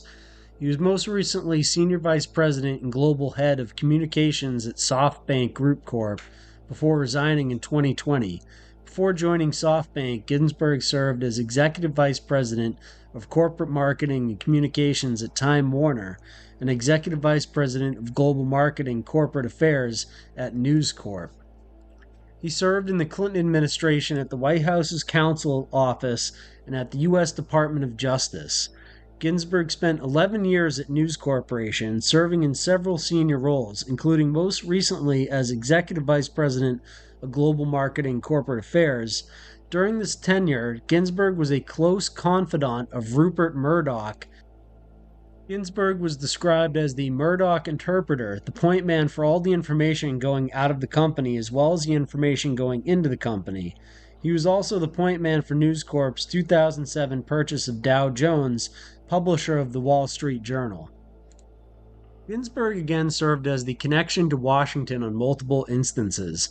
The Wall Street Journal reported in early 2017 that Ginsberg met with Jared Kushner at the White House At the meeting, Kushner expressed the administration's deep concerns about CNNs, according to the administration official. Ginsburg held a breakfast meeting in 2016 with his former colleague Peter Cherning in Martha's Vineyard, where Cherning first broached the possibility of AT&T acquiring Time Warner. Ginsburg was in the middle of the fight to defend the company's sale to AT&T. 2 years later, the deal was completed, and Ginsburg left the company along with another senior colleagues from Time Warner. How buddies-in-chief sway U.S. presidents from civil war to Israel's creation. A new book by Gary Ginsburg reveals how first friends can make history over a drink or round of golf, and many have been crucial in the formation of the Jewish state.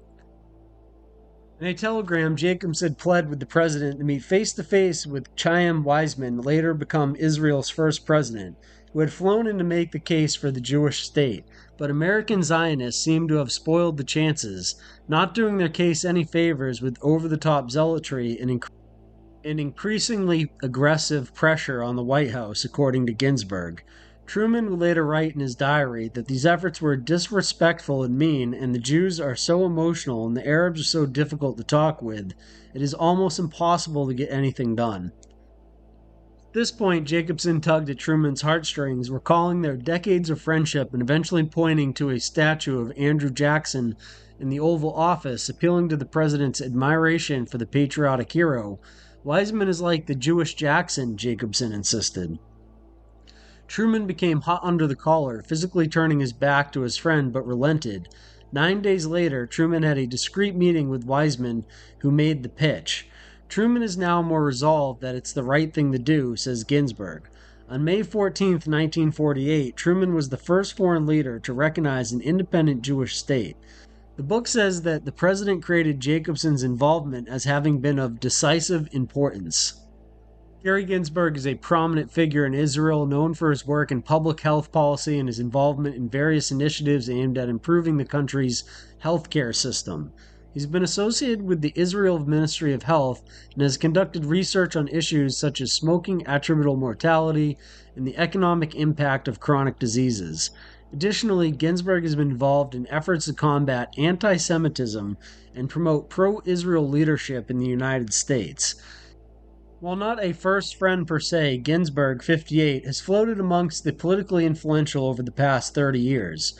He was good friends with John F. Kennedy Jr., was one of 5 lawyers commissioned to interview Al Gore as a prospective vice presidential candidate, who worked with the Clintons, and according to former Israeli ambassador to the U.S. Michael Oren, Ginsburg proposed the idea to then Israeli Prime Minister Benjamin Netanyahu to hold up the now iconic cartoon bomb at a UN speech, showing how close Iran was to nuclear capability. Ginsburg's had the ear of many presidents. You can see him sitting here with Jimmy Carter. The magician David Copperfield couldn't make himself disappear from the Epstein client list. Have you ever met David Copperfield? Answer, yes. And do you recall when you initially met him? Yes. Can you tell me what that was? Sure. Someone called me from the house and said that he would be there, and if I wanted to come have dinner, then I could meet him. And what happened at dinner, if anything? He did some magic tricks. Did you observe David Copperfield to be a friend of Jeffrey Epstein's? Yes. Did Copperfield ever discuss Jeffrey's involvement with young girls with you? ? He questioned me if I was aware that girls were getting paid to find other girls.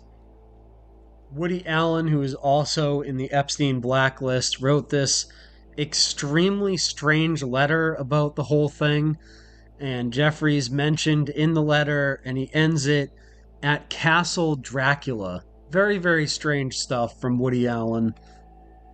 One of the key names circled in the blacklist is that of Courtney Love, which can send you down an entire another rabbit hole, starting with the documentary Soaked in Bleach, which was about a private investigator she hired to look into the death of Kurt Cobain, who basically came out and said that it was Courtney Love that was responsible for the murder of Kurt Cobain.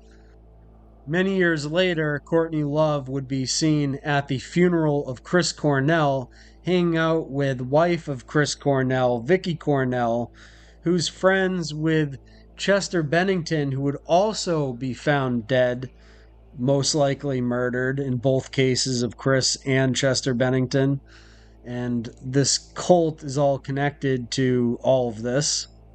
Another one of the names in this list was Christina ONG-BS of Como Holdings.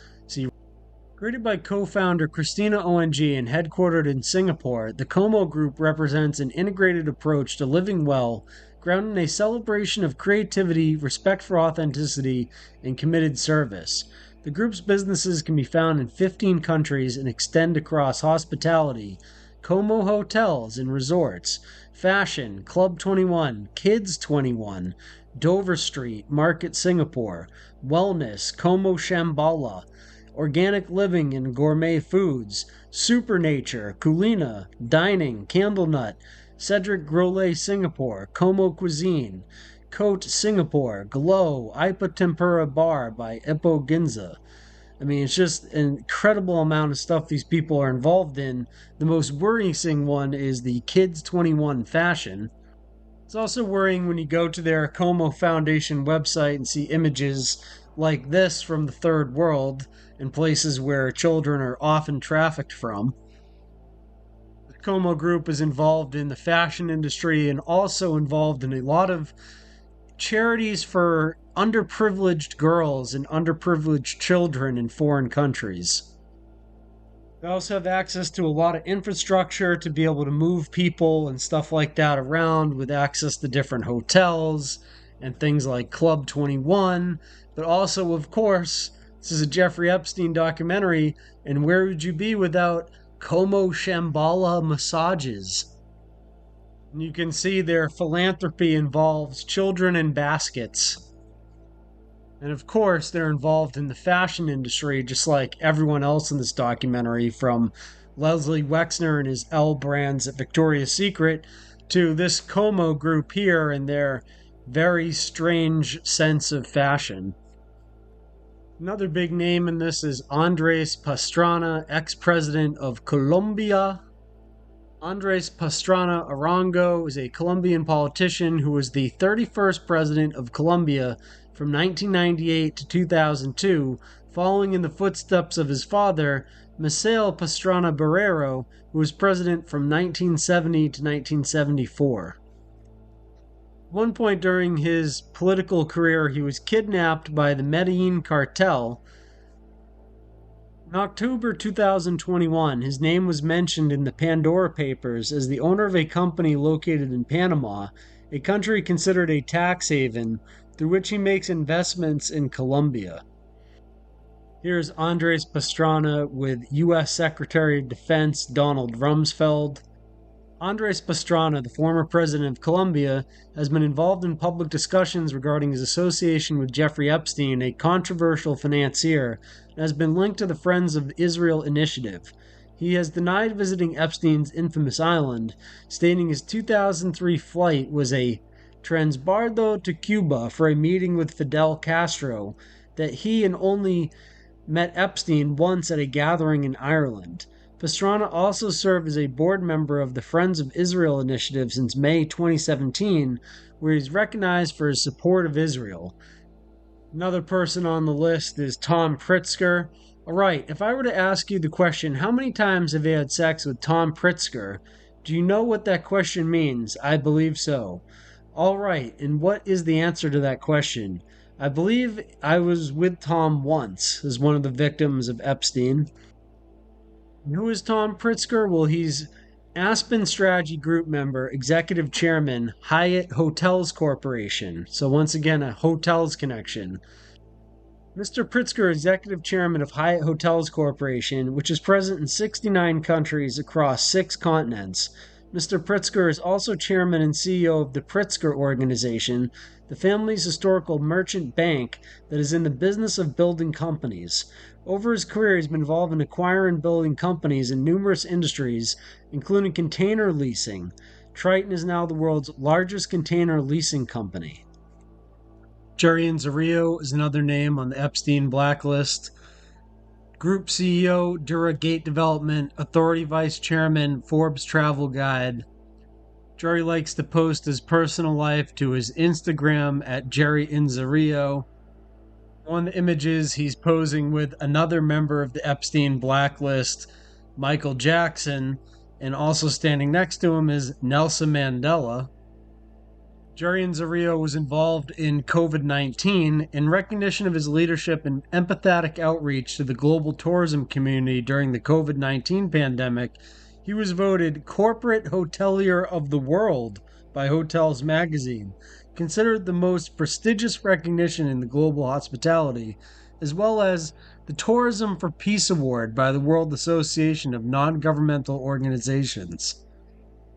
In 2018, Inzerillo was appointed by the HRH Crown Prince Mohammed bin Salman, another member of the Epstein blacklist, of the Kingdom of Saudi Arabia to be the founding CEO of the newly created Diriyah Gate Development Project, a USD 63 billion Vision 2030 gigaproject aimed at restoring and reimagining the ancestral home of the original Saud state. From CEO of Forbes Travel Guide to CEO of Morgan's Hotel Group, Inzerillo is now leading the transformation of the world's most iconic tourism destination, Diriyah, in the Kingdom of Saudi Arabia. This is all part of the Belt and Road Initiative, which I did a documentary on previously, so go back and check that out. In his personal life, Inzerillo has long been involved with philanthropy, especially with respect to children. Oh, great. Education and HIV/AIDS. He was honored with a knighthood by the Knights of Malta in Rome, Italy, in '96, as well as in 2023, receiving Presidential Medal of Volunteerism and Service from U.S. President Joseph Biden. Inzerillo is also a founding advisory board member of the Clinton AIDS Foundation. Robert Hansen is also in the blacklist.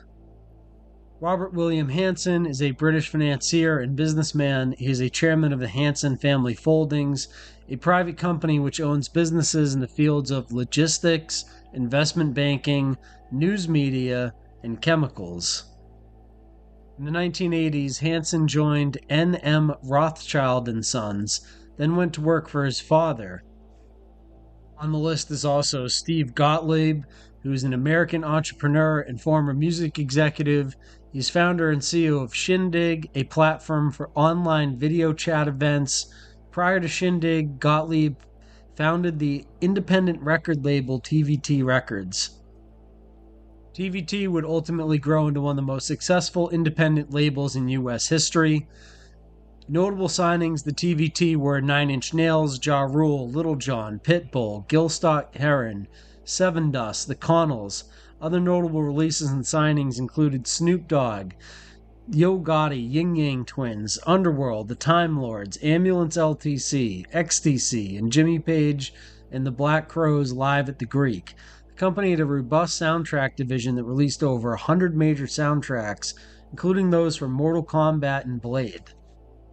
Probably didn't realize that some of the most popular songs you've heard over the past 20 years have come from a guy that went to Epstein's Island, enough times to get himself included in the blacklist. TVT Music Publishing's writers wrote or co-wrote such hits as Usher's Yeah, 50 Cent's Candy Shop, Chris Brown's Run It, Little John's Get Low. Other artists who recorded songs from TVT Music Publishing's catalog include Tom Jones, Christina Aguilera, Justin Timberlake, Ricky Martin, Beyonce, Pink, Ludacris, Johnny Cash, Mariah Carey, Fat Joe, Lil' Kim, Toni Braxton, Ja Rule, Janet Jackson, John Legend, Dr. Dre, the Yin Yang Twins. Another name on the list is Barbara Guggenheim of Guggenheim Museum. Another Art World Museum connection. Freddie Heineken can find himself in Jeffrey Epstein's contact list. A Dutch businessman for Heineken International, the brewing company, created in 1864 by his grandfather, Gerard Adrian Heineken, in Amsterdam. He served as chairman of the board of directors and CEO from 1971 until 1989. After his retirement as chairman and CEO, Heineken continued to sit on the board of directors until his death and served as chairman of the supervisory board from 1989 to 1995. And Freddie Heineken, like so many of the other people on this list, are no longer with us and will never be held accountable in this lifetime. Another big-time media executive is Robert Pittman. He's an American businessman. Pittman was CEO of MTV Networks and co-founder and programmer who led the team that created MTV, and is the co-founder of iHeartMedia and Casa Dragones Tequila. Pittman joined iHeartMedia's predecessor company, Clear Channel, in November 2010 as an investor and the company's chairman of media and entertainment platforms. Warner Amex, he oversaw the creation and growth of MTV and the transition of Nickelodeon from a failing network geared to preschoolers to the highest-rated channel aimed at older kids, as well as overseeing the launches of VH1 and Nick at Night, and led the initial public offering for MTV Networks and its expansion into international markets. In 1990, Pittman was appointed president and CEO of Time Warner Enterprises, new business group of Time Warner, and in 1991 became chairman and CEO of Six Flags theme parks, where his team oversaw the revitalization of Six Flags brand, taking attendance from 7 million to 25 million, using a classic second-place strategy with their bigger than Disneyland, closer to home positioning of the brand. While at Century 21, Pittman met Steve Case and joined the board of directors of America Online Incorporated. He joined the company as president and CEO of AOL Networks in 1996 and later became president and COO of America Online Incorporated. So you can see how these guys in various facets are tied into various critical infrastructure platforms and other platforms such as AOL. In November 2010, Pittman took on the role of chairman of media and entertainment platforms for Clear Channel and made a personal equity investment in the company. Another person on the Epstein blacklist is Elizabeth Saltzman, who is once again connected to the modeling world and the fashion world. A US and UK-based stylist with a global reach, known for her signature aesthetic, classic elegance with an unexpected twist, a style often seen in every weird fashion company on Earth. And she started her career in 1984 at Giorgio Armani. Here are some of the images that you'll find on her website, which is A-Frame Agency, which is some sort of fashion modeling agency. Saltzman runs this company, A-Frame Agency, which seems to be some sort of modeling agency, possibly something they're still using to recruit young girls for wherever they've moved the island operations to now. Thank you very much for watching this entire documentary so far. This may be the end of the documentary, but this is not the end of the Epstein Client list or the Epstein files. As you know, there is plenty more evidence to go over, plenty more connections to go over, plenty more people in the Epstein blacklist that could be gone over.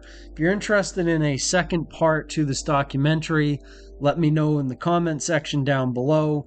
However, the most important thing is for you to share this documentary out there and share this information.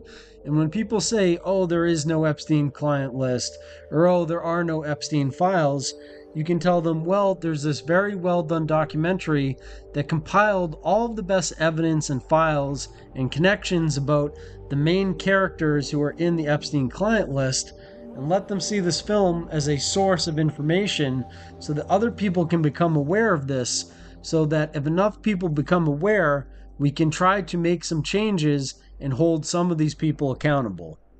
Thank you very much for watching this documentary. Please share and take care.